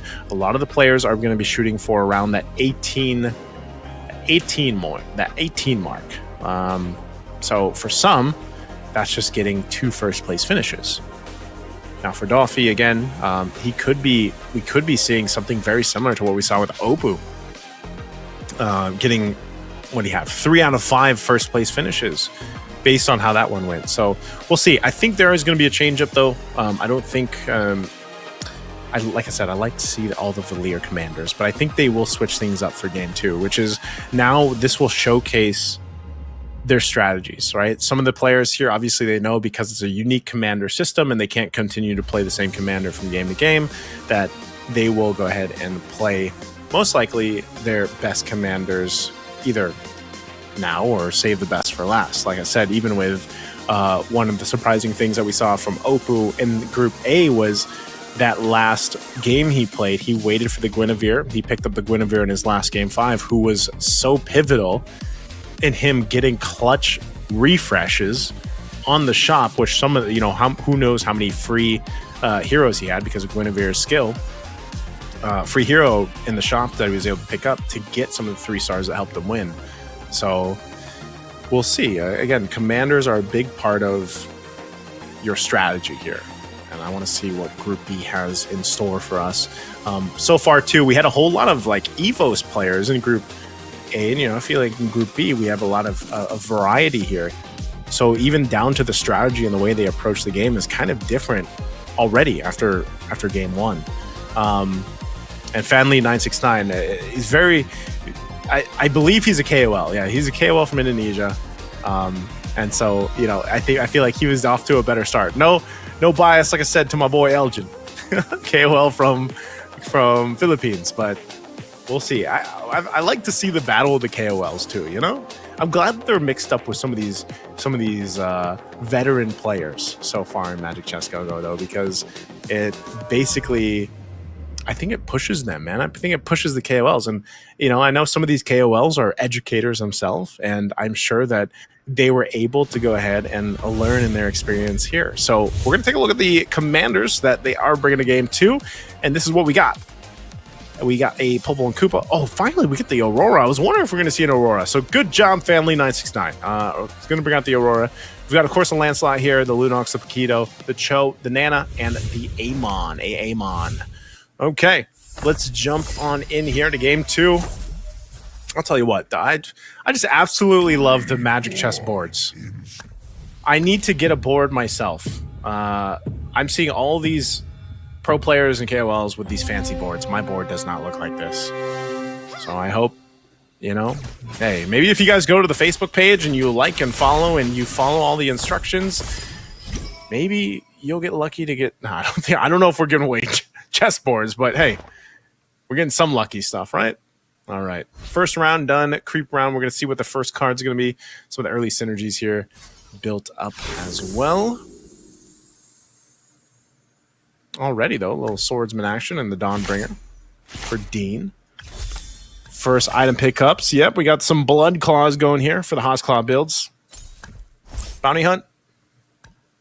Steady growth. Yeah, steady growth. Adequate shock. Oof. They got the unyielding spirit. That equipment chest from Unyielding Spirit is actually pretty good because, like I said, equipment can be really big for certain lineups.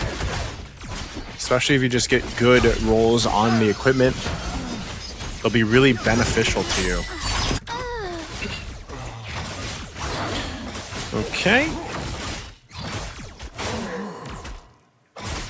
Again, these first rounds, like the first stages, are always really interesting because it's sort of you have to look at stage 1, kind of like a slow burn, It's because some of the players themselves, they'll use these initial stages to go ahead and kind of map out what they're going to do towards even the late game, depending on how they pick up these early synergies, because you can see some of the players will 2-star some of these heroes early on, and then sometimes they even sell those 2-star heroes just for the sake of gold, if that's the play. Otherwise, they will build them up. They will build them up into whatever last lineup they want trying to go for.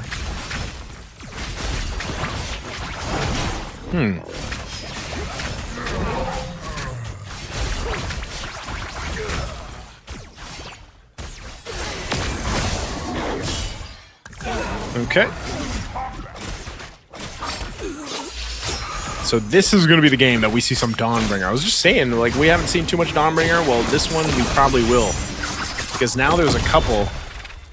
And by a couple, I mean, I think 3 players are using Dawnbringer. At least for the 2 synergy so far for Dawnbringer. Where my blade strikes, the dawn will follow. Okay. Aspirants, swordsman. Got the defender as well. Really good kind of early building going here too. Interesting as well, because what we see here is that you've already got the Skywrath Spear this early on for Sue. Or for Caster Sly, I mean. Willow Sue still working on his. Again, nothing too fancy just yet. Still sitting at 100 health though, so we're going to head into the auction here. Family 969, we'll see what he goes for. Again, that Go-Go Magic Crystal being one of the sought after items, but oof. Winsuaz goes right for it. They want that DHS. The fight for the items. A little bidding war for the capacity of that Go-Go Crystal. So the highest bid that we're going to have here is 9 gold from Dean. All right, so they locked that in. Oh, that last minute for that copying device, for that copying. Okay, they've settled it. They've gotten their items.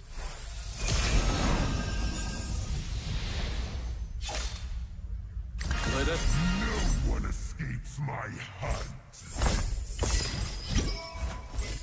All right, this is where we see, now that we're getting into stage 2, round 1, what they decide to do here. He's got 20 gold. I don't know if he's going to... Yeah, he's just going to take one out. All right, switch things around. Playing with the Star Wing. We'll get the 4 Star Wing combo. Bruiser, Dawnbringer as well.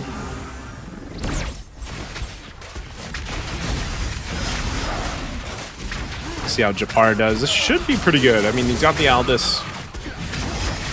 That's the interesting thing, though, because, yeah, over on the other side, already got that Skywrath Spear for Caster Sly, the Dawnbringer item, but this is going to win it out because of the 2-star advantage there. I'm in top form. Let's go!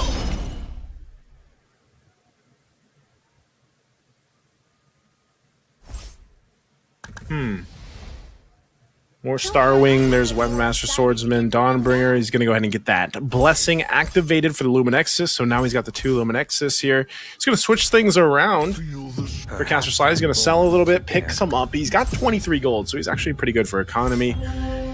Now take a look over here for Family 969. He doesn't have much, man. I mean, this isn't much of a like, he doesn't have too much synergy to work with. So Family 969 might be playing the long game here. This one's going to be tough for him because of the multiple 2-stars and the itemization-wise that Japar has. So we'll see. Again, Family 969, this is more of a long game play. Because even with the Scavenger synergy, he's not going to really be able to do much with that anyway till later. Swordsman as well, he needs that to kind of build up. Doesn't really have the right much of the heroes that he wants.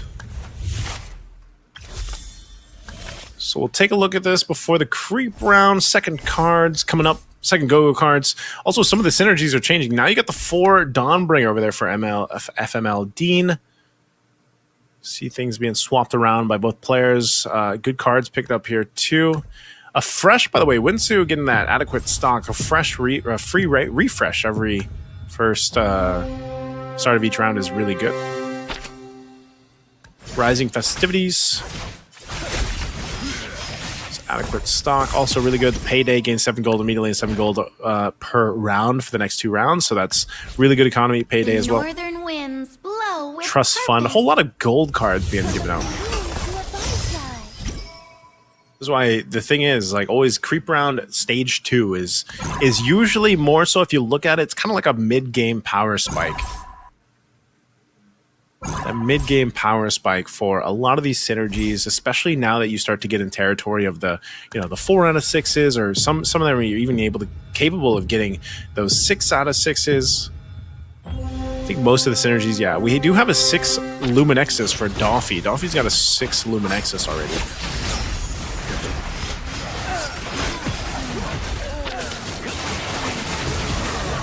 So again, you know, this is the same thing that I was saying earlier. Family, unfortunately, just doesn't have what he needs to make this synergy work. So he's going to take the loss in that round there. It's one of those things where it's like you have 3 synergies, but you don't really have the heroes that you want, nor the items that you want for those synergies. You know, this is why we talk about it so much, that if you're playing Magic Chess Go-Go, it's, you know, it's you can have like these great synergies or these quote-unquote meta synergies, but unfortunately, if you don't have, you know, the heroes that you need or the items that you need, so to speak, it's not going to be as efficient. See what he does here. He's holding on to a ton of gold, though. So, like I was saying this earlier on, Family 969 might just be waiting for the long game. He is playing the Aurora, so this is part of the strategy of Aurora. You know, the more you don't buy from the shop, the more her like passive is activated.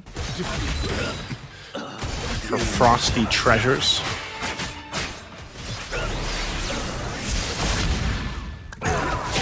See what he ends up getting though. Willow Sue's still sitting up top, 91 HP. Next star up's going to grant a blessing here. Okay, Family 969. What is he going to do? Does he want to like star up? He's going to swap items over to the Fanny. So he swaps items over, or he has items on the Fanny now. But again, I think this is one of those cases where he's got to start, like if Family 969, as we take a look at him, he wants to start getting some of these two-star heroes if he can.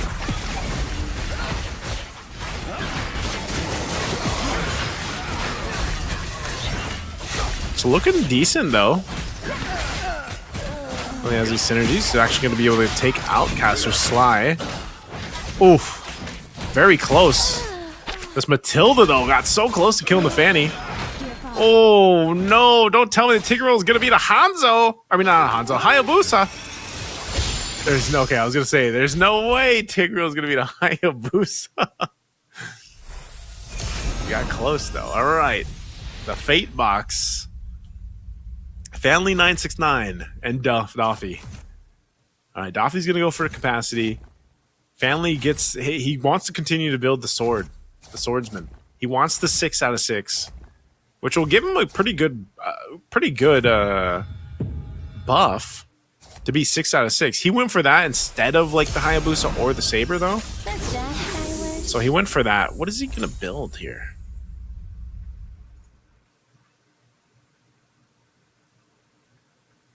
Okay.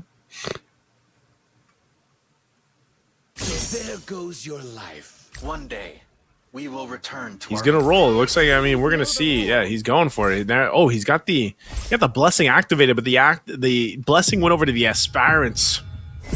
Went over to the aspirants, but he does have the 6 now, so he's got the 6 swordsman. That's good. That's what he was going for anyway. So they got the 24% hybrid attack. The swordsman get the extra hybrid attack. Doffy's doing quite a bit of damage to him, but he should be fine. If he can star up this Yuzhong, oh, he's not going to be fine. If he could star up the Yuzhong, that'd really help him.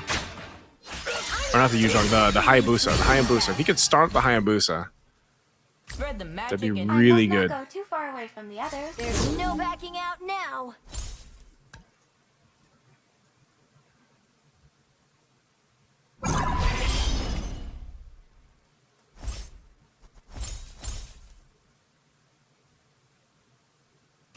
Way of the sand lies. One life is just enough. All right, he's still hunting.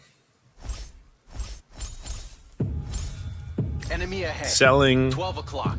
He just... I'm assuming he just wants to go for the... Assuming he just wants to go for the star up on the Saber.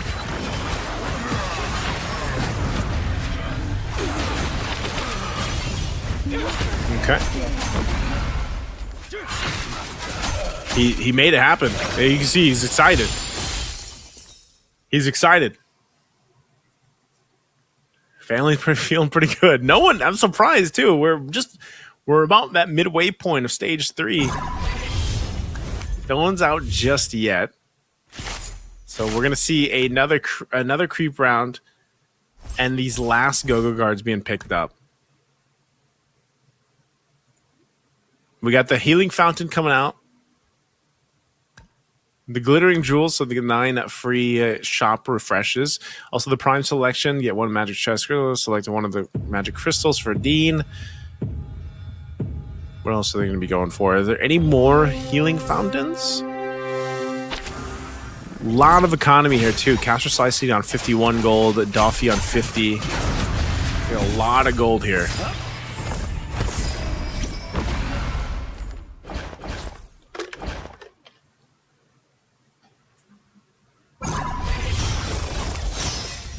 All right, we'll see what some of those last cards are going to be. Enough to shake the foes.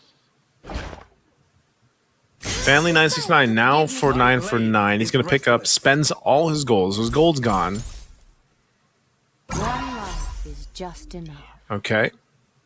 He gets a Natalia 2-star, which also gets the blessing activated. So he's got the blessing on the swordsman. So he can actually get rid of one of his swordmen to activate another. And that's exactly what he does. So he now has a marksman. This is actually much better for 969. The Natalia does quite a bit of damage, especially when you put the items there. But that Dawnbringer, man, should be able to win it, maybe? The Natalia is doing quite good. Still has an immortality. Oh. Natalia versus a Yu Zhong with an immortality. Wow. Okay, he made it work.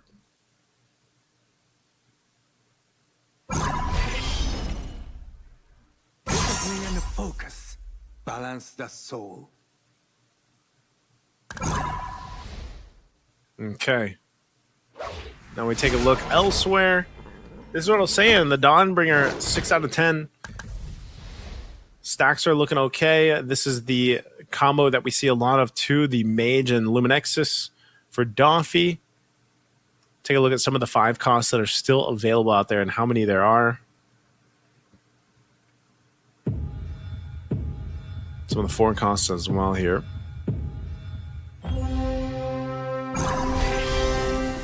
We'll see our players start to build up on interest again and then look for capitalizing out on the 3 stars once we get to that next stage, stage 4, for those that survive out of it. No one should go down just yet. Some are getting pretty close. And FML, that Dawnbringer, I'm telling you, the Dawnbringer. Ooh, Doffy gets a shield.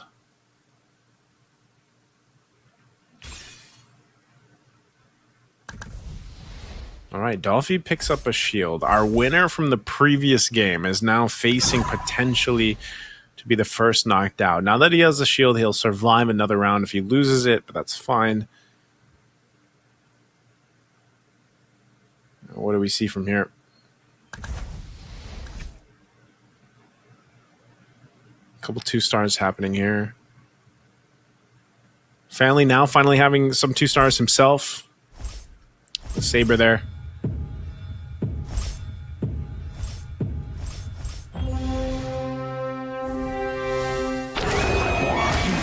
Going against Willow Soup.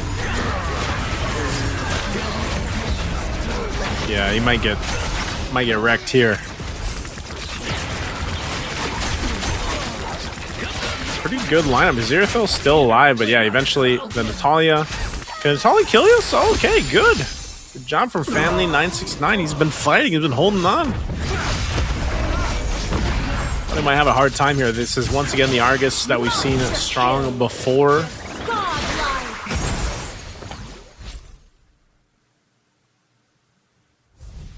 Very close now. Now that we approach this next Fate Box round, this is going to put everyone very close. You can see this across the board except for Winsu. He is still sitting so healthy up at the top. Again, some of the items, big items being changed here. I'm wondering if anyone's going to take this X-Borg, if anyone wants to go with the X-Borg comp. Okay, it's going to be Willow Sue that grabs 1. Winsu will grab the DHS. It's too late to run. Some 2-stars happening here. That was the expiring 2-star. Also the box show over there for Willow Sue. For FML, he's still sitting on a lot of 2-stars. Like I said, the stacks that he wants, I feel like he's probably had a little bit of a hard time building up the stacks on the Dawnbringer items, but it's making it happen. He's going to switch things around, gets the Exorcist and then the Swordsman, or is he going to go and stick with the Starwing? Okay, he's trying to figure out what's he want to do with it. He will keep the Hayabusa there, so he's got the Exorcist. Oh, he's going to go with the Phase instead.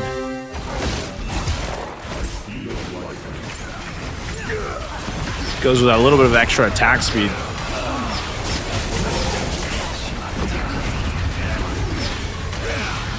He's doing all right. Oof.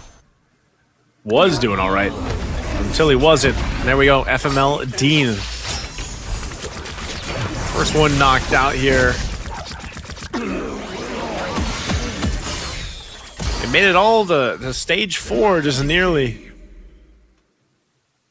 FML Dean, first one knocked out. Very close for Family 969. Japara as well. He's got his own shield. Daffy's got a shield that he got earlier on, so that's still serving him really well. Winsu sitting at 81 HP.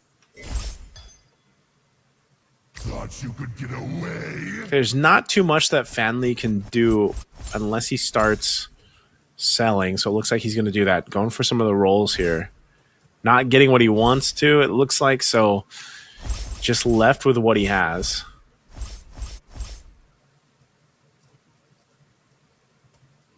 He could be in a troubled position. 4 HP, wasn't able to really change much. See if he can stand Caster Sly here. They're both quite low. He's got some pretty good damage though. Valentina could be a problem. He's actually going to take care of the Valentina. This is good for Fan Lee. Woof. Took out Caster Sly. You can see him celebrating in the camera. Family 969, go ahead and celebrate, taking out Caster Sly. That's 2 down. We're down to 6. And it's the creep round here. Stage 4. Round 3. It was a tough shuffle, too. Like we've seen, you know, it's always around these stage 4s that we see our players really kind of try to roll for what they can. See that mark up there, Irithil, almost 3-star. Argus, almost a 3-star for Winsu as he's building up really well.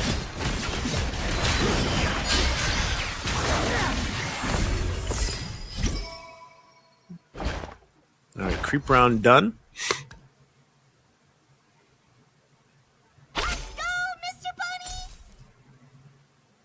Good synergies over here for ZT. Send ZT. Weapon Master, he's got the Metro 02. He's going to go ahead and get his 3-star Argus.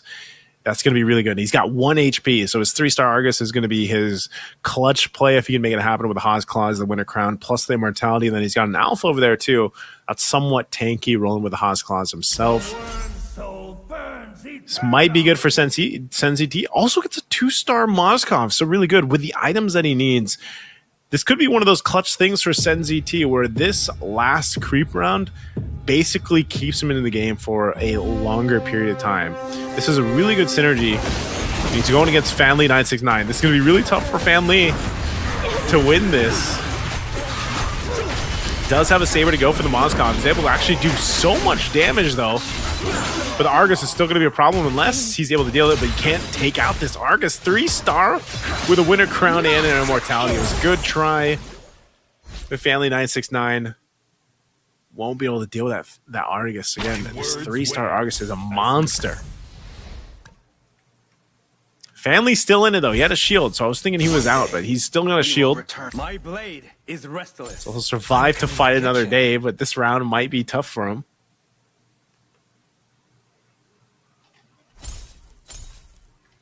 No one in this world had it easy. Let's see what he picks up here. Is he going for the Hayabusa play? Working in the dark.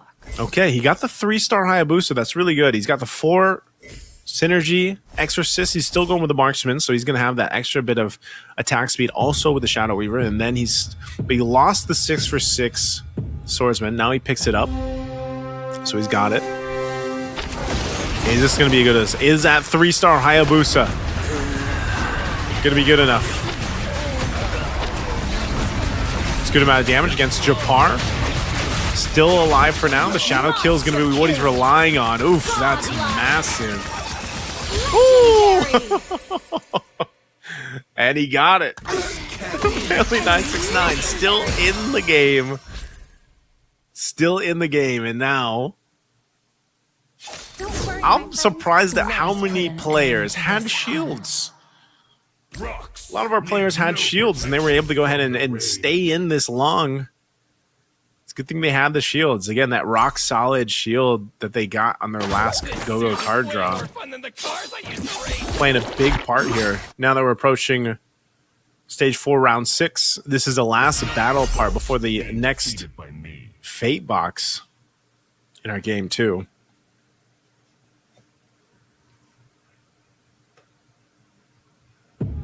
It's very different now at this point. You have so many people very low, but relying on shields too.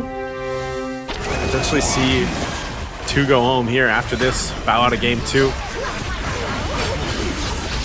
Oh. Oh, that amount of damage. Duffy going to be out. And next up, got to win a crown. He's working on that. Ooh, and we'll take him out too. Japar and Daffy will sit out. Senzi T. Family 969 is still in it after being almost sent out. So we have Willow Sue, Family 969, and Winsu. Winsu as Willow Sue. Goes for the bruiser. We'll see if he's able to make something happen here.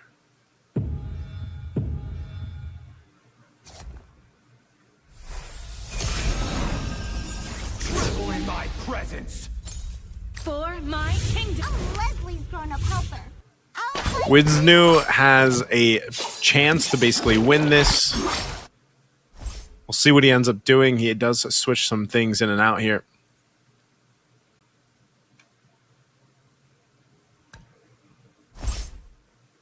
Oof, that 3-star Baksha.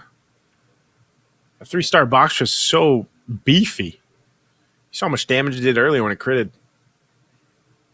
For Willow Sue, though, nice little mix-up on the synergies, too. The Metro 0. Let's see what he ends up doing. Let's see how this 3-star Baksha works. He's got good stacks from the Shadow Cells, too. Especially that 4 synergy. That's why he's actually able to do quite a bit. Now look at that crit, 19,000 damage. Oh, he's actually gonna. If he can get it off again, he needs that mana. Oh, so close. He's still alive. He needs the mana. He's gonna get it off. Oh, boom! Big crit. The Baksha is huge. Willow Sue stays in the game. I'm telling you, the reduction of damage with the Tortoise Puissance, plus the double defensive items, the Winter Crown, plus the Immortality. I've never seen a Baksha move like that. That's actually pretty crazy, just because, you know, he reduces the damage and then he does a jump that does magic damage. And you saw the crits, 19,000, 20,000. What Baksha does that? This Baksha from Willow Sue. All right, he's going to be going against Winsnu right now. Same thing. I think we have to keep an eye on the Baksha here. But now his Chang'e's popping off too in the backside. A 2-star Chang. Look at the crits again. Winter Crown was popped too. That's the Tortoise Puissance. Finally, their Immortality is going to be popped. Oh, enough damage of the Earthil. Can the Chang'e finish this off? Winter Crown was popped by the Earthil. Winter Crown from Chang'e. Oh! But the burst was too much from the Earthil. Oh. That is such a cool animation, by the way. I just have to say. I mean, that Cho animation, getting started. so good. Wisnu as getting that first place finish. Congratulations, congratulations. A nice little chop suey build of synergy right there. He did have that 6, I believe he had the 6 synergy marksman was what he was rocking with. But yeah, it was that Irithyll, the Irithyll combo with the Alpha and the Mozkov. But man, that Irithyll got close. It got really close. I was going to say, there had to be something to deal with that Baksha. There had to be something to deal with the Baksha. Well, Wisnu had the answer. You see it, like, again, Group B, if you guys watch Group A with us, Group B's matches or their synergies or their strategies are different than Group A, you know?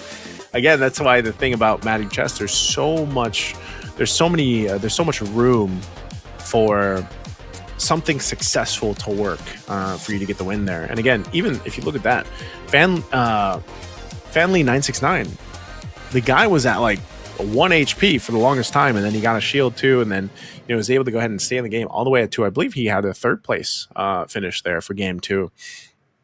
So that's the thing again, where you comes down to some of those switches. That stage 3, stage 4 switch up is always that kind of potential power spike for something to happen here.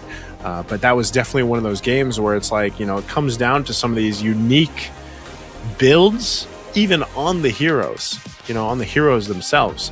Like sometimes, you're so used to seeing some of these items out there, especially, if you're so used to some of the items like, oh, this item does this. Well, who knew Baksha can go and have an Ice Queen wand and everything else, Well, who knew you guys can go ahead and win some prizes by joining us over on Facebook. Head on over to the Facebook page. You can scan the QR code if you want to. Follow us on the Magic Chess Go-Go Facebook page, the official page. And while you're at it, if you want a chance to win some goodies or some rewards, you guys can go ahead and comment here in the chat, MCGG FB milestone. Make sure you take a screenshot of that.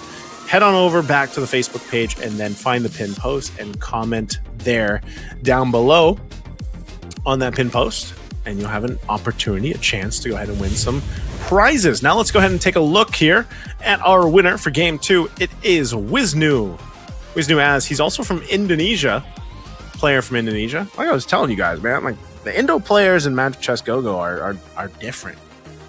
They're like, you can tell they've had quite a bit of competition out there. So everyone else is definitely going to be looking to see what these guys are doing and bringing out the strategy. Because Wisnu, he had a comfortable lead like for the majority of the game. I don't think there was really much of a moment where he was kind of struggling or anything like that. So, I think, again, in this sense, it's like you look at the pacing of this game, and it was just favorable to what Wisnu started with in the first place. So let's just see again, if there's going to be a challenger to step up here now. It's been good though. Like I said, back-to-back games, different in their own sense, different strategies, things that can work on both sides, if you will. We'll see how they go about this. Again, like one of the big things about it is you bring out this strategy that we saw, and it's one of those things where like you have this idea, you have the concept of the team comp that you want to bring or the synergies that you want to bring, but it changes as the course of the game goes too. This Argus for a bit was unstoppable, and then it changed, and this was that 3-star Baksha that we see just kind of wrecking it. Will we see one of the crits here? Maybe we see one of the crits. That's that Tortoise Puissance. Okay, we don't get to see it, but man, that Baksha was hitting for 1920k. Like, that's crazy, right? This was a nice little showdown right here. Boom, 15k crit. Again, very interesting to see. That was a 1v1 showdown there. So, I'll tell you what, the players are, I feel like, almost in a sense, they're testing some of the compositions that they can bring out here, but it's all part of this plan, and it all starts with the cards that they get early on, with the synergies that they build. But I'll tell you, it's been nice to see already in Group B somewhat of a different start, a different plan. We're 2 games in now. different winners for the first place finishes for both. First Doffy, and now here we, of course, have Winsu. Wisnu. I think part of this, though, is, again, if there's going to be like an even distribution of points, maybe we have a third place or a third game different winner. I'll make things interesting here for us. Let's go ahead and look at the post-game stats. This is what I was saying, though. Wisnu's lineup, especially with the Cho, was great. Nice little mix here. Had that 6 marksman, Metro Zero, Weapon Master, Doomsworn, the Ember Lord. I think even the Ember Lords like helped him out in that sense. Just really good though. But even like I said, if you look at this, like FMLD, and it was like one of those situations where like his Dawnbringer lineup, you think would be really, really strong and work, but I just feel like he wasn't able to get the stats that he was looking for, or the stacks that he was looking for, and then he couldn't get that Valentina to that 3-star where she can usually pump out quite a bit of damage. So let's go ahead and look at the updated standings here. 16 points now for Wisnu. So he had a pretty good finish even in game 1, right? Doffy now sitting at 12, SenZT at 10, Fanly 969 at 10, and we have 9872. FML Dean is going to want to kind of get things under control if he can to move forward, if he can get there. But so far, so good for, again, the top of the standings. They're very close. We'll see exactly what the plan is going to be. I think this, for game 3, since it's a game 3 and it's, out of the 5 games, we might see some of the players actually pick up some more of the kind of economy commanders. Maybe we see a Lancelot or 2 pop up. But there's been a good variety of commanders too. I think, we've got plenty of commanders in the game. We might as well go ahead and bring more and more to the table, But like I was saying, when we got to Group B, I was like, I hope we see some new commanders. We have so far. And so I'm glad about that. I think even if you look at this, though, play style-wise, Indonesia just has something that's very apparent with the way they like to play Magic Chess Go-Go. And I feel like they're able to go ahead and figure something out with the composition that they want, And if that means waiting till stage 3 to go ahead and wait for that power spike of the creep round and maybe that fate box round, and then sometimes just clear a board and switch up, they'll make it happen. I think so far, though, it's been Fanly 969 who's been like the most active or vocal on the player cam. And it's funny because maybe for some people, like you don't play Magic Chess Go-Go that way, but then when you watch other people play it and how excited they get when they win these rounds, it's pretty crazy, right? So let's look at the unique commander for game 3 ahead of us. Those are the commanders they've already played. Again, everybody played a Valir in round 1. Let's look at this. Okay, yes! I'm so happy a Cyclops is being played. And it's by Wisnu. It's by the previous winner, so that's great. Cyclops is going to be played. Still very normal commanders that we've seen so far. And there is a Lancelot over there for Caster Sly. I'm a fan of the Cyclops. I'm a fan of the Cyclops because of the fact that, he's just one of those fun commanders. It's like the way that he works is basically when another commander dies or they're sent out, you basically get a portion of their gold and also one of the random heroes in the lineup, right? You can also gain heroes. So Cyclops is just kind of fun to play. He's one of those fun commanders to go ahead and have a little bit of a shake-up to a game. So let's take a look after that first creep round here where they go. First card's going to be picked up too. What kind of first cards? We got the trust funds. We got gold. We got a whole lot of gold being built up.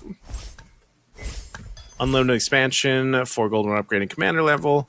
Gain XP. So we got XP and gold is what we're going for the cards here for that first card pull. So that's going to be good. SenZT is the only one that went with the Magic Immersion, so he goes Magic Immersion. Forbidden Power too. Caster Sly going with the backline battery power, basically.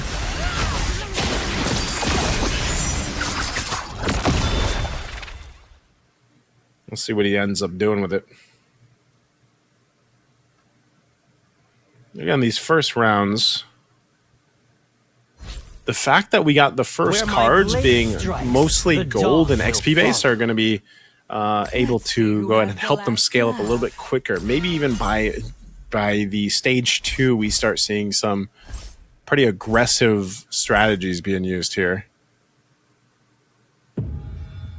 Right now, though, across the board, it's a whole lot of Defender. Just based off the first heroes that they got, so we got a whole lot of Defender going on. Caster Sly here. 3 synergies activated already. Whoa, look at the burst. That was like one of the quickest matches right there. That was like 2 seconds. So let's come with swordsman. Okay, right here as well.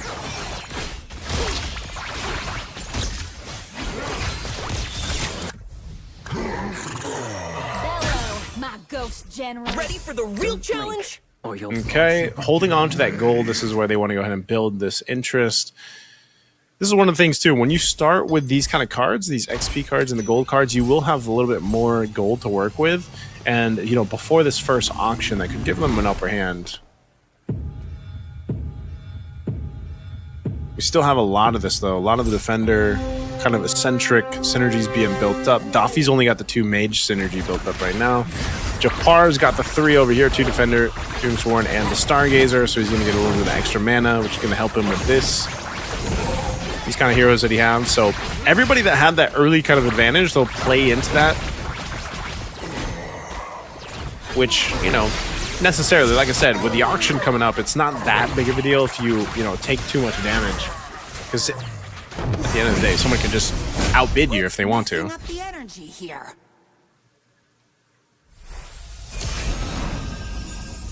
All right, let's head into the auction. See where they end up going up here.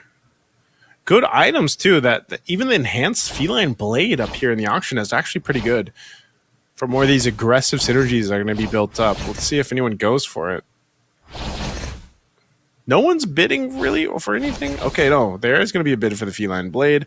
The Enchanted Talisman. Over here for the 4-star. 4 gold, or 4 cost gold heroes. Now back for this, okay. Sen's just like, I'm going to go for the Feather Heaven. Nope. He's already got the Enchanted Talisman. Okay. Now we get to this point next. This is where the blessings will come into play too. Don't tread. Don't interrupt my show.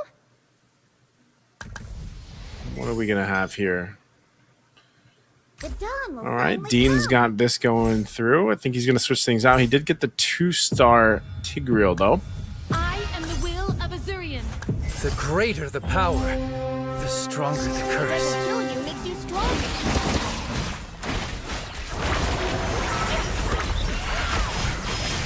Luminexus and the Stargazer. I think he's got a little more time, but that was a good pull early on. He's already got a 2-star Novaria for Family 969. That's actually a great start. He's got multiple 2-stars.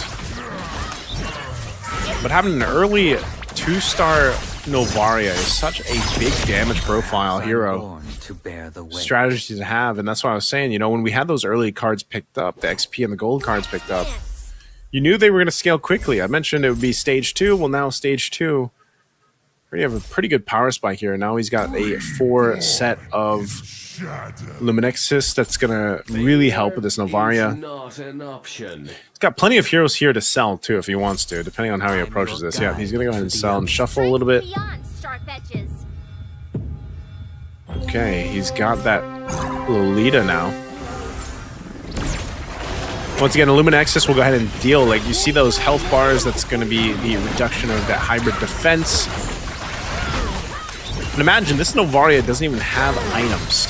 Like, can he actually survive this with this damage from Novaria? If he's able to take away this Alice, it should be pretty strong. Eudora's helping with that, and there you go. Novaria will be able to take out this Clint right here with Shatter. Boom.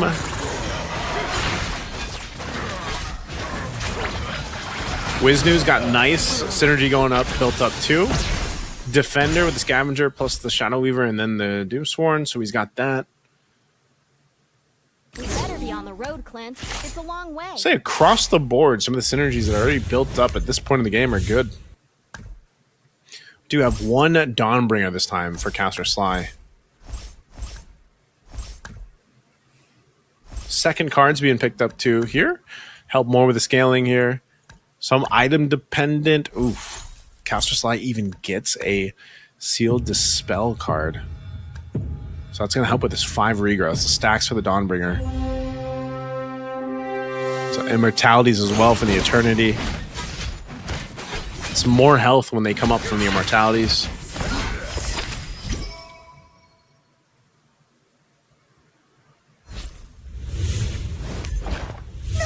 I'm letting you outshine this celestial traveler. Brings victory. Paxleys are always true to their word. This is where the switch goes on now that we're in stage 2, round 4 here. See, now they're picking up some of these 2 stars across it. Again, once people start getting knocked out here, that's the thing about Wisnu. The Cyclops will kind of help him. And I know we didn't see it in Group A, but the Cyclops, as long as he stays alive and he's not one of the first ones to bow out, he'll be able to use that. He's taking some pretty good damage here, though. Might be able to win this, though. Again, this defender thing's playing out really well, but he's actually dealing with that back line. If his Baksha goes down, his Hanabi's going to be in trouble. Oof, yeah, he's not going to win that one. Unfortunately, even with the Guardian Helm and the Revitalize, not enough, so Wisnu takes a hit.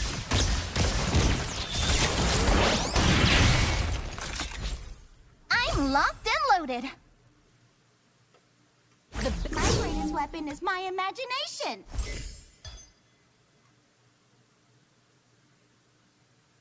A little switching here.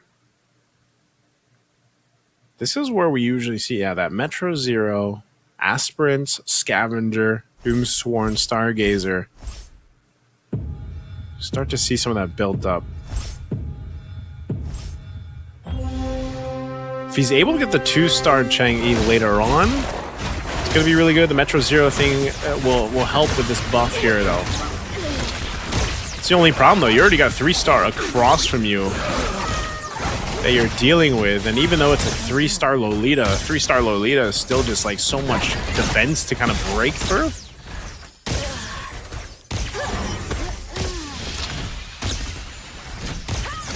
Yeah, that's tough. That 3-star Lolita this early on, you start getting into 3-star territory early on stage 2. It's tough to break through that. Not to mention, Family also has that 2-star Novaria. My mind is clear. Well, switching here from Doffy. Doffy, 35 HP now. Still going to be okay for a little bit longer. You're going to switch things out. Selling here, sitting at 10 gold. He will be building up on that interest.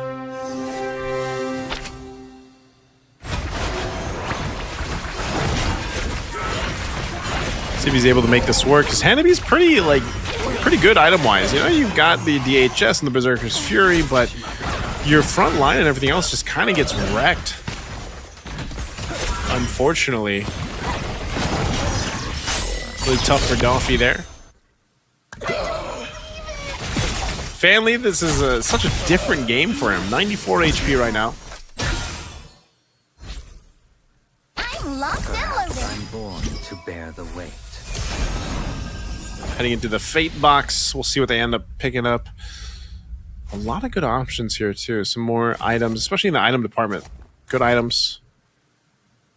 Just say there's a Hoss Claws. Even down to the Domites, that'll be taken up. The Ice Queen for Wisnu. Mostly on the items here.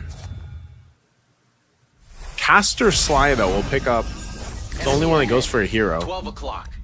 So Caster Sly goes for the hero. Let me harness you. Now that gives him a 2-star Veil. He's got the 6 synergy for the Dawnbringer. And for Willow Sue, see some of the changes here too. Now, Blessing activated.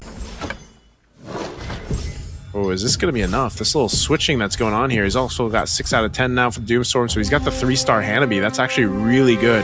Plus the items, the DHS and the Berserker's Fury. This is a big turnaround. This is a big power spike entering stage 3 for Doffy, who is facing near elimination. So now that he's got a 3-star Hanabi, that's great damage output with the rest of his lineup, you know, 3-star Hanabi. So he'll take that one to Caster Sly. Meanwhile, Dean takes a hit. Still. Nothing escapes my gaze. Here's Wiznu.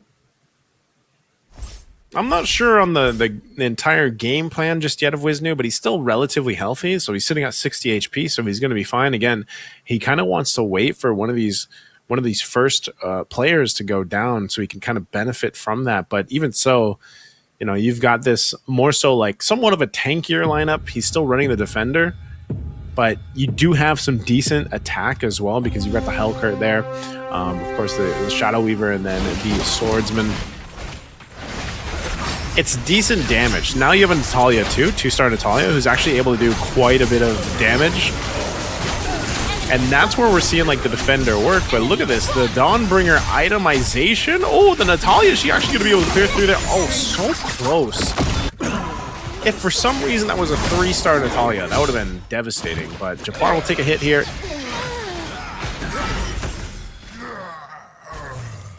All right, they're getting quite low, but that's going to be a win right there. 7 win streak. I'm in top form. Let's go. Family making it work this time. All right, creep round here, stage 3, round 3 creep round. See what they end up getting. Don't panic. Clint is on the way. Getting very close now at this point. Japar, Doffy, both 14, 18 HP. Let's see what they end up doing here.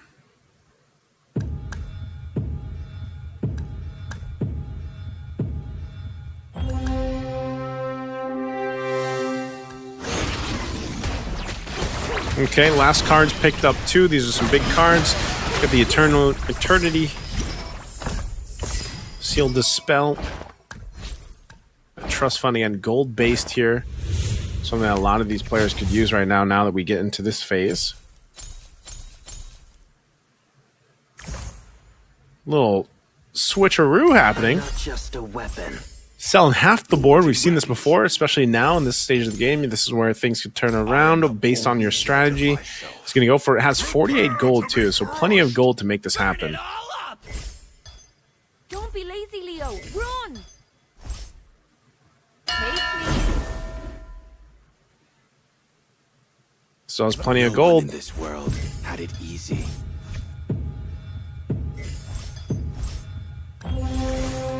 Okay. Quite the shift of game plan there. Still going to be going for Dean. Rocking the 6 marksman. The Metro 0, but oof. Good thing for the Airthill. The Airthill's still up alongside the Yu Zhang. Should be able to cap this out, but oh no, the Angela again. A little bit too much. Still going to be okay though. Still going to be surviving that round. Doffy will take out Willow Soup. Not out, but do some damage to him. The greater the power, the stronger the curse. Relatively close still. No one going down just yet. Japar, Doffy still at that bottom side. But Doffy's making moves now. 2-star here. Selling some of these heroes to make it work. Trying to stay into this game. Even for Japar. Japar, quite a mix-up. So Japar and Doffy both kind of in danger zone. Both with mixed kind of lineups, mixed synergies. Very 2 for 4, 2 for 4 across the board. We'll see what Japar is able to do. Against Fanli. Really tough here. We'll see if he's able to pull off and stay in the game.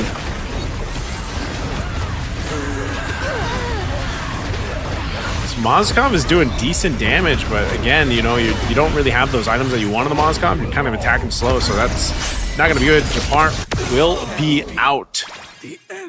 So Japar getting out. That'll give Wisnu his little proc here. There goes your relief. He got the Yuzhong, so he got the Yuzhong. The bell tolls. Now he's got the Star Wing. He went with the 6 out of 10 Star Wing, so he's going to buff up his whole board. Don't panic. Clint is on the way. All right, Dean next on the chopping block. 10 HP right now. He'll go with the 2-star Argus. He's still got his Irithyll pretty beefed up. He's going to put the Dom Ice on the Argus. Oh, actually, he's going to put the Guardian Helm, too, and the Shield. And now with the Moskov over there, too, at the 2-star. So we'll see how this works out. Potentially better now that he has the items and that 2-star Argus. But his Moskov desperately needs some items.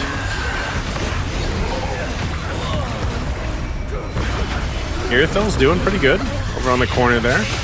Also, he's got his Doffy's got his Irithyll. Oh, can't take all those out though, unfortunately.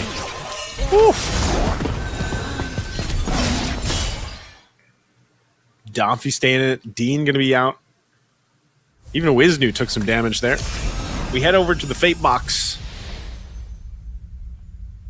Little box of Fate.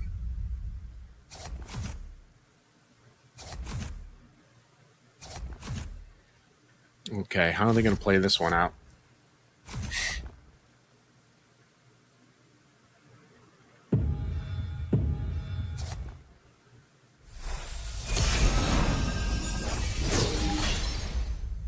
It's not your fault being defeated by me. No matching rivals here. All right, fully locked in. There are going to be some changes. They're pointing out. This is where we start to see. Now that we're in stage 4, you still have 6 players up, so they're going to be fine. Saber, almost 3-star. Wisnu's getting close. Oh, he's got the 3-star Saber now for Wisnu. Big pickup, plus the Star Wing. So he's got a stacked up Saber with a Guardian Helm, Revitalized Golden Staff. His Harley's decently item, but he's only 1 star, so that's not going to be much. We'll see if Wisnu is able to stay into this with this Saber, this 3-star Saber. Does do quite a bit of damage. Also the heal up with a Guardian Helm. Revitalized combination is actually just going to be popping off the triple sweeps. Really good. He's going to deal with his Hanabi though too. Oh, he's so far so good, but he's still got to work through the immortality. Oh, still going, still going. Is he going to be able to take out the Irithyll? And he's got a Harley. That's going to be a win right there. Or Wisnu. That big pickup again in this 3-star. Always in the stage 4. The 3-star changes need no protection for the heroes. Coming in clutch. On the winning side. I will prevail. 5 players left, 3 out. Doffy with 3 HP. Wisnu. So we got 12. Sen, Willow. Family still healthy, 79. Only a couple of the players. So 3 of the players have 3-star heroes. Doffy, Wisnu, and Fanli. Fanli running that 6 mage, 6 Luminexus lineup though. Sen as well. Sen over here with the mage Luminexus lineup. So you have some similar lineups going up. We'll see though if Doffy can stay in this.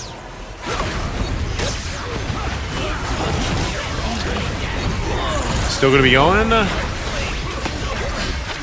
Irithyll took quite a bit of damage, but over in the right corner, his Cyclops and his Hanabi, 3-star Hanabi, working the damage meters. It's a good part there. Doffy's going to be able to stay in this, most likely, as long as he can clear this out. Yep, they're going to take out the Eve, too. Good itemization here. Doffy will stay in it. Again, Doffy, game 1's first place finish. Sitting at 3 HP. I thirst for battle. To another creep round we go. For the lost souls. It hungers. I'm long for a life of regrets. Chase me. It's too late to run. What we can see with the 5 cost heroes still left out there. With invincibility comes solitude. Also the 4 costs.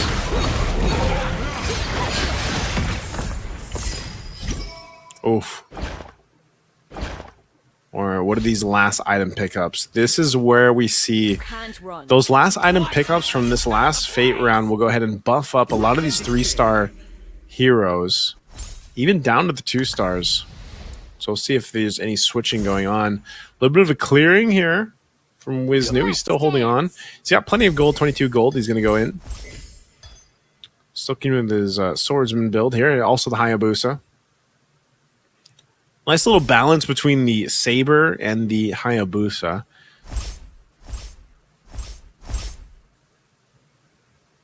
See what he decides to do here. Puts the Alpha and the Helker behind. So it's still holding on to the gold. Up against the opponent here. Senzi T, little mirror action. Deal with a Heart Guard. They got to get to that corner side. The Hayabusa is going to go there, so he's going to be able to get the Shadow Kill off, even with the shields. Should be pretty good. He's going to focus down on that Nana. There's the Shadow Kill. That's what they needed, so they are actually able to go ahead and juggle this around. Again, this kind of tanky Hayabusa build keeps him alive enough to go ahead and deal with him. Judge of myself. So Nana was doing damage. I'll see through your illusion. No way I'm letting you outshine this celestial traveler. All right, so he's upgraded. Wiznu has upgraded to level 10. He sold what he got from his passive with the Cyclops. He's still mainly holding on to what he's got. So we're down to the 4. Fanly 969 still sitting healthy at 56 HP. The other 3 are right around the same. Here's some 2 stars. Those 5 cost heroes being leveled up. That's going to be beneficial here, especially that Angela now at 2-star. Need no protection from the Baksha, though. Baksha hitting that 3-star. That's going to be big. Baksha 3-star. A little bit of a different build than what we saw before. That Novaria, though. The Novaria is going to hurt. Or no, the Chang'e. Sorry, the Chang'e is going to hurt. Doing quite a bit of damage, but look at that. Winter Crown will be popped. Good damage on the Saber. They got to be able to deal with this. Oh, the Baksha. That Shadow Kill. Alright, they should be able to deal with this. Oh, Shadow Kill again. Look at this Hayabusa, man. I'm telling you, the Hayabusa. Oh, big crit. Big crit. That was so close. So close. Again, the Baksha, great to deal with the Hayabusa. I see. That Tortoise Poissance. The smaller you become. And we're down to 2. Down to the 2. Fanly 969 having a way better game at 3 than he's had in the previous 2. Well, he had a pretty good game too. Potentially ending it here if he's able to win this. The Baksha. The Baksha is the move. Willow Sue. So if you're Fanly 969, how do you deal with a 3-star Baksha that's tanked up out of his mind? And Fanly's got a Mage Luminexus lineup. Only 3-star is the Lolita. He's going to have a really difficult time dealing with this. Just because, again, that Baksha is so tanky. Yeah, he's going to lose this one. So this is going to be a little bit tough. He's still got time to work through this, though. He's got gold that he can work with. Goes to the Fate box. We'll see if he gets something good. This could be big for Fanly 969 to be able to get something good. Willow Sue, though, still holding on, has been holding on for the majority of the game. We'll pick up the Stargazer synergy. All right, what's he going to go with? What is he going to go with here?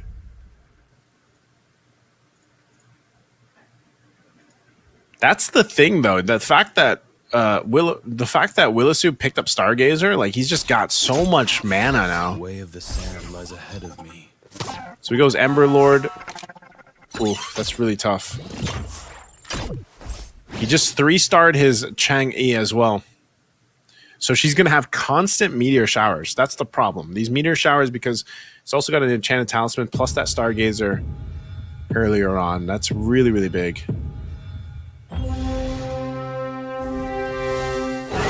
Let's see. That Chang'e firing off right away with the Meteor Shower because of that combination. And it's just going to happen. It's constant Meteor Shower, basically. Meteor Shower again. Meteor Shower again. Really, really tough. Family 969 could be potentially seeing this loss here after he was maintained at the first place for so long. Still going to be a strong second place finish here, but again, the big problem is, again, with his lineup, trying to get to Willowsue is a problem, so I'm not sure what he's going to be able to switch around. He has a ton of gold to kind of fish here to get what he can. Doesn't really have, again, this 3-star hero that he needs to make this completely work. Couldn't get it here, too. He does sell a little bit. He's going for a full, like... What is he going for here? Is he going for Angela? He's just going to... He's hunting for the Angela. He's going to use everything. Family 969 just spent all his gold. Oh, he split his gold. he went the Angela. Oh, man, you can see it there. Yeah, it's unfortunate.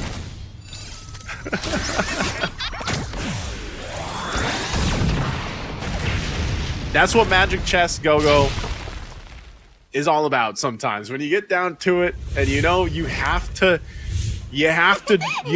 go for something. You have to go for something. Family 969, he wanted to go for that 3-star Angela. He risked it all. But unfortunately, he didn't get it. But it was a good run. I mean, he got to the second place finish. Willowsue, again, when you look at this, the way that Willowsue was able to play this, again, he had low HP by the time he was in stage 3, stage 4.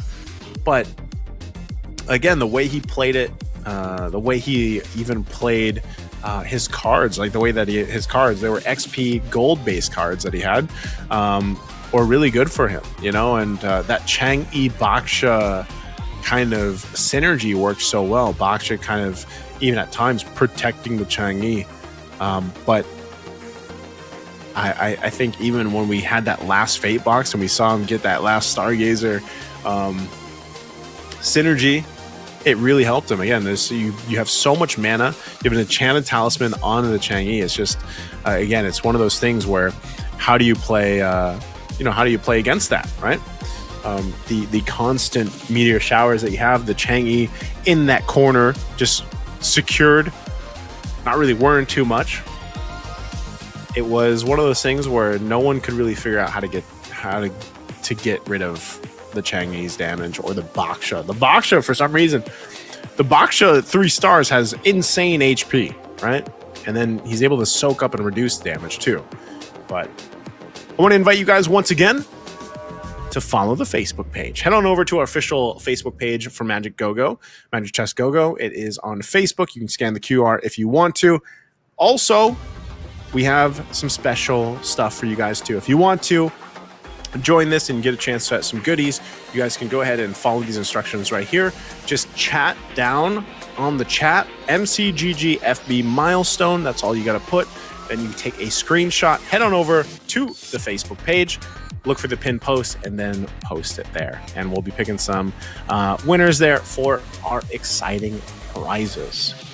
So good luck to everybody, and definitely join us while you can. That is game 3. We're going to be taking a look at the breakdown here for our winner, but also, of course, the match highlights later on. And this one was interesting because game 3 was one of those games where what we saw in game 5 in Group A, where it was because of the draw of the cards, it was a quicker kind of pacing, right? And when I say quicker pacing, I just mean like stage 1, stage 2, they were able to kind of play the economy the way they wanted to for their game plan. That's what we saw from the players there. And that's why, you saw some of these players have these 2-star heroes early on, which kind of gave them some of the advantage and play into that. But let's go ahead and look at Willowsue. He had the Layla. This is what I was saying. This Baksha Chang'e combo is deadly. Not only that too, but eventually if he wanted to, it's like he could have swerved into even having a Moskov or the Eve there. But even his cards were very gold XP based, even from start to finish. And then he had that kind of mixture of the synergy, right? The Ember Lord synergy, by the way, gave him that little extra burst when one of his Ember Lord heroes went down. And then he was just able to build into that really, really well throughout the game. So one of those things, like I said, for Willisu was that his game plan could have changed, but you know, the players were even pointing out, like, hey, watch out for his Baksha 3-star, watch out for the Changi 3-star, because they saw that that's where he was going. You know, one of the things that these professional Magic Chess Go-Go players do is they look at everything, right? And that's one of the things you have to do to be very successful here for Magic Chess Go-Go. You got to take a look at everything, what they're building, what synergies they're going, the cards that they have.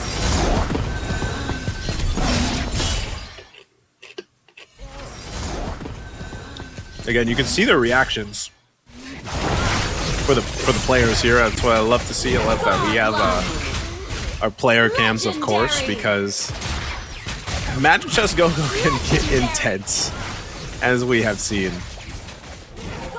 Even some of these fights going down to the last, last bar of HP and everything else. But I'll still say this: I think Group B has shown us quite a bit of diversity, quite a bit of even difference in terms of the way that they build. And again, part of that is at the whim of what the game gives you in terms of items. But even for them, seeing how some of them have handled those items and even switching some of those items in and out, it's always something that is interesting to see. That was probably his reaction when he couldn't get the Angela 3-star that he was looking for, but you know what, Family 969, you are doing great. Again, very. I got to see the point breakdown here too, because after that, the second place that he got is going to help him bump up his points. But I think overall, Group B, I got to say, is very even. Like if you look at now for 3 games in a row, it's very different. Good mix of, like I said, different strategies and different approaches to the game here. So as we wait for our next game and we get to see some of the breakdown or the points of our players, again, you kind of have to think, even if we reference back to the patch. Now, I know if you guys play Magic Chess Go-Go too, the ranked season, I believe, is ending soon. So I hope you got a chance to rank up while you could, but even when we move forward from our current season, when we get to the next season, that's always the fun part about Magic Chess Go-Go is you get to go ahead and try out these new synergies, these new strategies and the new heroes. And I feel like that's what our players have been doing really well so far. I mean, it's proof that they've had plenty of time to go ahead and practice this out. You'd see the breakdown here for the 8 players in Group B. Even with this, again, it was nice to see the Cyclops, man, because we didn't see the Cyclops in the last group. There's so many commanders. Hope we get to see some more pop up. I love that we have the unique commander thing. Of course, now here is the updated standings. Wisnu is at 22 points. Willisu at 18. Family 969 at 17. Duffy at 16. Senzi T at 15. Castrosai at 11. Japar at 8. And Dean at 4. So it was still very relatively close, competitive there. Again, I think if you look at this, it's a very big difference in terms of each round. It's been someone different competitive-wise. So I gotta say, yeah, for all of them, I would say even for Dean. I know Dean's there, at the bottom spot, but you never know. Dean could just have a really good RNG-based run and get that first place, get himself 9 points. It'll be interesting to see, too, what ends up happening tomorrow, now that I'm thinking about it. Once we get to the grand finals and everything else, and once we start breaking down on the potential of who is going to be moving forward to Go 1. And then eventually when we get to Go 1, what are we going to see there, Now that you have to look at Magic Chess Go-Go, it's more of a, I don't know about you guys, but like I said earlier, when you started Magic Chess Go-Go, I don't think, if you're tuning into even the stream here, I think you are probably like, man, there's so much that I didn't know, or there's so much that I feel like I could have learned, or there's so much that I feel like I could have uncovered about Magic Chess Go-Go. And that's what I feel like anytime you watch like an esport, that's what you'll get to do. You get to see how the players at the highest level of that esport play it, and then it gives you the opportunity to learn here. Now, that's the fun thing about Magic Chess Go-Go is, yes, there's just like most things, the meta can shift. Eventually new synergies and whatnot will also be here, and also we get new commanders. We haven't seen a Gushin yet, have we? Has there been a Gushin? Isn't there? Gushin is the newest commander. I don't think we've seen him just yet. We'll see if there's going to be a switch at all. Like I said, there's been a whole lot of Lancelots, Paquitos, Amons, Popo and Koopa. What else has there been? Aside the Valiers. The Valiers in game 1. We'll see what our unique commander picks are going to be for game 4. But I think, yeah, I want to see some more commanders. I'd love to know what you guys want to see commander wise. Maybe some of you guys also just play one commander like me. I wish if I had a wish list for a commander, I would wish there would be a Gord commander. I know there was a Gord hero that was in last season, but other than be Gord commander. Seeing some of them pop in, so we'll see. I think most people, though, still economy-wise, shop-wise, they like to go with those commanders that have that kind of control. Because even then, if you think about the ability to have a commander that helps you with your economy, that's always going to kind of give you the upper hand, you know, if you approach this game. If you guys are realizing anything, it's Magic Chess. A big portion of it is your managing your economy, right? I think as long as you approach the game as, okay, how am I going to manage my economy? And sometimes when I say manage your economy, that might even mean just what we saw before. You know, sometimes you have to just take all that gold you have saved up on interest and everything else and just YOLO it, just full send it. You know, delete half your board and go for a 3-star pickup. Because we've seen that now. We've seen that a couple times. If you notice, like, one of the big things that happens too is when you have the items that you need, it allows you to have this like power spike. So you have this power spike. You might not have the 3-star hero that you need, but as long as you have those items and then you get the 3-star hero and you equip those items on that hero, that can be a big game changer. Than just having, you know, a bunch of 2-stars, basically. A bunch of 2-stars that are there, right? Because we've seen that. We've seen the big impact of a 2-star or a 3-star hero being available. So we'll have to wait. We'll have to wait a bit here to see exactly what is going to be picked up for game 4. I want to take a look here at something real quick.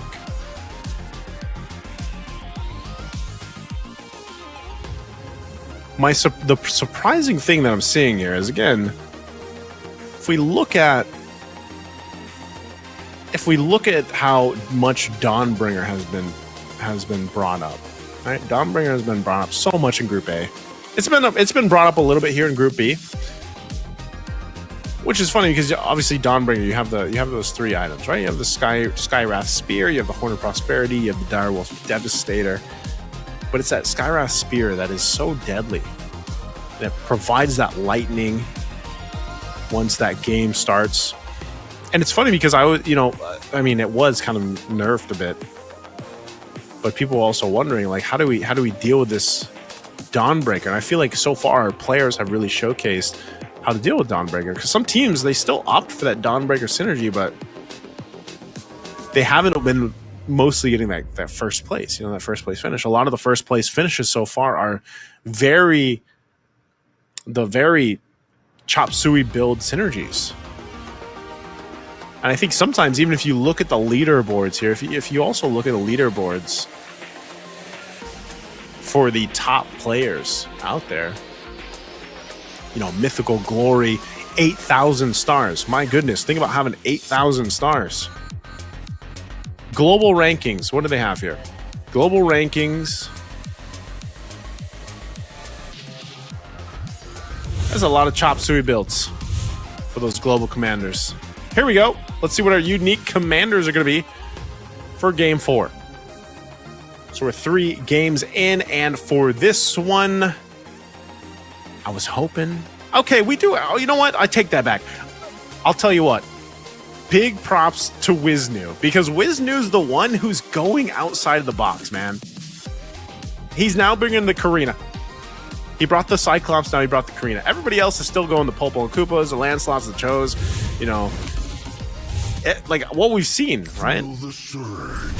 I'll tell you what, Wiznu, we're going with him as being the guy who steps out of the box. All right. Now, because you guys haven't seen so much of the Karina, maybe, again, the Karina, you're allowed to get these Shadow Blades, or these Twin Blades. Sorry, these Twin Blades that you can get. And basically, you can execute the target. Failure is you can also, her additional one is after Karina executes the target, the carrier gains 2% extra damage, up to 36%.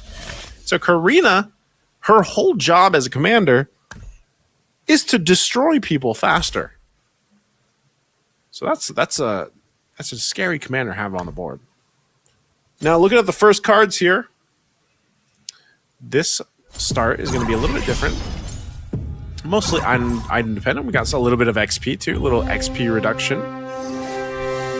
Shop placements as well. And early synergies. Early synergies always in stage 1. Again, we have a little bit of Dawnbreaker.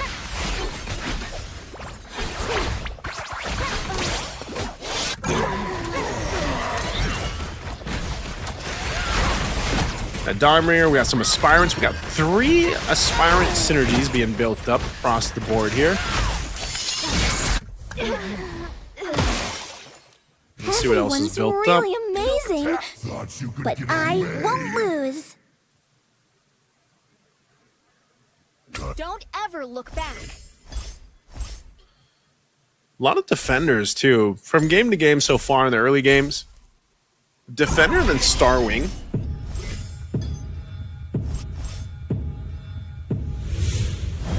A set of Aspirants too.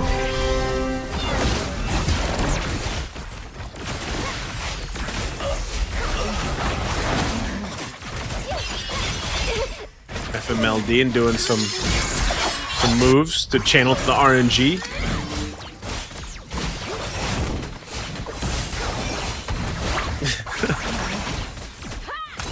These are the battle cries of the players here, okay. Willow Sue should win this out. It is only a Lolita, even though it's a 2-star. He's going to be able to go ahead and punish that. Early items, too, on the Hanabi. Have that Haas class. Soon you'll see me come out on top again.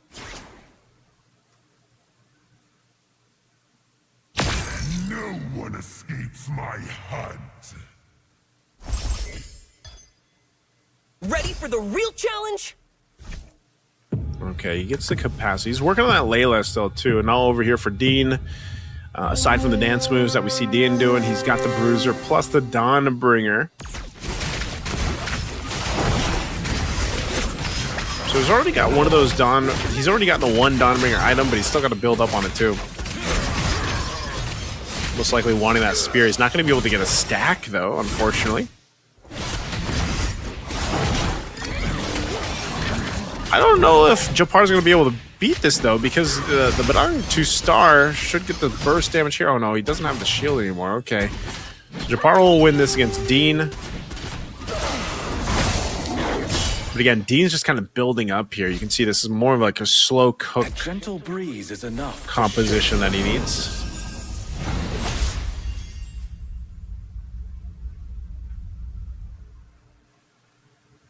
All right, first auction. Dean going right for the 5. Oh, they want that 5 gold hero. So Dean's going to go for it for the 6 bid. He might get outbid here. I'm actually surprised if someone's going to give him a 5 gold hero for 6 gold. Is there... Okay, he locks it in. Hey, that's good value, man. Dean getting the good value. 5 gold hero.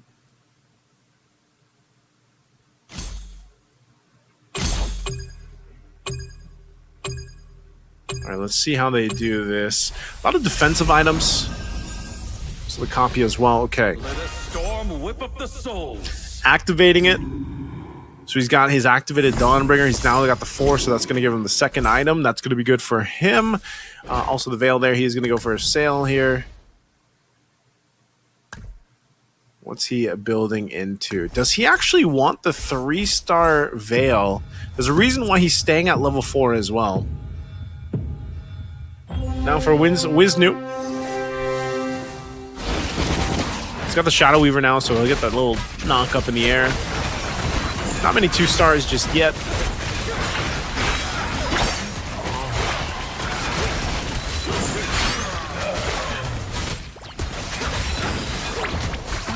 Yeah, he's going to lose that one. Unfortunately, this is one of those lineups like for Wisnu where he's just going to kind of wait. He's got to let it cook a little bit. No 2-stars just yet. Playing the economy game here.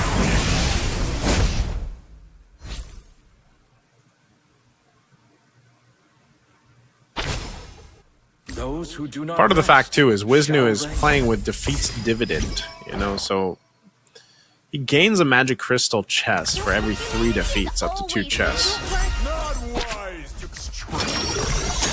The greater the power, the stronger. He's got the 3-star Veil now.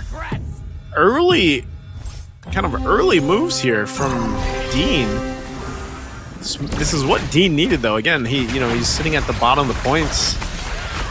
It's a good little kind of early advantage. I know it is just a Veil, but a 3-star Veil is better than nothing right now. Might be able to help him build the stacks on the Dawnbringer items. Then he could switch those Dawnbringer items out later on if he wants to. That could be an option. He is going to win this round, though. They should be able to deal with this Kogura. The Revitalize is already used. There's the Last Insanity. Oh, okay. Gets that, gets the stacks, does some damage to Fan Lee, 969. It's gonna be good for him. Again, always with these Dawnbringers, you gotta get those stacks building up.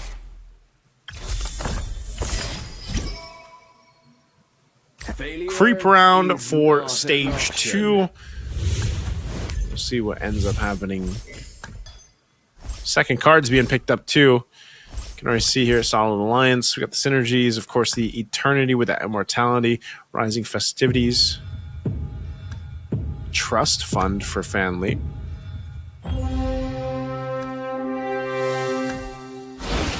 Willowsu got the reinforcement, so we got 3 4-cost heroes. Really good for going into this next phase after you get these items.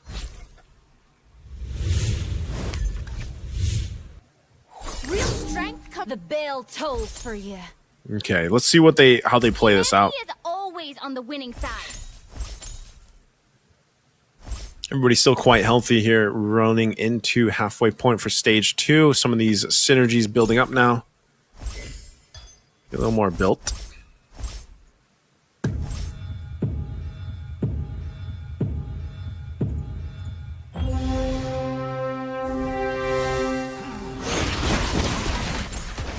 Both having that Metro Zero Doffy. Caster Sly, though. He's got a beefed up Uranus.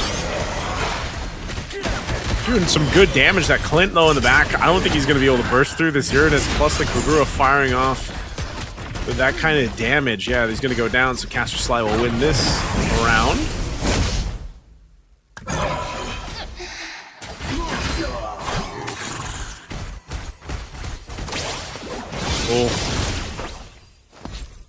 Bellow, my ghost generals.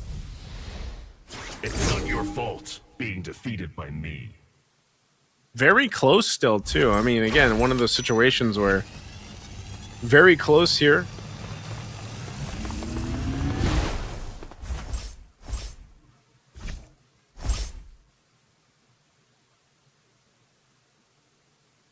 It's that mix of synergies that I was talking about. You have the Defender now, Swordsman, Doomsworn, Scavenger, Shadow Weaver too for that little bit of extra attack speed.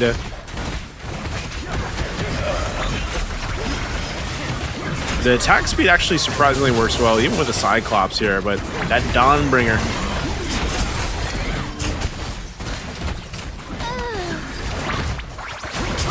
Don't know if they have enough to burst through the Uranus. They might. They do get the Revitalize out. Still taking a lot of that damage, though. Luckily, having this Saber finally goes down, though. It's unfortunate. They spent so much time going for that Uranus, and now the 1v2, the Hanabi. Maybe if that was a 2-star Hanabi. Ready for the real challenge? Maybe. Back, if you dare.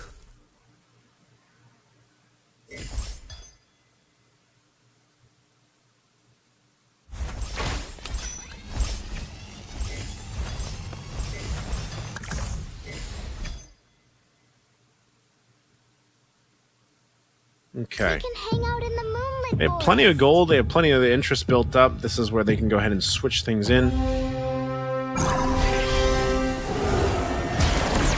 Oh. Doffy sitting healthy at 83, just above Willowsue. Yeah, that Chang'e and unfortunately that Eve are just not built up enough to deal with this. Even that 2-star.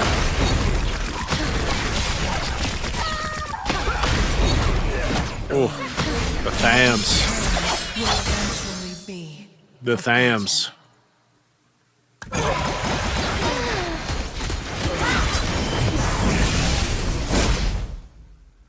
Yeah, again, this is one of those ones where it's just very even across the board. Once we get to that stage 3, that momentum might shift here. So we're in the Fate box. They're going to go for some of these synergies, some of the items. Golden Staff for Wisnu. Willowsue will go ahead and take the Natalia. So Dawnbringer synergy there. I was wondering if DM was going to go for that. So he might opt for that 6 Dawnbringer strategy.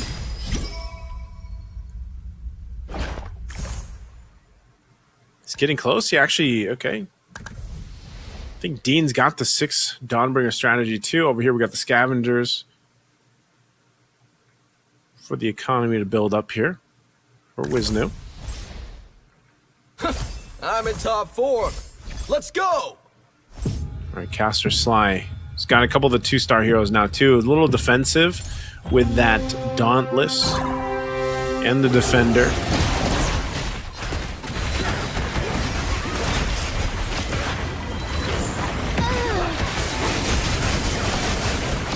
He's basically just going to rely on the Dawnbringer proc there with the Skywrath Spear at that 10-second mark while hoping that his Uranus stays alive with the Guardian Helm, but it's kind of being overloaded with Doffy's damage because Doffy, like I mentioned, he's locked in.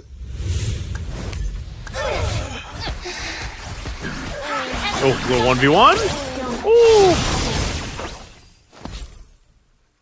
The winds of battle are picking up. Those who do not rest shall reign. Stage 3, round 2. Nearing level 10 now. We've got quite a few level 9s. Where's he going to go from here? Multiple synergies already unlocked, though, here for Willowsue. I'm not sure if he's going to be able to change too much. He's holding on to so much gold, so he's going to be making a move later on, most likely just kind of waiting for that creep round to come up and then go from there, depending on what he's able to go ahead and grab.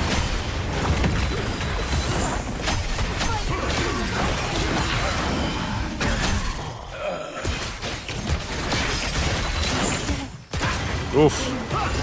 Not good for Willowsue.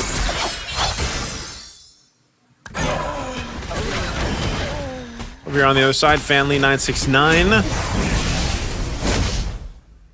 This is the play a lot of them are making, though, this game, just because I think for most of them, they see how close it is, except for Senzi T, sitting at 7 HP. Creep round here, lots of gold, though, to be spent.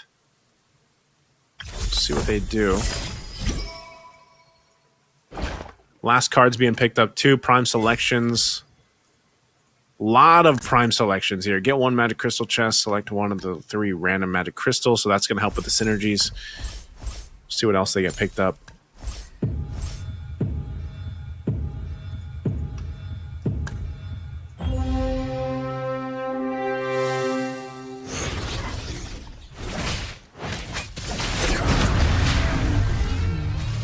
See what items they get from this creep round before they go into the halfway point of stage 3.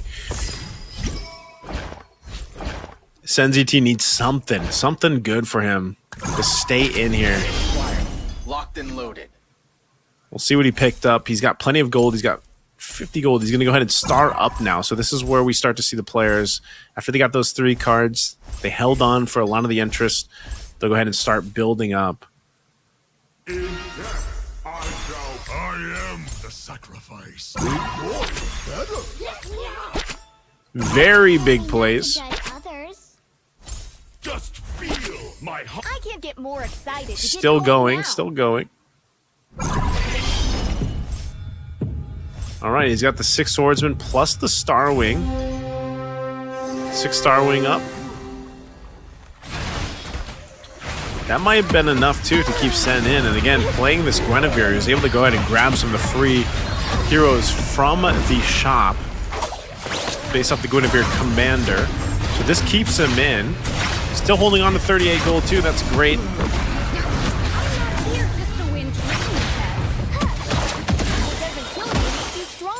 So he's going to go for the mid-tilt. Oh. I never miss my mark. Taking those free ones and selling them for that gold. Again, Guinevere, the commander, allows you to do this. What's the truth? Kind of get some extra gold for this. Picks up a Talia. My protection never shifts. Picks up a Yuzhong. Discipline and focus. Balance the soul. Oof. Do you mind if I enter your dreams? Picking up a lot here. Okay, he was able to go ahead and do so much. One day, economy we will return to our homeland. Just based on all of this. Again, these free rolls that he's getting as the Guinevere is such a massive help at this stage in the game. Switches some items here, last minute too. Got himself the Hayabusa, 2-star. 2-star Nana on the backside, so again, SenZT, 7 HP, had around 50 plus gold. Picks him up, utilizing the Guinevere commander. And will stay in that game, doing that damage to Caster Sly. Now Caster Sly in a bad position, 19 HP. Still some healthy members up here at the top with 60 HP. Doffy at 56. I speak for the sands.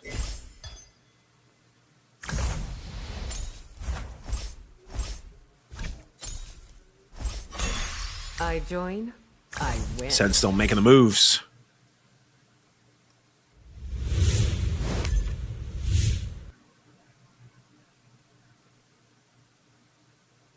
SenZT locked in. We've seen this so many times today alone, just being at single digit HP, being able to hold on, potentially even winning if he can.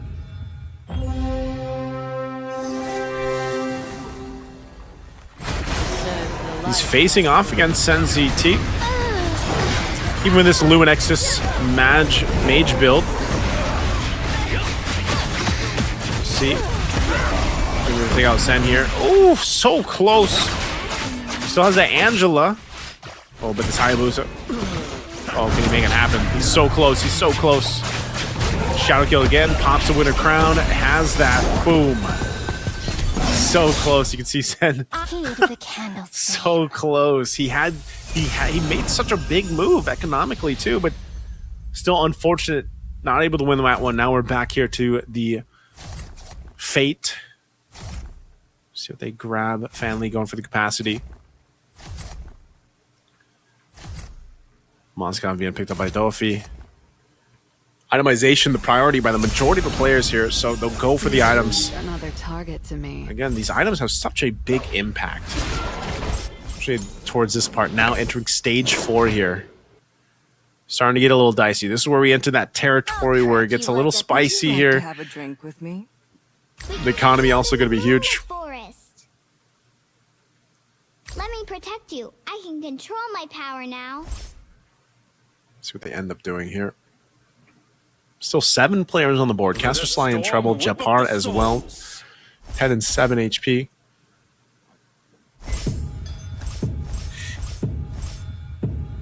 Japar relying on that synergy, that Luminexus mage synergy we've seen so much of. We'll see if he's able to pull it off. Because Angela is stacked up. Was probably hoping for that 3-star if he can get it. Should be able to win this round though. Yep, as he does against Wisnu.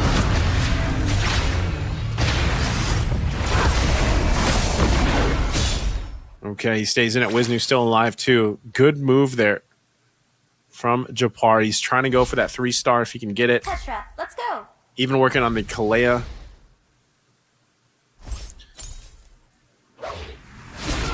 My kingdom. All right, he's going to 2-star the Navarro. 2 stars the Kalea.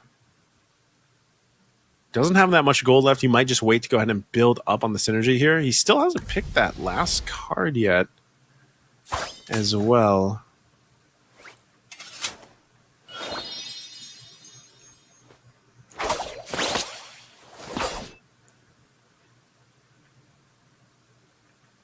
Fanley.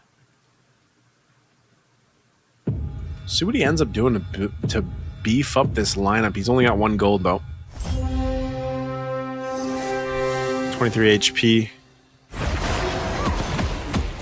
He's against Japar. Japar, as you mentioned, holding on here.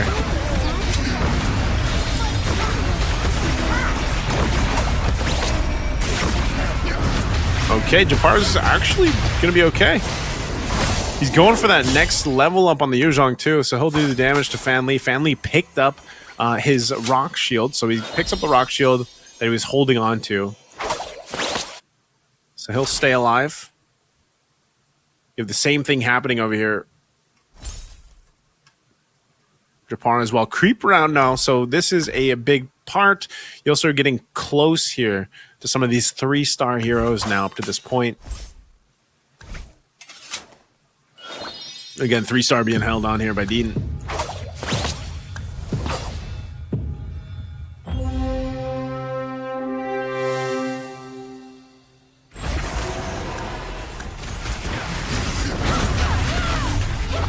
We'll see what items they get now as they approach the halfway point of stage 4. If they can last 3 more rounds until the Fate Box here, that might be big. Again, quite low HP here for 3. Japar, Dolphy, and Wisnu. I'll crack you like a coconut. And I believe Japar still hasn't picked up his 3rd card, so he's probably holding on to the rock solid Go-Go card as well. Maybe just be waiting.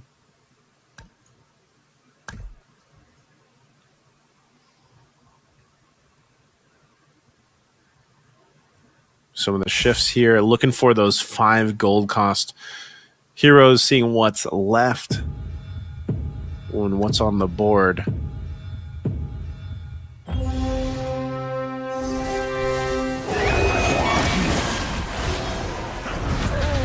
Okay, he's going to be fighting off Dolphy.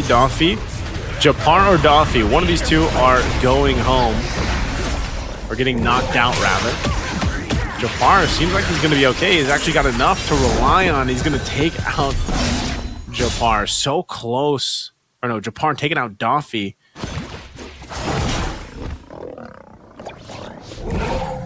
As they hold on.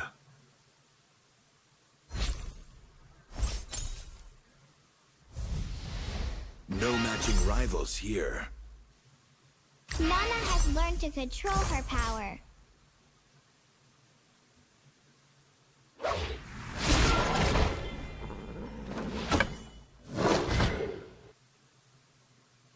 With 3 down, we're down to the 5.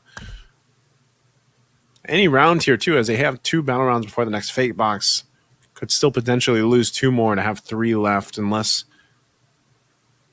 they're able to hold on here. Japar still part of this too, hasn't even picked his last card.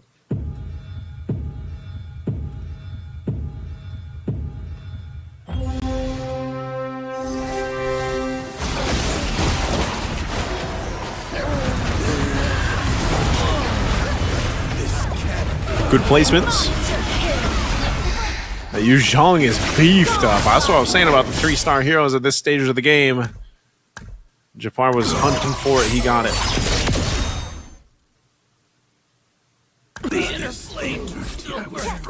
I dare you.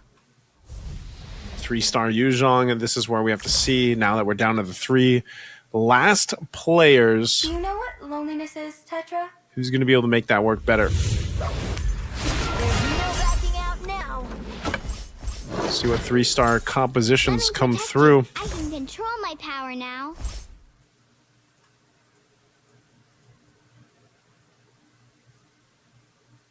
Willowsu's still holding up at top 24, but really, he's going for that 3-star Irithyll. And over on the other side, Japar, like I said, he's got the 3-star Yuzhong and the Kalea now.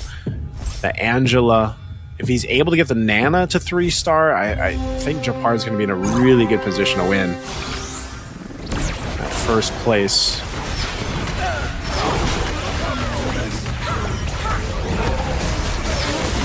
Yeah, again, very strong here. Takes him out.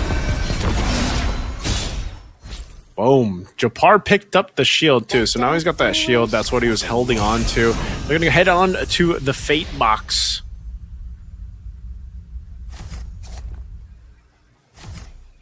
Little Fate box here.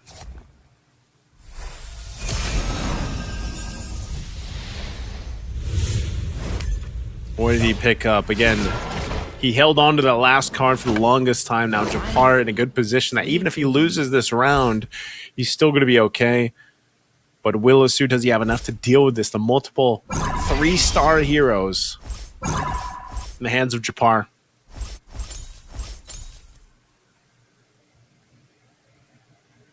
Again, Japar from Malaysia. Willowsu from Myanmar. Again, very competitive Group B we've had. First and second place finishes from different regions, showcasing different strategies. See how this plays out. Oh, that Yuzhong once again, just so strong. That's going to be it right there. So close, Japar. Yeah, he's feeling that. He's feeling good about that win. Again, held on with what, 10 HP for the longest time. A good win there for Japar from Malaysia. That was, again, it's always that stage 3, stage 4, you know? Stage 3, stage 4, things turn up, and like I said, he held on to even the last card that he was holding on to, the rock solid, just in case he was able to get to that end. He wanted that shield to keep him up, to keep him alive. And he made it happen. Really, really good there from Japar.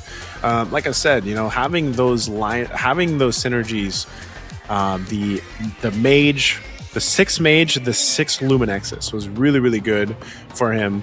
It took him a while to get the Yuzhong that he needed because he kept looking at the shop again. You can look at the shop to see how many Yuzhongs are left in the shop and everything else, and he was finally able to get it.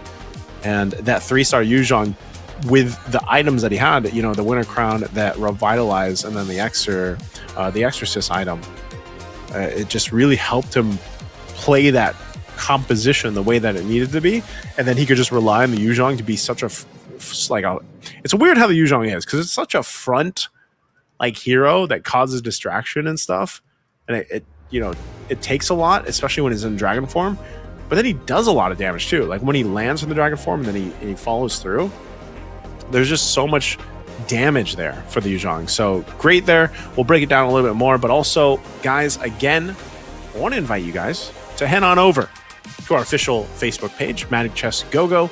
Please head on over there, give us a like, give us a follow, check out our pin post over there, because you guys can get some prizes as well. If you scan the QR code here, you guys can go ahead and get a chance to get some goodies. That's going to be today and tomorrow. All you have to do is comment down below MCGGFB milestone.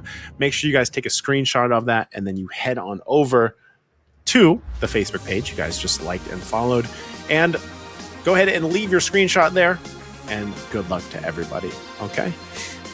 And so again, if you want it easier, you can scan the QR, and I'm sure you'll hear me say that plenty more times. Now, once again, that was Game 4 for Group B. We have one final game, Game 5, and that's interesting because, like I said, Group B has been competitive as heck. Group B, each time I feel like has been a different winner, where in comparison, you know, we had Oppo from Group A from Indonesia winning 3 out of the 5 matches in Group A. But this is what we have. This was the breakdown of Japar, man. Japar from Malaysia rolling with this lineup, the synergy. The Mage Luminexus synergy paired with the Bruiser, the Star Wing, and then the Exorcist. This worked out really well. Again, he held on to that rock solid go-go card at the end, just to give him that little bit of extra shield, just in case, you know, just in case he needed it. But yeah, the big part of this was that 3-star Yuzhong. That's really, once he got that and locked that in, he was hard. It was hard to deal with him. And, you know, he was able to play around 10 HP for the longest time. So again, that's just a great usage of the economy that he built up and getting to that point that he needed to be. We're going to look at the match highlights here on exactly how this game went forward. And again, you know, Japar started off by building these tanky items and going for these tanky items. I'm not sure if his game plan just switched midway through, or if that was kind of what he was going for all throughout. But again, I mentioned this even in when we opened up in our Group A match. The Yuzhong hero is very sought after. And sometimes when you're approaching the game strategy-wise, you do have to pay attention to how many heroes are left in the shop.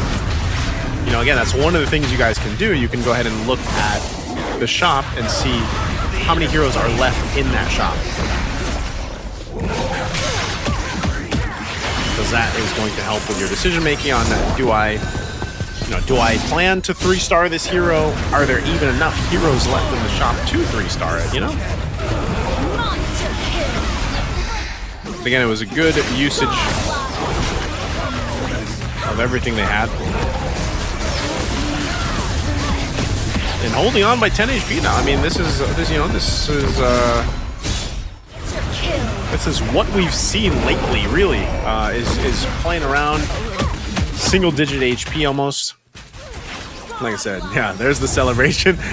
I'm not sure if he maybe hit his light or something, but that deserves a celebration there from Japar. So again, congratulations to him for getting that first place. We're going to see the updated points here in just a second too, but you know, that's great to see. Again, this is a very diverse Group B that has had different winners now up for first place, second place, and it's been very close. If you look at a lot of the stage 1, stage 2s, they do take some time to build up, but based on the cards that we've gotten, like I don't think we've had.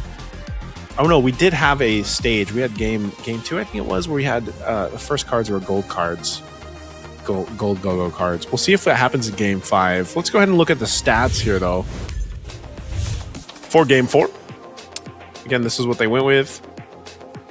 I'm still rooting for Wisnu, man. Wisnu, the one bringing out the different commanders. He went with the Karina here. He got the 4th place finish there, but you know, even Dean did a better time. Dean needed this, like he needed a better placement.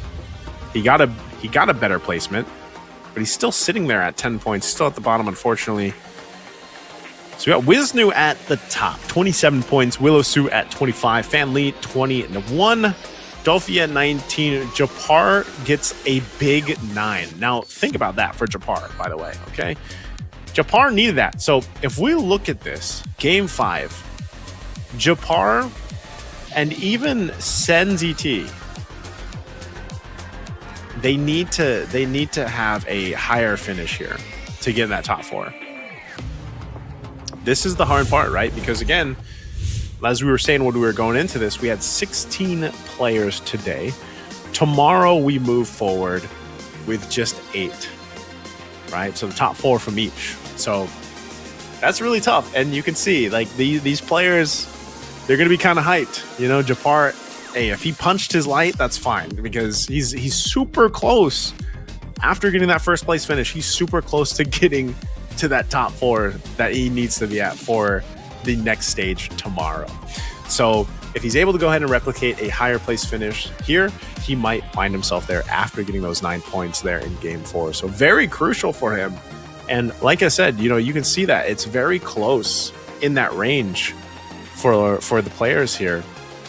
So we'll see how they kind of approach that. Like, what is the game plan? Knowing, again, you need just a few points. Well, at the same time, you got to remember, like, everybody's going to get points, right? Everybody's going to get points no matter what place they finish at. So they're going to have to kind of think about their approach for this last game, especially on the commander they decide to play. Now, there could be some times now to bring out some special commanders for this situation.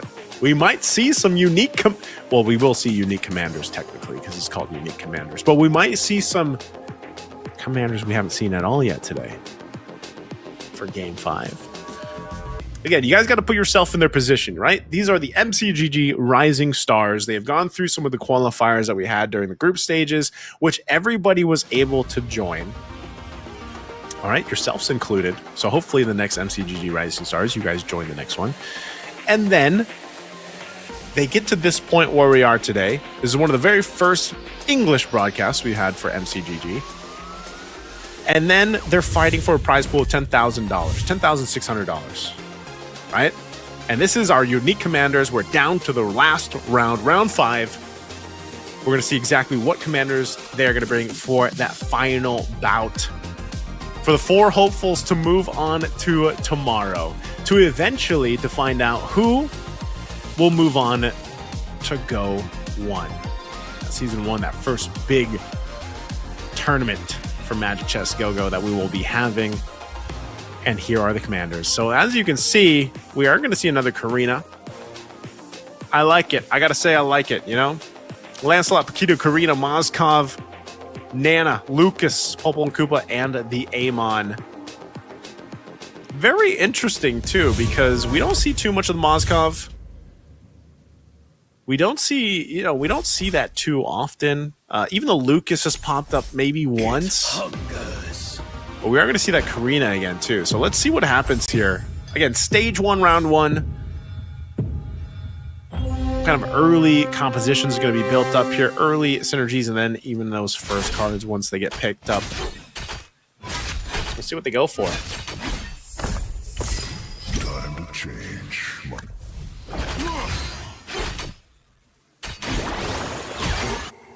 Oof. That's the move right there. Those who do not rest. That's the move. If your goal here is to play around these first cards, we're going to take a look at what they have. My skills just Gain 1 equipment. They got Rogue's Aid. So they're going to get Claude's Theft Device. Extra gold there too. Magic Immersion, Allied Equipment. A good mix of gold and XP first cards being drawn here. Synergies being built up already. Some of these multi-synergies too. Some of the early items that they got as well.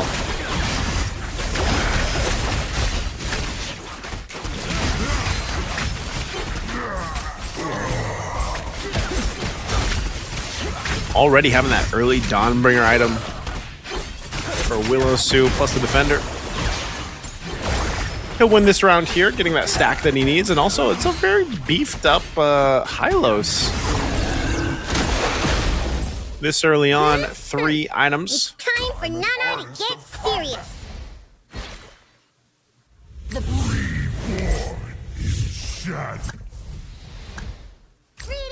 All right, let's take a look here. Some economy already being built in.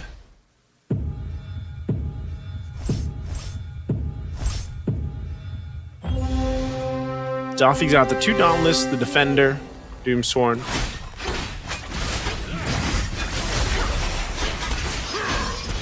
Up here against Willow Sue. Who should be able to win this. I don't know, that Hylos is stacked, man. The Hylos from Willow Sue. An Oracle revitalizing Immortality while your Veil just shoots off in the back. Kind of hard to deal with. Even with this, like the Hanzo, he's got the Supreme Blades. He should be able to kill him. Oh, that Immortality, though. Ooh. The shadows seep deeper, but I remain steadfast. You cannot beat me. We exorcists. All right, where's Daffy going here? He's actually going to spend some of his gold. He's going for the swordsman. Picks that up. Let me take a look at Japar. Japar doesn't have too much yet. Defender, Aspirants. He's probably just going to go ahead and wait. Again, it looks like he's just going to go with that full interest economy play. Build up what he can, max interest.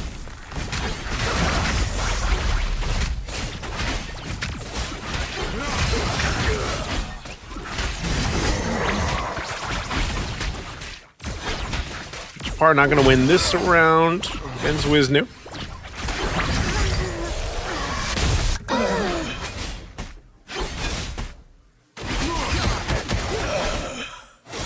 Good moves. Still always like this, always in these early phases, you kind of get the idea of who wants to go ahead and save, who wants to play into this first auction. Again, kind of big here. Look at that, 5 gold hero times 1. They might want that again early on to get that. Yep, Japar's going right for it. He's gonna get outbid here though, so it's gonna be a little bit of bid. 6 gold right now. Are they still gonna bid? Oh, he's actually gonna give it up. Unless they go for it now. Japar's going to secure that in, so he'll get a full 5 gold hero. Locks that in. Still bidding here for the capacity, plus that winner trunch, that winner crown. Okay, locked in. I think Japar getting that 5 gold hero early on is going to really help him here. Let's see what he has. The surge of the ocean. My power is beyond. On my freedom. This suit is way more Okay, fun than the so he's got the X-Borg, 2-star X-Borg already. That's really good. So 2-star X-Borg already because again that 5 that gives him that help plus the War Axe item. So he's got the War Axe there, Aspirant still. So he's got multiple 2-stars. So very strong place to be in for stage 2 for Japar.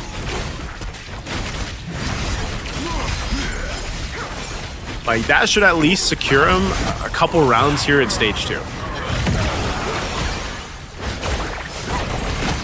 And he's still relatively good on gold. Willowsue will lose this one. But again, this is going for the long game here. He doesn't have much synergies to really work with.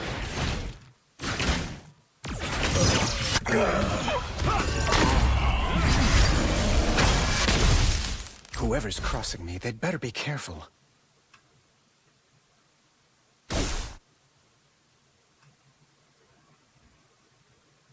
Nothing too out of the ordinary. They're going to wait for that first creep round. Once that creep round comes up, this is where we start to see some of these lineups like this, like these synergies here that aren't really pushing it just yet. They'll wait for that creep round to come through, see what they get from there, and then build up. Potentially even waiting for that next, or for the first Fate box round.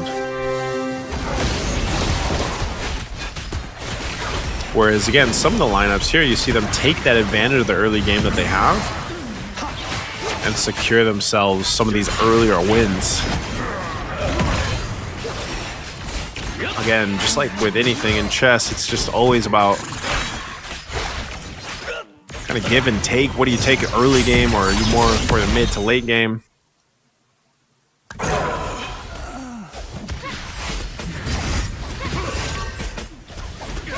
Trading happening here. A true hero has come to help. Okay, creep round. Cards being picked up. Free. Whole lot. There's a couple free cards here. Gain 2 gold. The first hero purchase each round is free. That's really big. That's 3 across the board. The gold cards here are massive. Increasing the limit interest to 8. Get 18 gold. So there's some good interest cards. Territory agreement. Gain 50 gold, but your commander can only level up to 7.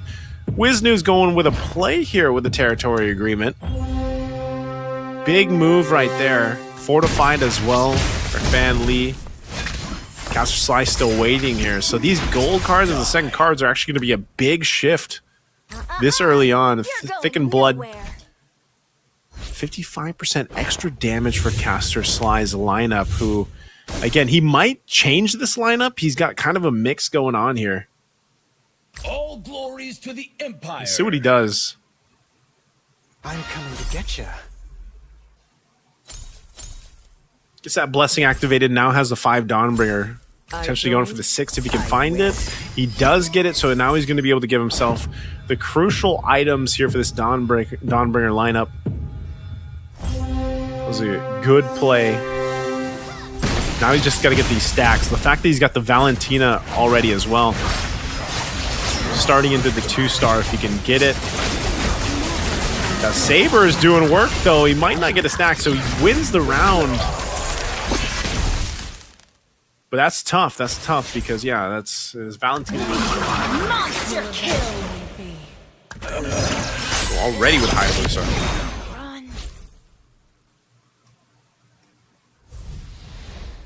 We better be on the road, Clint. It's a long way. Who here is worthy? See, this is the thing about the go-go cards. You get these strong kind of momentum cards. They really allow you to go ahead and do some impressive things, even in stage 2. So this will set things up to make stage 4 especially interesting based off this. And right now, like I said, you see this attempt to get that Valentina to 2-star at least, because, you know, it's great that you have the sixth Dawnbringer lineup, but you need her to survive too. Oh, unfortunate.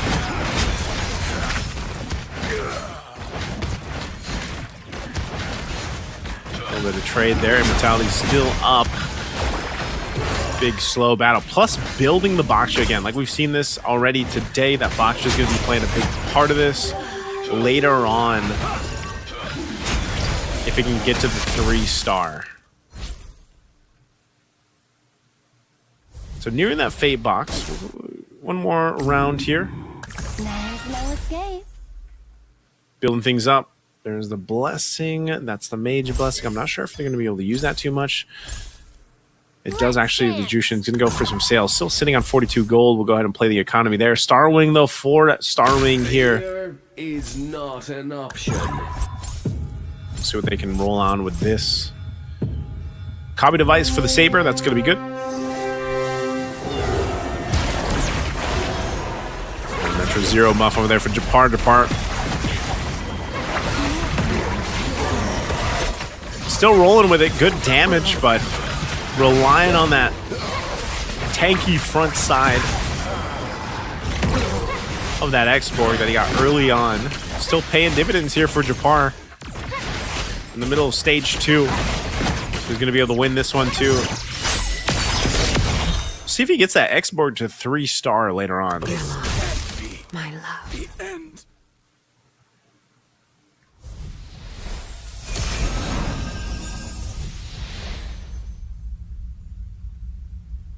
Fate box round. We'll see what they take. Priorities. Most of it's been the items. You know, a lot of the players still like to go for the items. Midstar is going to be picked up. There's the capacity for Van Lee. Japar will go with some defense and antique Ras for Dolphy. Holy Crystal for Winsu. Mel picking up that Berserker's Fury. So now they'll find themselves in this position. Plenty of gold for a lot of the players still now too. We might see them now that they're in stage 3 to go ahead and focus on, if they can get one of the 3-stars, then great. If not, they'll build out and buff out some of the 2-stars that they have. Again, still hunting for this Valentina too for Wisnu. You know, hold on to that gold though. Again, interest still a big part of this. Holding on to that extra gold to get that interest going. Very familiar lineup that we've seen here too. This is going into that Luminexus with the mage emblem setup.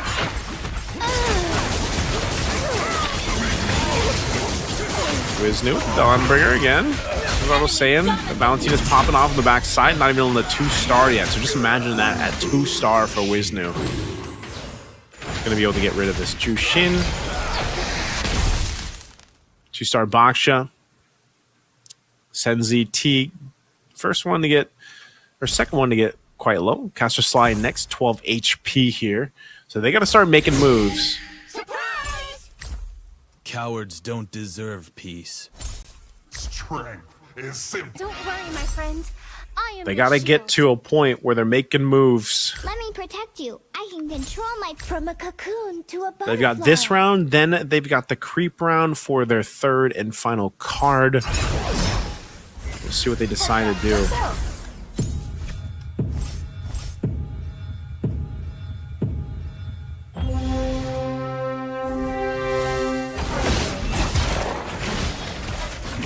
He's working on that mage synergy. He's got 3 out of 4 now.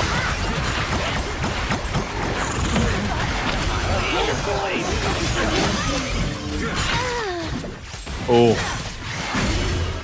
Good round right there. That might be it for Caster Sly, though. Uh-oh. The Angela versus 2 marksmen. The love waves are too much. Caster Sly will be fine. Oh, very close. Very close. Good thing you had the Angela. All right, creep round here. Let's see what ends up happening after this creep round. Oh, there. Rock Solid's already going to be picked up by Zen, so he's got the shield.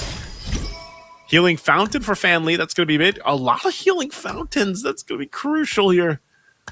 3 Healing Fountains. A little bit of Hybrid Lifesteal over here. Magic Chest. Magic Crystal. With invincibility comes solitude. We'll see what Dean does. Dean hasn't picked a card yet.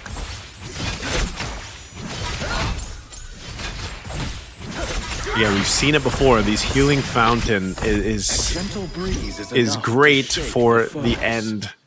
Especially stage 4 if they can survive up to that point. All right, this is where we look at the economy too. What are they able to do? What are they able to pick up? Time to fight, Tokoyo.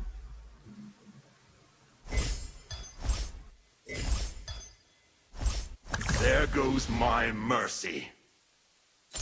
Don't panic. Clint is on the way. Okay, what are they going to be able to go? The worm soul burns eternal. All right.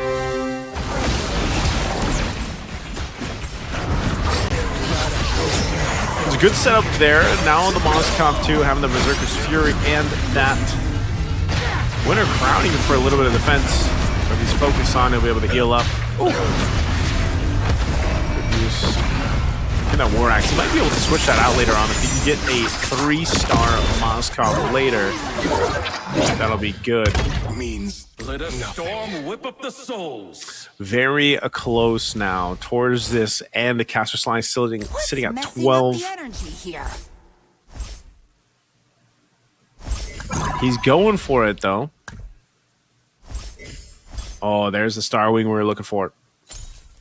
We are the shield of the Buffing up that whole board. We'll get the Defender too. Drop your weapon and hands up. Okay.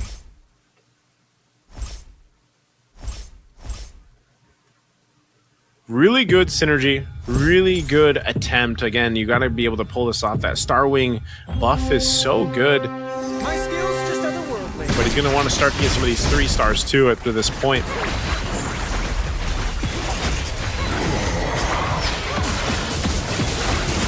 Starwing buff is really good across the board. As long as you're also able to survive the Dawnbringer Lightning, then that's really beneficial. But this might be a little bit difficult. His Saber is doing work on the Valentina, but maybe not enough. Okay, it's going to be actually focusing on this Mincetar. Oh, it might just be too much kind of spread out, even though the Saber's going... Oh my goodness! So close! You saw Family's reaction to that. It was so close, like 1 HP. Those who live in 1 HP. All right, as we near the end of stage 3, no one's gone down yet. Caster Sly still held on. Senzi T got his rock shield earlier, so he's good. See some of the selling going on here too. What are they going to go for? He's going for that export if you can. Now that he's beefed up and has a higher chance to get these 5-cost heroes, sitting at that 12%. Let's see what he can go for.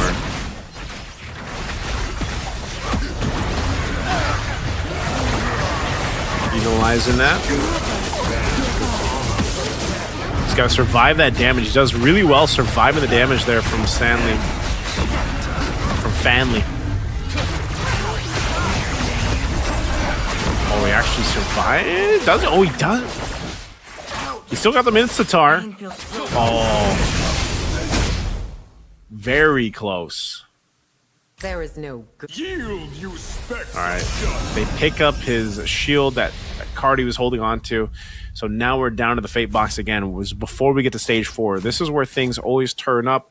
We'll see what they end up picking here in these items. Everybody's still alive, holding on to Game 5, last game of Group B. Trying to get those points, get to the top 4. It's so close here for our players in Group B to move on to tomorrow. As Caster Sly is out, unfortunately. Willow Sue, 7 HP here. Dean and Sen both have shields, so they still got essentially a little bit longer here if they do lose these next ones. But Japara and Wisnu are so tough to beat right now. Again, Japara winning the previous game. He's in a good, comfortable position now. And see if he's able to get another first-place finish. If he can get another first-place finish here, that's going to be huge for Japara. Need 1 point to move upward. But if he can get 9 points, that's massive for him.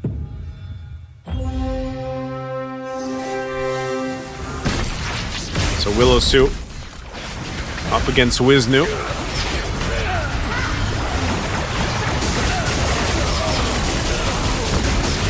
Again, relying on that Dawnbringer, that lightning, that spear. It's just unfortunate. He doesn't have those items with the stars to make him more of a threat. It's going to be tough for him. Willow Snoot holding on with 1 HP.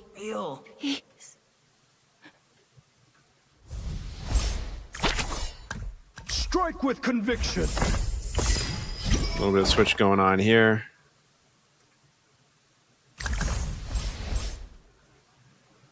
Lots of 3 stars here. That's what's working so well for Wisnu. 3-star, Uranus, Tigreal, Veil. The stacks are looking pretty good too. If he can get the 3-star Valentina, that's going to be really devastating with this Dawnbringer lineup again. Swordsman, Starwing, Shadow Weaver, Defender. Looking for those 3 stars. We're only sitting on 1 gold, unfortunately.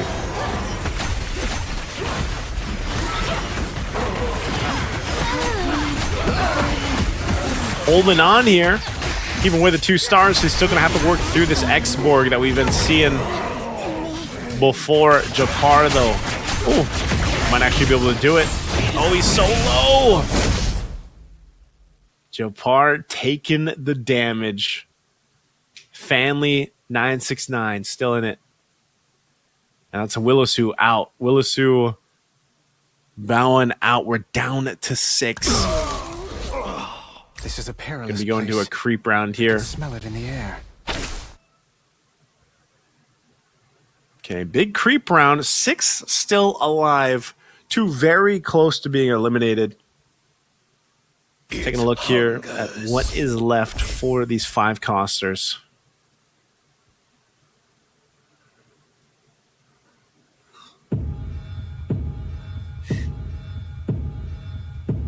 See what they're able to grab.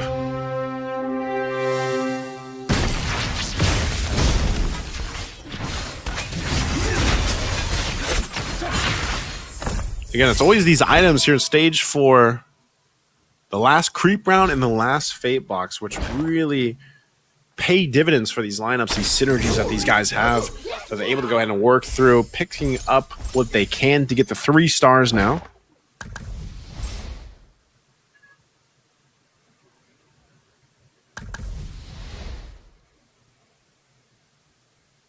Novaria 3-star for Japar. That's huge. You know, he's feeling very confident about that.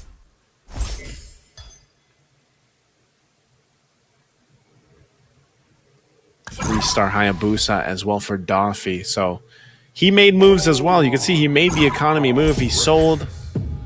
He had to sell what he could to get that 3-star Hayabusa.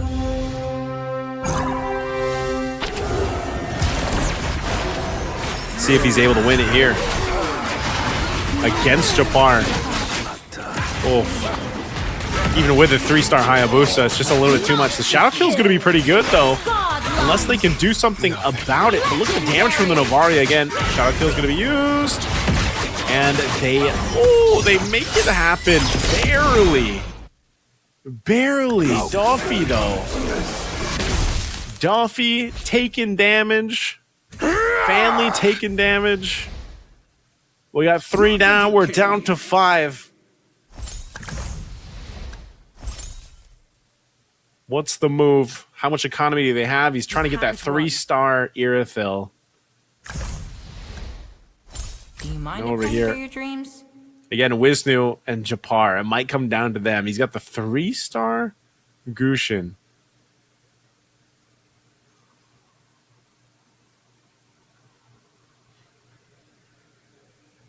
Very, very tough position to be in here.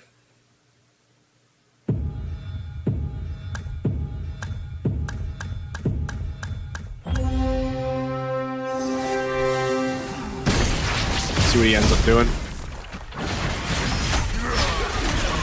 Oh, there's a lot of 3-stars across from him too.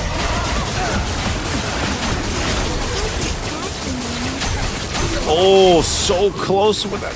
Natalia's doing work, but they're so beefy. They're so tanky. Even though the Crowns, Valentina is still going to be alive. Oh, family! You can see him celebrating. He's going to be able to pull it off. Oh, so close! The Harley's still alive too. It's only a Tigreal. Oh, that was so close. Fan Lee with the Harley before your king. It's a good thing that was a Tigreal. One life is just. So there goes your life.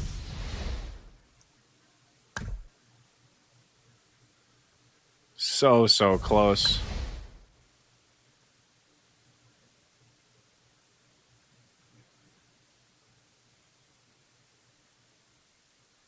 Let's go down to 3.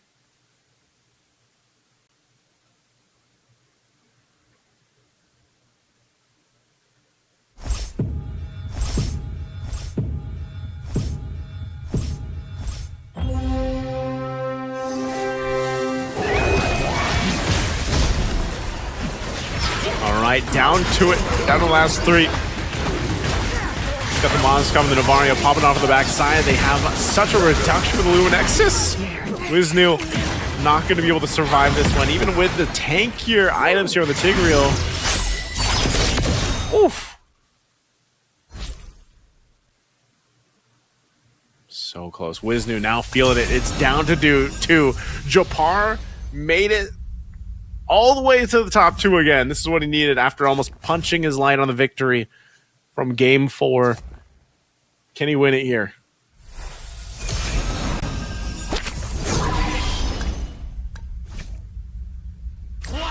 Let's see how the adjustments go. Both pretty healthy, 58, 54 HP. This suit is way more fun than the cars I used to. The infernal flame rages on.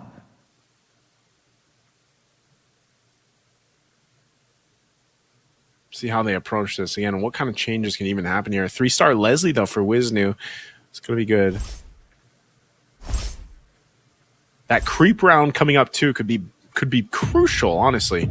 Depending on how they play this out, they're gonna go ahead and play with the economy that they have too. Looking potentially for more 3-stars here, even for the Moskov if you can get it.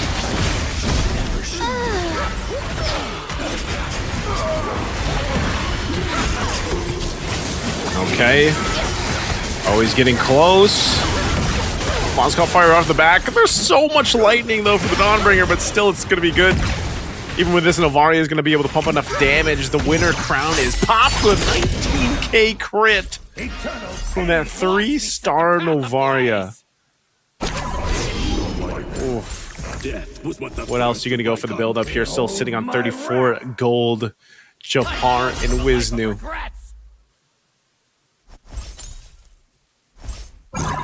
Japar locked in here. He's still potentially going for the 3-star Moskov. If he can go for the 3-star Moskov, that's going to be a huge damage output to help with the Novaria. He's been relying on this Novaria for the majority of the game, which has been working out really well, but unfortunately, at some point, that might be dealt with. So what's the play here for Japar? He's going to switch things around a little bit. Still hold on to a little bit of gold for that scaling. Switches the Moskovs over to the right side. Wisnu approaching it. Look at the Luminexus debuff. It's so good with the Novaria. It's such a big reduction. And that's it. That's going to be him winning that round easily. And if nothing changes, you can see the nods already from Japar. He's feeling pretty good about it. Outrun my bullet. He's feeling really good about it. The creep round here. Again, unless some type of big move happens from Wisnu. We'll see if he can 3-star anything else. He might just be going for whatever 3 stars he can get. It looks like he went with a 3-star Hellcurt too. He's got 3-star Veil, 3-star Leslie, 3-star Uranus, 3-star Gushin.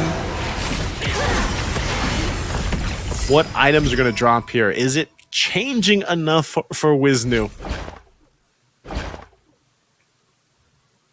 Let's see what he got. Who has the last laugh? Be careful. Good amount of items, but again, it's unfortunate. It just feels like he doesn't have enough. Indonesia versus Malaysia here. Japar sees the win in front of him to get that first place, the 9 points again, the back-to-back first place finish, 9 points that he needed. Surely bumping it up into the top 4 to move forward tomorrow. We'll find out if it's going to be enough. Wisnu relying on the Dawnbringer stacks that he's built up to this point. Here it's going to break down. Again, it's just an overload of a damage. The 3 Moskov star, the 3rd Moskov star, and that's just too much to deal with. Wisnu taking another hit. And just like that, again, Japar. The back-to-back. The back-to-back first place finish. Congratulations, Japar from Malaysia. Again, he was locked in with the 3 stars. 3-star Moskov, 3-star Yuzhong or Xborg, 3-star Novaria. And the amount of damage the Novaria was doing was insanity. It was insane. And it's funny because both players, they just had the healing fountain. I mean, they had healing fountain, so that's why they were healthier than the majority of the other players. Again, that healing fountain heals you for 3 commander HP each round, and you get 6 gold. It's such a good card to go ahead and scale up with. So just, and again, like even their gold cards really allowed them to build up to that, you know? So Japar with that win there. Like I said, back-to-back finishes in first place. Really strong showing from Japar. So, hey, that's game 5. Well, let me tell you guys one more time to go ahead and head on over to our official Facebook page, Magic Chess at GoGo. You guys can go ahead, scan the QR if you want to. I swear this is the last time, but you guys will hear more about this tomorrow too. But we just want to get you guys to head on over and like the page and get a chance to win some glorious, amazing rewards for you guys for Magic Chess. Don't forget to comment here in the chat, MCGG, FB milestone. Make sure it is correct, and then go ahead and take a screenshot, head back over to the page, post the screenshot in the pinned post, and you guys will have a chance to go ahead and win some rewards for you guys over in Magic Chess. And yeah, again, Group B, I have to say, after sitting here watching Group B was, I feel like Group B was a lot closer. I say a lot closer in the sense of every single game that we had, you didn't 100% know who was going to have that upper hand. I guess the stark difference that we saw from Group A, man, Oppo, the winner of Group A basically, who had 3 out of the 5 first place finishes, there was something about Oppo, man. He was just able to go ahead and demolish a lot of the players with the strategy that he had. And, you know, if you look at this, like, here's our winner stat for Game 5. Once again, Japar, he was able to do this and make it work. Yeah, he won back-to-back. But if I remember right, in Game 3, I think he got 7th or 8th, you know? So if you look at Group B, super competitive, very tough to see. I can't wait to see the breakdown of the points for Group B because it was just so close. And again, our groups A and Group B, guys, was also, you know, it was a division between players and KOLs and players that were invited to go ahead and join us here. So here's the highlights. Breakdown of the highlights for Japar once again. It was kind of a mix of, you know, he had this kind of early start, got things going, got to where he needed to be, and just made it a lineup that worked well for him. Was very patient about it too. And even so, it just didn't seem like there was many people that could contest against Japar's lineup. And, you know, when you got that, like I said, when we had those gold cards that were picked up as a second card, I was saying that the momentum or that pacing in the game was going to kind of change, and that's when that was picked up. And you saw the economy kind of shift, right, across the board for all the players. Japar was really able to go ahead and make it work just by kind of scaling up his lineup a little bit quicker, like getting to the 2-star, getting to the 3 stars a little bit quicker. But just like I said, you know, some of these 3-star heroes, like there's so many different kind of variety that you can use, but these Novarias, man, the 3-star Novarias is so strong. Saw a lot of close moments here too, where it was kind of like these 1 HP moments, but again, good usage of this synergy. I'm telling you, that Luminexus synergy with the Novaria, it's so good that it takes away a big part of the hybrid defense of the lineup, and Novaria is just there to go ahead and, you know, like Star Shatter. It just does so much damage in front, like right off the bat, that it works really well. So that's why the Novaria, if you want to go for a lineup like that, go for that Novaria, that 3-star Novaria build. It is crazy. Here's our match results though for Game 5. Again, hey, big shout outs to Caster Sly. You know, I hope more casters join in on these. You know, I hope more casters out there join in on the MCGG Rising Stars. Hey, maybe one day I'll be playing in MCGG Rising Stars, you know? Maybe I'll be there. But I'll say this, it was super competitive for Group B. Very fun to watch. Here's the updated standings. Japar barely made it. Japar made it with the back-to-back first place finishes. He got there with 26 points. I'm sure he feels good about that. Congratulations to Japar. Again, very intense. Wisnu getting 34 points. Very strong finishes all rounds. Willow as well. Family 969, you know, made it at third. I gotta say, Family 969 probably the most vocal, most energetic player that we got to see tonight. It was very cool to see him get there, and he's a KOL from Indonesia. So Family 969, he made it into that top 4. That's going to be great for him, and you know, that's awesome. That's awesome to see again how close it was. But I think we have an interview. We're going to head over to our friends over there.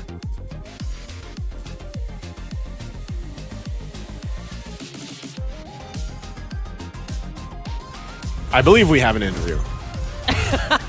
Yes. Hi. Halo. So, halo. Halo. Gimana nih Mas Wisnu? Boleh sedikit ininya nggak? Kayak kenapa bisa ada komentar-komentar yang di luar nalar sebenarnya? Suaranya putus, maaf. Halo? Iya. Iya, kenapa tadi kok mengamankan 3 unique commandernya ya? Ada itu benar-benar unik. Ada Lukas. Apa yang disiapkan? Apakah gara-gara poinnya sudah aman kira-kira? Enggak juga sih, karena kan dapat picknya kan terakhir. Ya. Terus ya kita sisa lihat juga kan musuh ini pakai commander apa ya, kita nyesuain lah gitu. Oke. Oh bagusnya pakai ini gitu. Okay, ngikutin aja. Okay, so by the way, bro Wisnu, can you speak English? Maybe. Can you speak English, Wisnu? Yeah. Can you speak English? I mean, I just want to ask you, what first got you into playing Magic Chess Go-Go?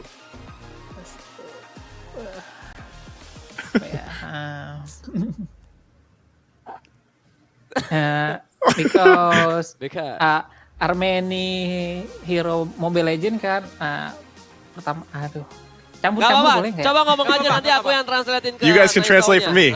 Ya, awal kan main Mobile Legend kan, hero-nya kan ngerasa nyaman main Mobile Legend, terus ada keluar Magic Chess gitu. Wah, dan hero-hero Mobile Legend ini ternyata ada semua di Magic Chess ini. Dan skill-skillnya tuh kayak keren gitu. Wisnu playing Magic Chess Go-Go because he really enjoy having fun with the Mobile Legend and the character has the same character with the Magic Chess Go-Go, and Magic Chess has implemented. So he just feel like it's the same like Mobile Legends. That's it. And okay. Go ahead. Okay, and Bro Wisnu, ini seberapa lama sih lu mainin Magic Chess Go-Go, dan apakah itu lu cuma main awalnya tuh cuma buat fun aja, atau memang lu dari awal memang udah ngelihat ini bakal akan menjadi sebuah kompetisi yang competitive play?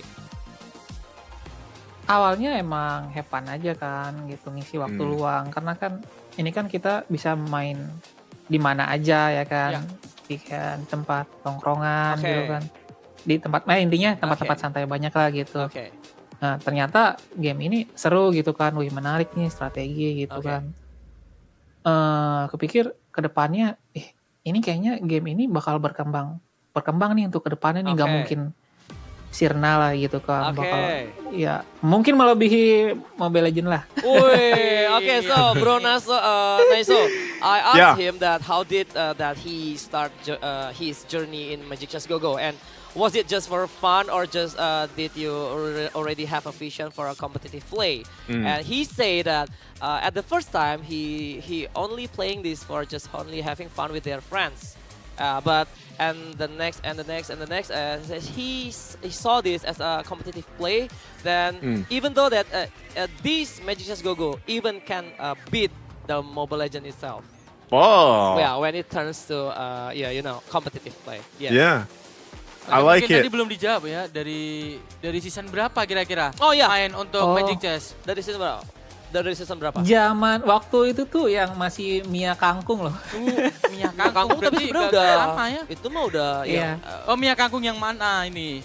Yang udah Mia Kangkungnya tuh yang masih ada petir-petirnya kah, atau yang udah ngebagi damage? Udah ngebagi damage. Kalau ngebagi damage udah season 2 harusnya. Patah-patan. Ya, kangkungnya yang mana nih, yang bisa yang kan ada berbagai macam kangkung nih ya. Ada yang membagi darah, tentu ada yang nge-heal juga, ada yang nge-damage masih zaman petir-petir. Oh, yang nge-heal sih baru sih. Oh, yang nge-heal. Tapi 2? Enggak season 2 sih, udah yang agak-agak waktu awal. ada event yang ada di Bandung waktu itu tuh, ikut juga MCNC di Bandung. Oke. Ya, berarti itu udah enggak lama, baru itu. PLPF Bandung, season 14 ya. Di situ masuk 16 besar waktu itu. Cuma masuk 16 jauh besar karena banget masih ya? baru. Gigi banget sih. Baru berarti. Oke, silakan Bang Jer. Bro Naiso, jadi kita mau nanyain dia. Oke. From your point of view, what do you want to ask? I have a question with you. Congratulations, by the way. Congratulations. I'm sure there was a lot of English viewers that were happy to see your gameplay because you're so good. You're so good. Quick question, Wisnu. How do you prepare? So I don't know if you guys want to translate or that, but I'm curious, Wisnu. How do you prepare for a tournament, or like do you scrim? Do you study the meta a lot, or do you just play a lot? Oke, jadi dia nanya, apa sih yang lu prepare buat turnamen ini? Apakah lu kebanyakan cuman main sendiri, push rank aja, atau memang lu banyak doing scrim or latihan bareng temen atau apapun itu? Mungkin bisa dikasih spill sedikit. Sering main fun match sih. custom gitu kan sama teman-teman. Fun match itu berarti lebih ke arah scrim atau gimana? Ya nggak beda jauh sih, tapi kan mungkin gini aku ya bisa senang-senang jelasin. gitu, senang-senang tapi bisa bikin kita berkembang kan, kita belajar ya kan. Ya. Kalau kita kalah sama yang lain kenapa gitu kan. Nah, bisa dikoreksi ya. Tentunya untuk fun match ada di komunitas itu ada fun match. Tentunya bisa dibilang scrim solo, fun match untuk komunitas. Iya. Tentunya dari itu berbagai banyak komunitas dan player-player juga yang sudah biasa tentunya bermain di kompetitif scene dari komunitasnya Bang Jer. Oh, jadi bisa dibilang ya scrim untuk solonya. Gitu loh. Okay, so Wisnu say that he prepared this actually he's just playing fun match with their like solo scrim. We have a community here, so yeah, we playing with our community. We share our strategy and we just playing like a freestyle, or maybe we can say that it's only a solo scrim maybe. Yeah, solo that's scrim. why he Yeah. learned a lot from his friends and his community. Great. So I just have one last question sure. for Wisnu. What do you expect, Boss Wisnu, that if you go to Go One, like if you're invited and you're representing your region to go One, what are your expectations for Go One finals? Oke, karena ini pertanyaan dari Naiso ya, Bro Naiso di sini apa yang lu harapkan untuk Go One ya? Ya. Go One itu jadi nanti karena dia menang di MSS start juara ini, ya, gini, ini masuk ke grand final. Iya, untuk ya. di grand final nanti yang juara itu bisa dapat invitation ke Go One. Go One, ya. Apakah kamu expect untuk mendapatkan juara di MRS dan menuju ke Go One? Oh, iya dong. Oh iya. Yakin ya? Yakin. How much percent? How much percent? How many percent? 100%. No. Gue gak suka nih. I don't like that. Gue mau lihat lu 100% bro. Respect. Oh respect. Respect sama musuh. Respect. Gak boleh suzon. Tapi tetap positif. Tetap positif. Tetap positif. Jadi 90%? 90%? Gak mau 95? 70 sampai 90% lah. Oh, Yeah. 70 to 90%. Okay. I think that's it, Bro Naiso. Yeah. Thank you Thank so you, much. Wisnu. Thank you. Congratulations. Once again ya, sekali lagi congratulations buat Wisnu. Mungkin ada kata-kata dari Wisnu yang mau diucapin ke kita semua? Enggak kayaknya. Besok aja. Oh, besok aja kalau juara. Oke. Kelas, mantap. Besok kalau juara ya. Tomorrow if you win, you have a secret word for your fans maybe out there. Ya? Yeah. Okay. Thank you so much and see you tomorrow. Bye-bye, Bro Naiso. Bro Naiso. Bye, guys. Bye-bye. Thank you. Okay. All right.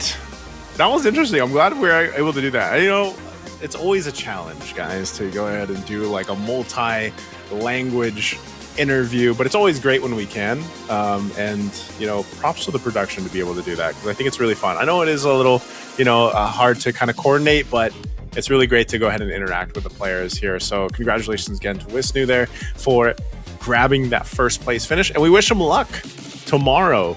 Again, he's one of the 8 that'll be competing to get that chance to go One and compete in that.